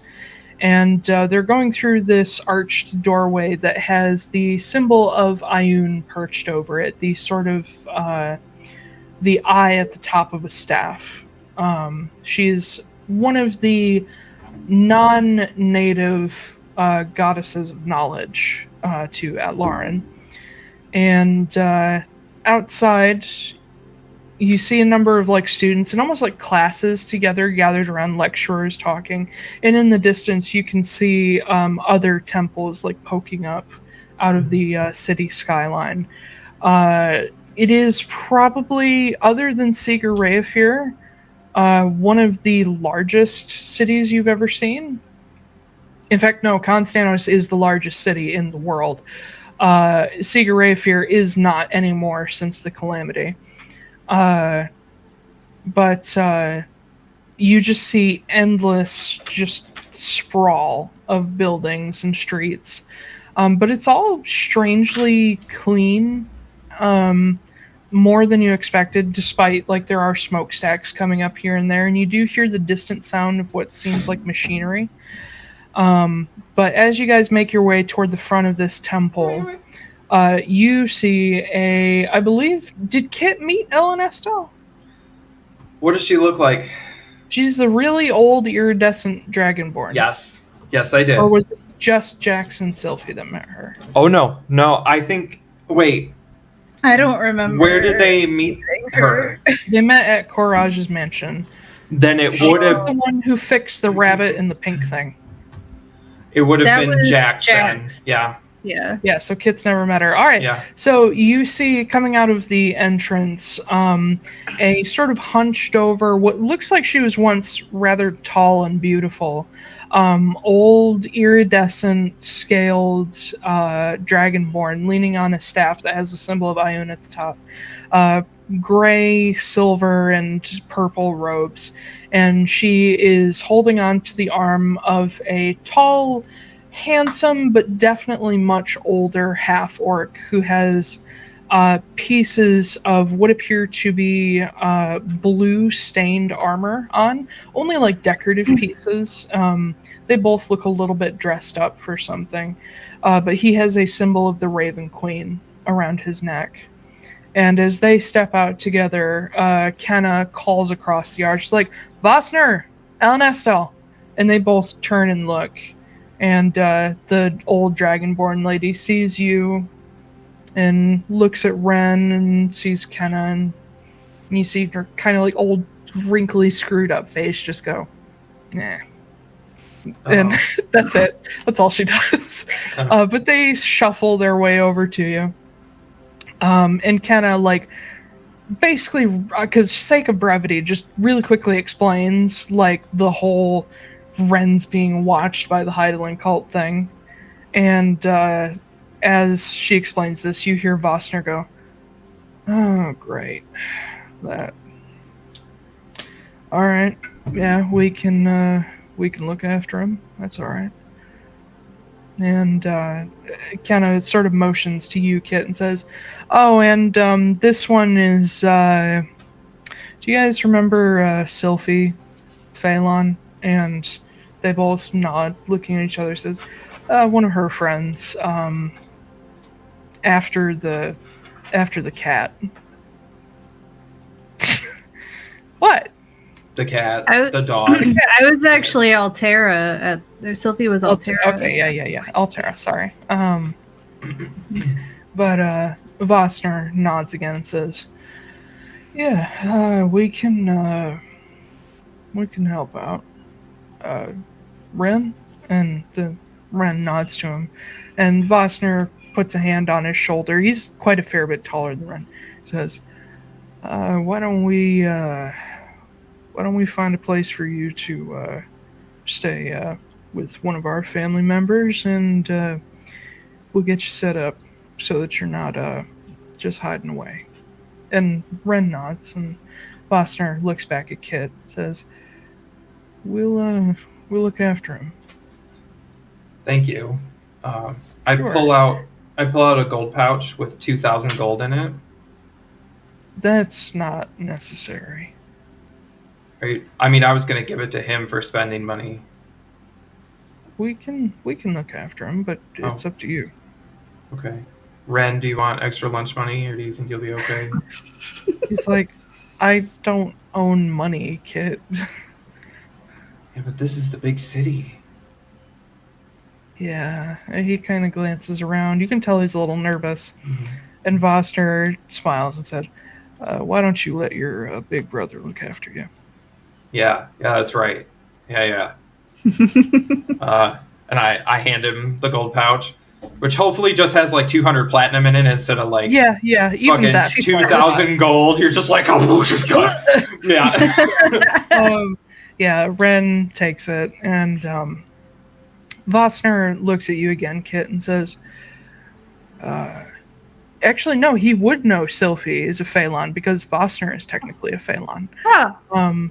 Okay. So he would be aware of what happened to her. He looks at Kit and says, You're Phelan too, one of Quinn's, right? So I've been told. I don't think you have a choice when it comes to Quinn. I would agree. But you're the one who's been running around with Bull. Yes, yeah. Yeah. And Marin, was it? Yep. Well, I guess you know how to get here now, so if you ever need a place to hide away and take a breather, we're here. We'll keep that in mind. Thank you. Yeah. And tell Ansem we're waiting for him. And if you do manage to find Molly, him too, I guess, idiot that he is. Haley really wants him back. I'm sorry, I'm writing this down. Okay. Yeah, no, I can let them know. And thank you for looking after the old man, too. Oh, he barely eats. It's fine. It's like super. He walks himself. It's great. Yeah, he's pretty self-contained, but I don't know. A little grouchy in the morning. Well, you tend to be pretty iffy in the morning, and he looks at Ellen Estelle as he says this once you get past the age of like 60 or so. And she looks up at him with like her eyes narrowed. It's like, trust me, I've been friends with these people for I'm going on 50 years now. That's an obscenely long time. Can you guys send me a message every now and then and let me know everything's okay? If you don't mind hearing from this angry old lizard. Oh no, that's fine. And you see her like punch him in the shoulder. It doesn't do anything. Says, yeah, we'll keep in touch. Okay. Well, Ren, welcome to the city. Yeah. And take care of yourself. And I am sorry that you have to do this. Maybe I can learn something useful here. You can learn how to take over the tribe and become the ultimate elder. I don't want that, Kit. Oh, God. There's such a lack of dreams. It's like really harsh and mellow. So I think you're too mellow about all of this. Oh, well, it's kind of one of those things where if you worry about it, you end up worrying yourself to death. So it's just not worth it. Then you'll just stay young forever, won't you? No, probably not. But I'll hopefully be less sour. Go away, Kit. Oh, come on.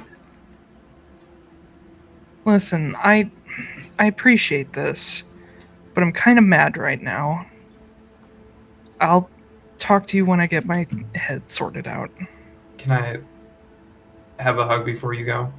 Yes, you can, Okay. dumbass. And he comes up and hugs you. Okay. I hug him back because I have to.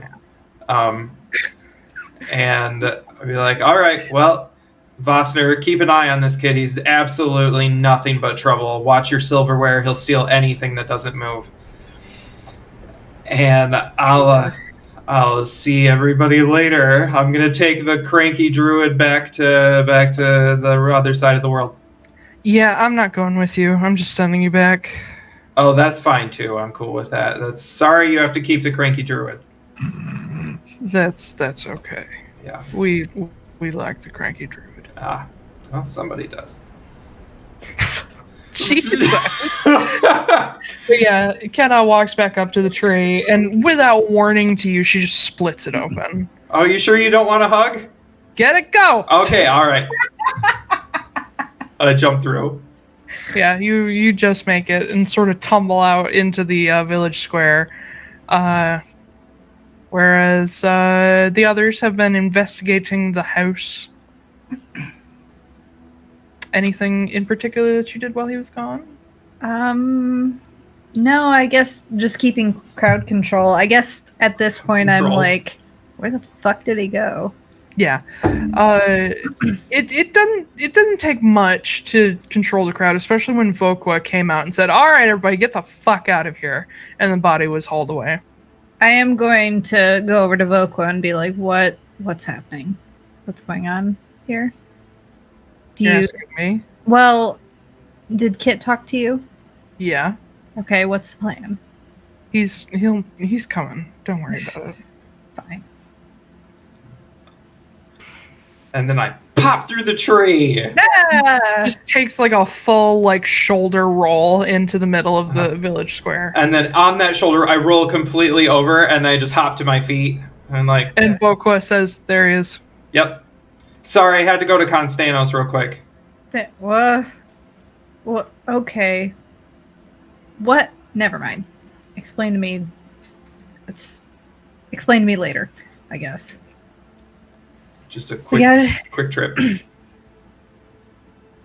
We got it all taken care of. The body's gone. Not much interesting in the house besides the poison. Oh, yeah, when Sylphie comes back, I'm going to have a real talk with her about that poison. That was such a bad idea. Yeah. You guys see Bull come trotting back, just like, I got rid of it. Oh, good job. Okay. Thank you. How many bottles were there? Well, there's 1/2 of one left. So 4.5. Why didn't you get rid of that? I could only carry 4. I was coming back for the last one. Oh, okay. You sure you don't want to keep it so we can, poison Kyla? I would I would like it to be a lot more violent. Is Lucan there? Yes, he's still standing there. Lucan. Yes. I wonder how close you could get to Kyla to poison her. No. Not very close, because she probably knows that I'm here. Oh, okay. Well, I looked at Vokwa. I'm like, do you have a use for half a jug of poison? Yeah. Who are you going to kill with it? It's none of your business. Okay, never mind. Vokwa doesn't get it. She's just straight-faced. We'll keep the poison, or Bull can throw it in a hole, whatever. Bull goes in and, brings the jug out, just go throw it in the hole, Bull. Yeah. Okay! And he takes off. I look back to Vokwa. I'm going to need you and the elders to find another glass blower and keep this business going. Great. Thank you. You're the best. I know. We're just gonna stay overnight. She just walks away. Okay. Let's All right. Cool. Break. That's it, everybody. That's it. Everybody clear out. A wonderful vacation. Do you liking your honeymoon so far? This is nope. We're finding another starting spot because. Are you sure? I mean, a quick trip to Greensmarch, a hop down to Iroquois sounds very, very romantic, especially with a little death and murder tossed in on the side. Yeah, just something to tell the kids later on down the line. Yeah, exactly. I mean, it'll fit in with the rest of your stories, right? Oh, jeez. Anyway. Did I see you talking to Kenna again? Oh, yeah, she's stopped by. Well, yeah, she brought us here. I mean, obviously. She had to take Ren and I to Constanos real quick. We were trying to figure out where to take him to keep him safe. Okay.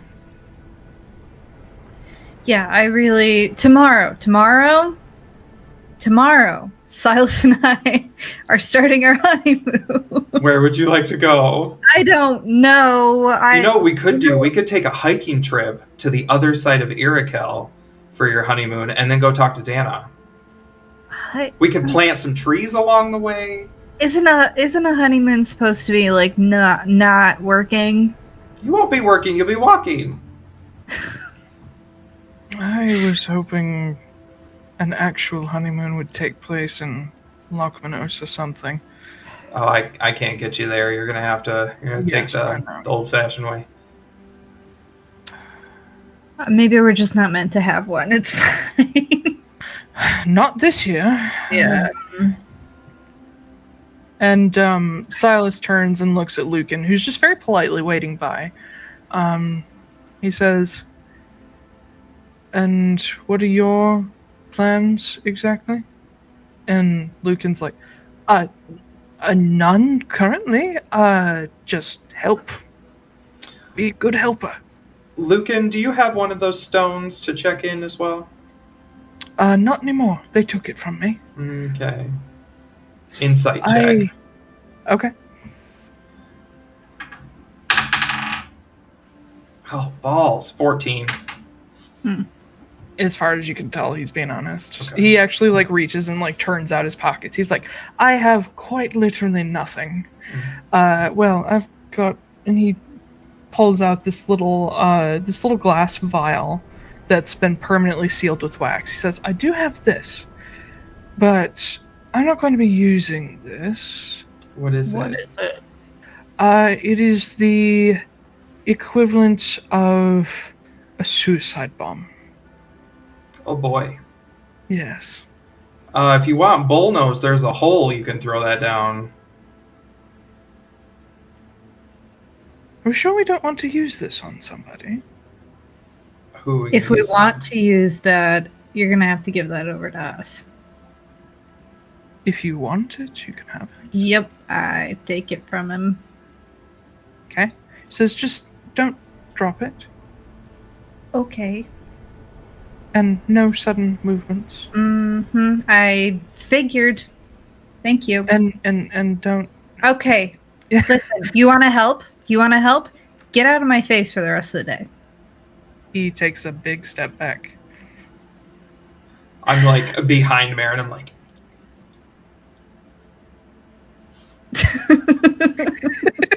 I thought your camera cut out for a second because I didn't hear you, and I was like, I turned to Kit. Can we safely assume that we can stay in the same place we stayed last time? Yeah, probably, yeah. Cool. Go in there, and you, Lucan, I turn to Lucan. I'm like, don't talk to me for the rest of the day.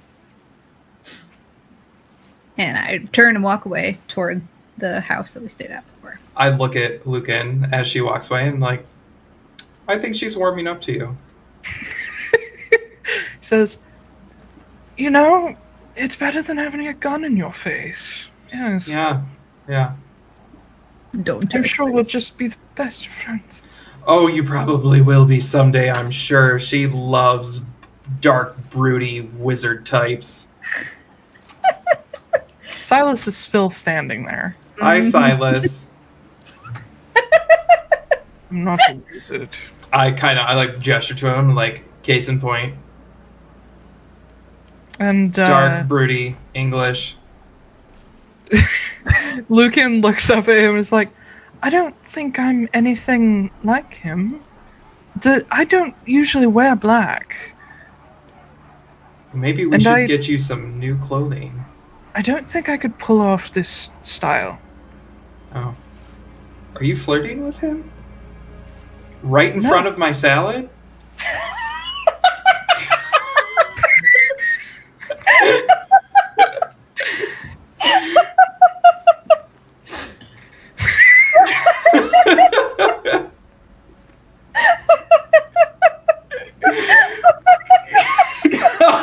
Oh, there goes Wee. She's gone. It just caught me off guard.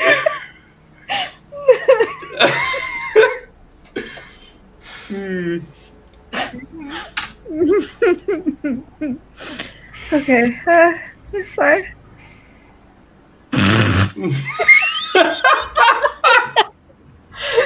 Oh my god. What's not in the back of my head, like, who's the second wave gonna hit? Yeah. Okay, no, it's good. We're good. You sure? Yep. Okay. Nadver, that's his brother. Lucan says, no, I would not dare. And Silas says, good. Oh. And then Lucan, you actually see Lucan kind of go. God. Make an insight check, just real quick. Oh, Jesus. Now he's a little turned up. Yep. You're like, oh, dominate me, daddy. Yeah. 18. That's exactly what's happening. No, I know. I've seen it in person, I know. Yeah. And Silas turns and walks away. Mm-hmm. And Lucan is just like, yeah, don't get your hopes up. But we can all agree they're both like. Yeah, they're attractive, but like you know how there's those couples that are like hyper attractive and really successful and really well off, and they're just trash fucking people. Wow.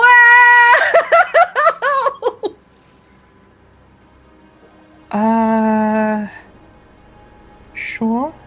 That's exactly what's happening. I wouldn't get near either of them. Wow. But me, on the other hand, super nice person, and I walk away. Oh, I thought you were going. Okay. So you guys just leave Lucan alone in the middle of this village? I probably get like 20, 30 feet away, and I'm like, come on, let's go. Yes, sir. And he follows after you.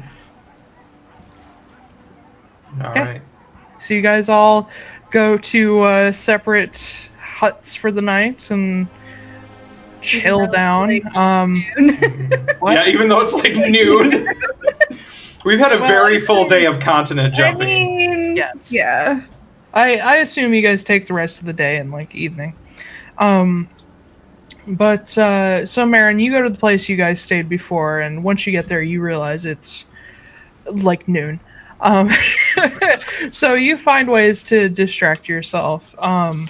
Eventually, Silas arrives as well, looking rather miffed, as is per usual. Yep. But he steps in as you're, I don't know, messing around with something that was in the house. I don't know what you're doing. No. But as soon as he closes the door, says, oh. Yeah, my sentiments exactly.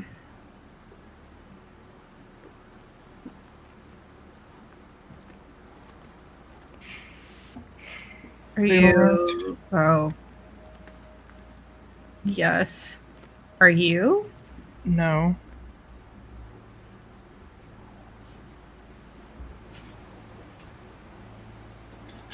I think he's genuine. I know he's genuine, and that's what annoys the shit out of me. So like I said before, I'm just gonna forgive him. I know. I know for a fact we're not gonna be best buddies or anything like that, but if he wants to help, then I'm not going to turn it away. The thing that bothers me is he seems genuine, and I want nothing more than to hate him, but I can't. Yeah. I'm right there with you. It pisses me off.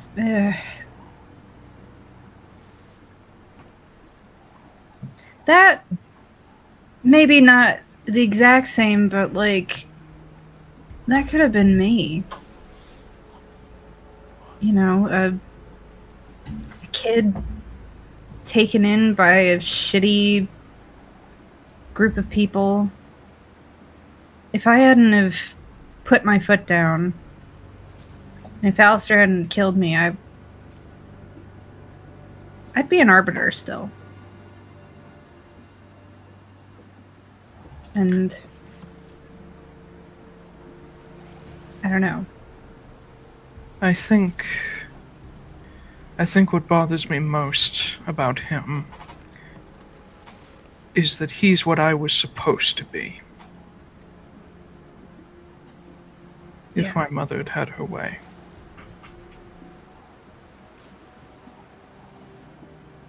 I don't like seeing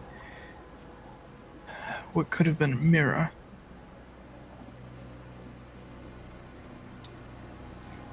I'm gonna go over to him and just take his hands. And I certainly don't like being near someone who, intentionally or not, made you suffer. I know.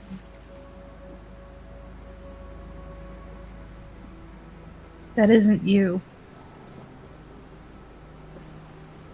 I know. You're not a coward.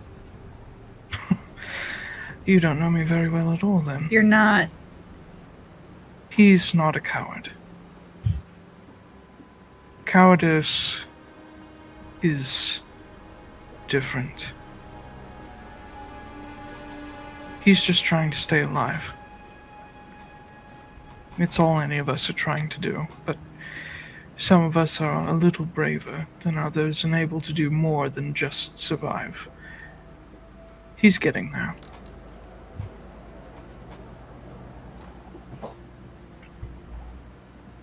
God damn it, why am I starting to like him?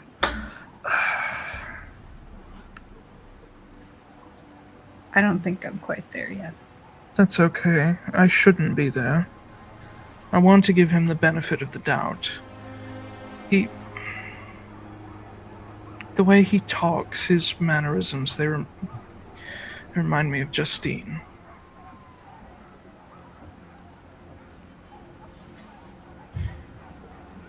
And really... Oh, sorry. No, go ahead. You really should message her. I know, but I don't know what to say. Start with Marin's your sister-in-law.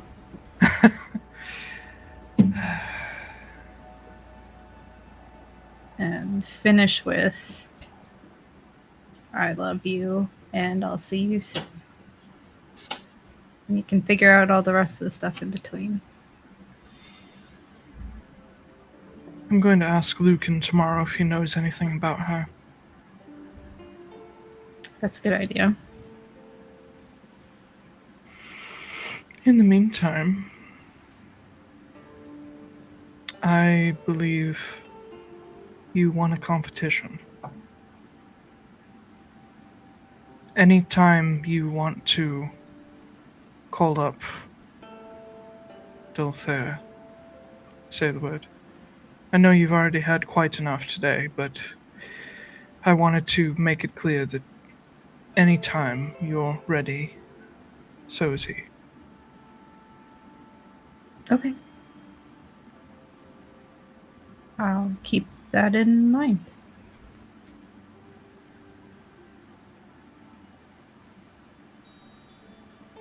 I'll let you know. Yeah.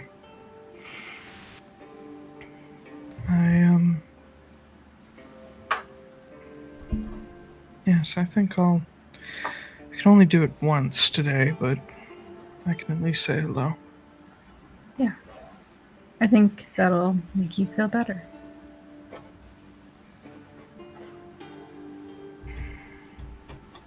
Are you tired? I'm tired. Yeah, it's like noon. So I don't know. I guess I am exhausted. I did go under the ocean. Yeah. That's What the hell was that? That. Okay, so listen, just as a disclaimer. I don't like disclaimers. No, it's a good disclaimer. Good disclaimer. Mm-hmm. I didn't make any new deals.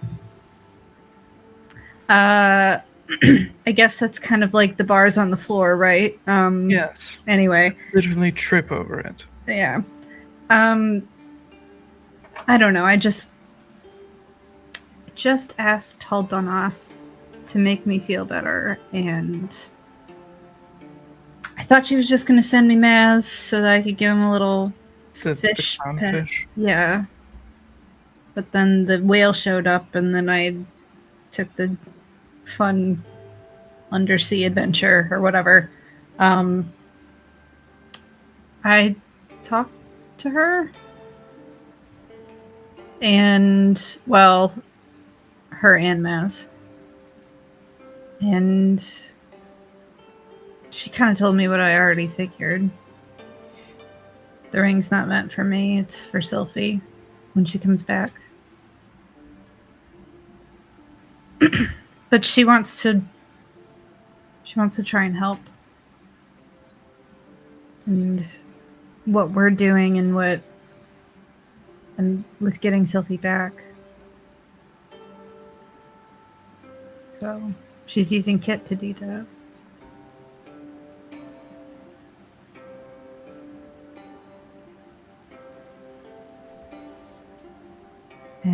I told you I didn't make any deals. Well, you can't blame me for being suspicious. You have a pattern established. You know what? Make one deal with a god, and suddenly there's a pattern.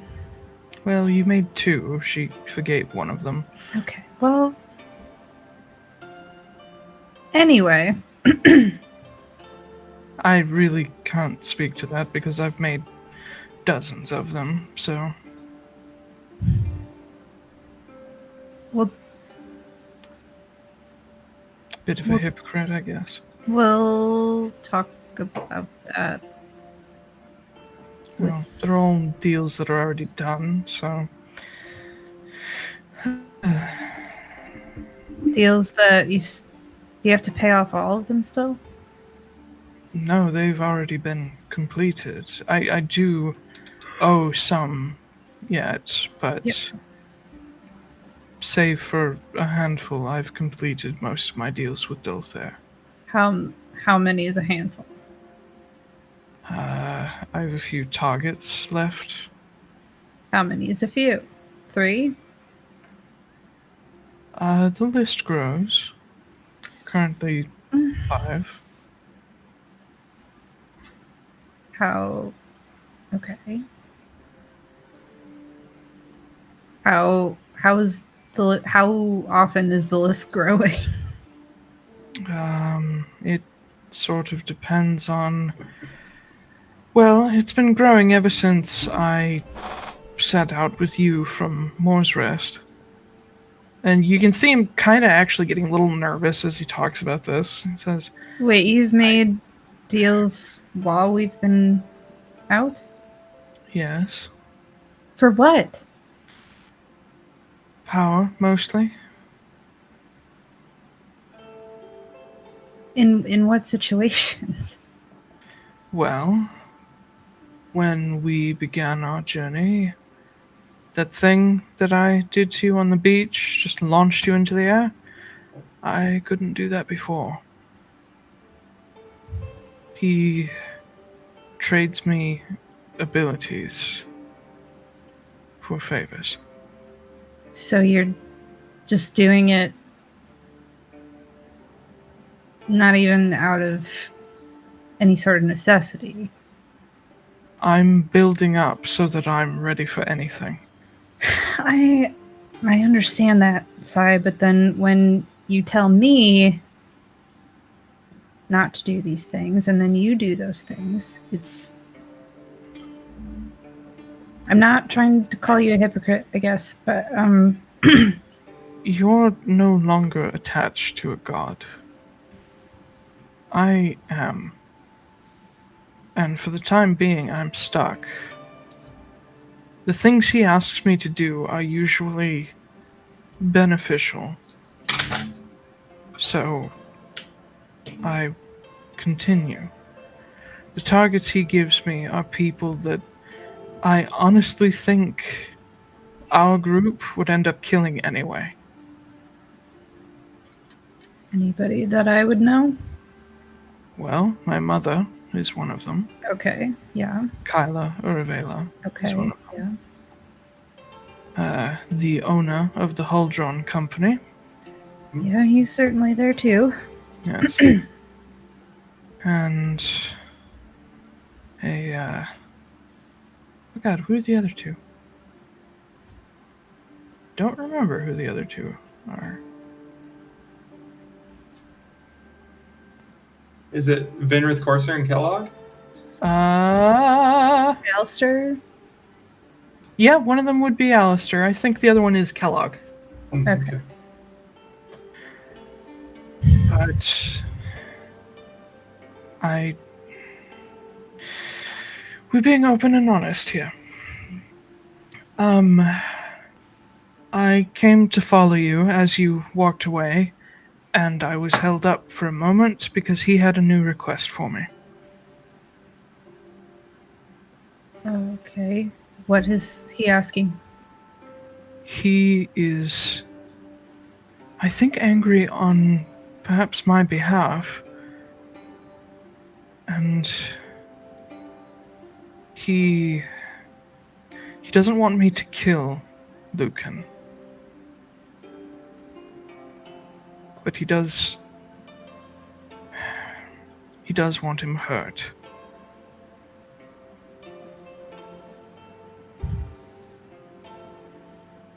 He's still useful. He is, yeah. I didn't say yes.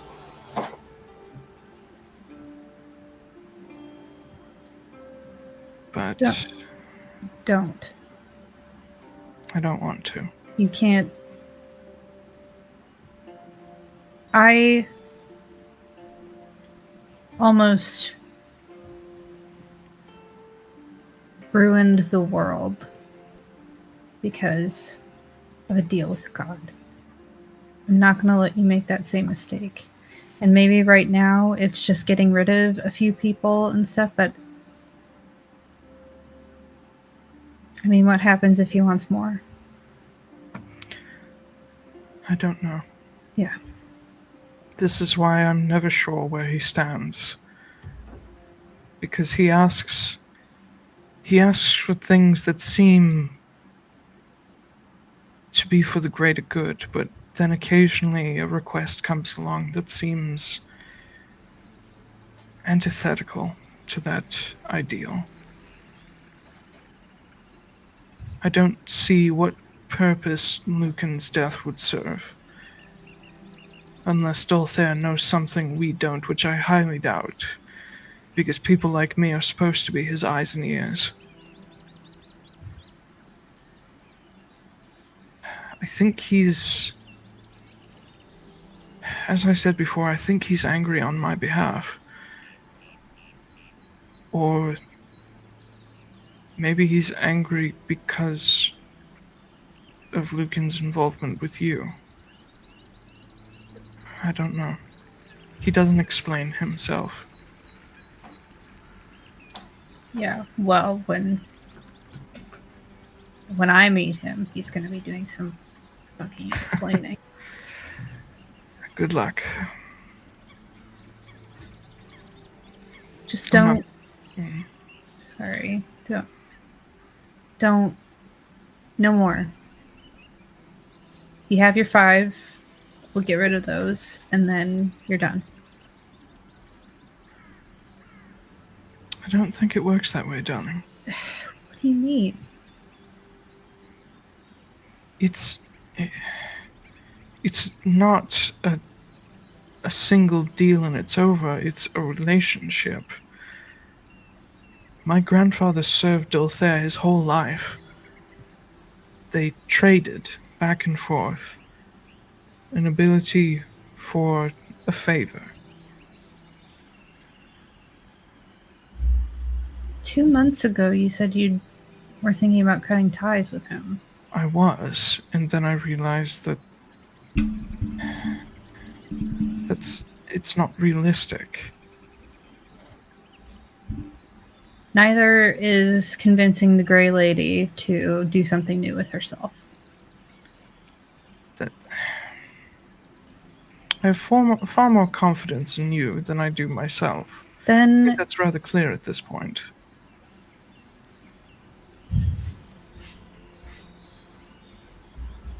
I don't.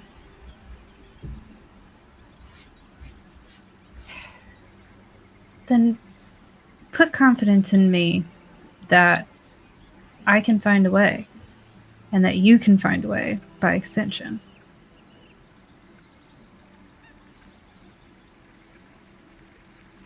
Are we fighting? I don't know. Sure. Well, then I have to win. You think you win. You see a little smile. I don't know. Your track record over the past couple of days hasn't been great.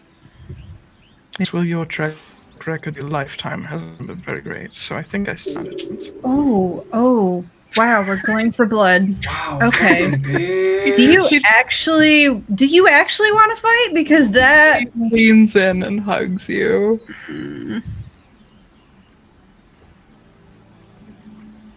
no more deals. Keep the list at 5.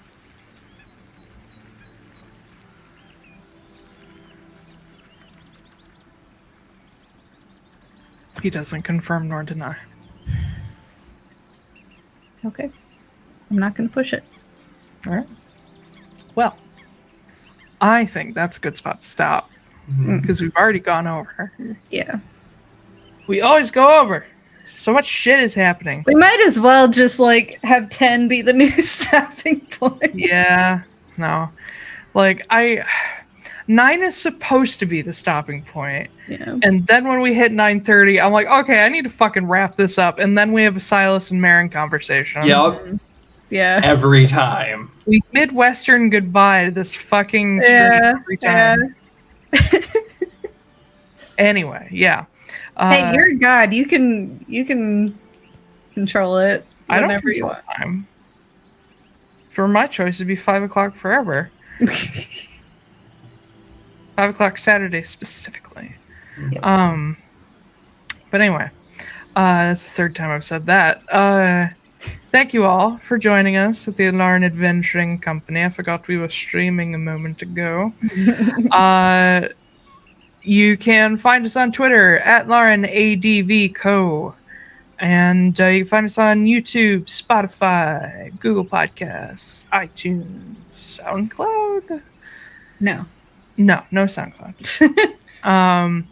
But yeah, you can find us for VODs and podcasts all over the place. And yeah, links below if you're here on Twitch. Links also below if you're watching the VOD on YouTube.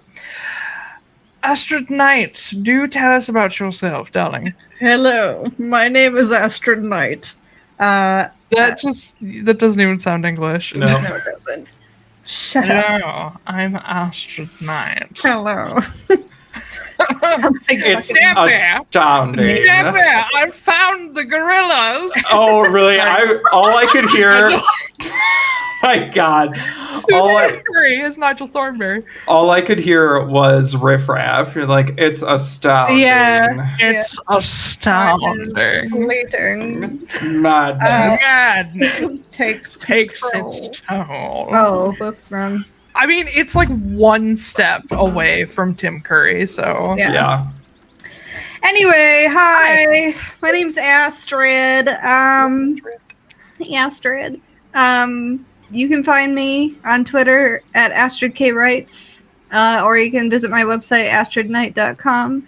I also have a Facebook now.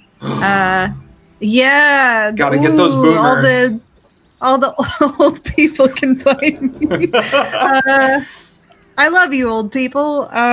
Please come visit me. no one watches this. Oh my God. What? You guys are killing me. That's called a callback. It's called a callback. Anyway, you can find me on Facebook at /AstridKWrites. Also on Instagram at AstridKWrites. So everything is Astrid K Writes except for my website, which is Astrid Knight. Good branding. Yeah. Blake Wolfe. Hi. Hi. Yes, you can find me everywhere online under Blake R. Wolfe, or BlakeRWolfe, BlakeRWolfe.com, Blake R. Wolfe on Twitter, Blake R. Wolfe on Goodreads, Blake R. Wolfe on Reddit, Blake R. Wolfe on Facebook. I am literally everywhere. Blake R. Wolfe on Instagram. Like, the only place I don't have a Blake R. Wolfe is on Snapchat, because fuck Snapchat. So I released the first fantasy book in my series on December 4th. Book 2 is freshly formatted and ready to come out on Monday, February 1st. And book 3, I'm approaching the halfway point on book 3 already, and I'm looking at... I've slated it for April 26th, but if I can do it, I would really like to bump that to April 1st. So, yeah, there's plenty of book coming, and, yeah, get in there. Maybe you should do it April 2nd. Oh, so instead of April Fool's Day? Yeah, because then they'll be like, he's putting it out on April 1st. I bet he's not. No, I always do it on a Monday, and I'll probably do it on the first Monday in April, which would be the 5th. Okay. So, yeah, it won't be the first, because I'm doing Monday releases this year. Last year was Fridays. This year is Mondays. I'm just testing every day for the next 7 years until I see what works best. But yeah, That's what I'm doing. Fantasy, adventure, dragons, dark fantasy, LGBT people. There's stuff everywhere. Everybody in my world is pretty gay. So, like, if you're into that, what?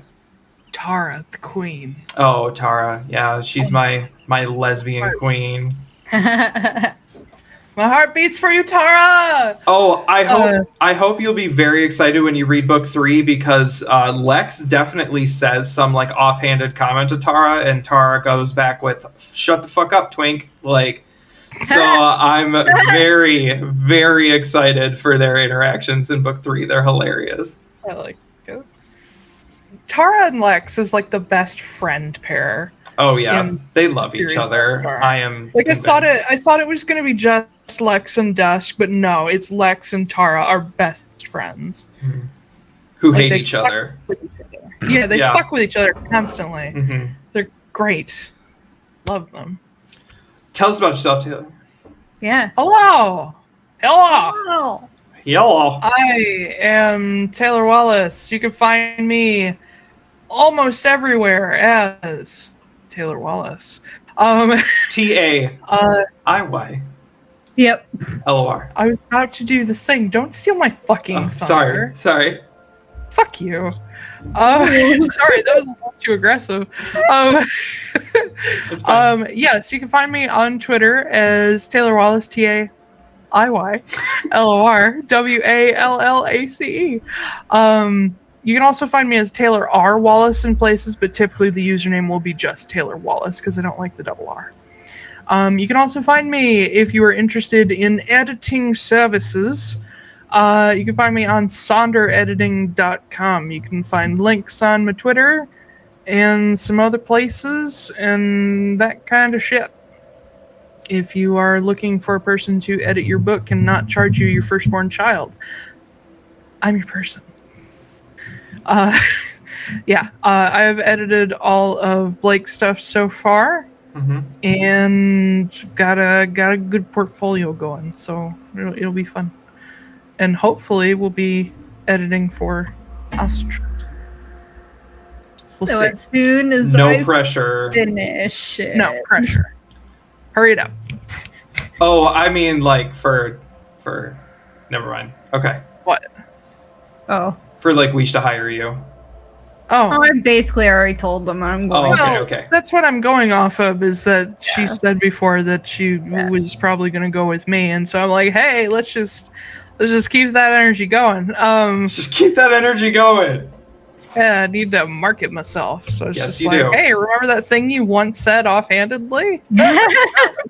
No, that's No, not I'm true. probably gonna do that. So. But yeah, thank you for joining us, everybody. We will be back next weekend. We are going to be off on February 20th. Yep. You guys are just like a step ahead of me at all. Sorry. No, it's okay. We'll be back for Saturday the 6th, 5 p.m. sharp Eastern time. And on the 20th, we will not be here because people are taking vacations and shit. Because some people have fucking relationships. Damn those people. Damn it. Yeah. Damn them all to heck. Damn them and their almost perfect husbands. He's perfect to me. Oh my god. Corey, right. if you're watching this, which you aren't, but So many diabetes. Betas. Yeah. All right, so we will see y'all next time, and thanks for coming. All right. Well, see you guys later. bye. Bye.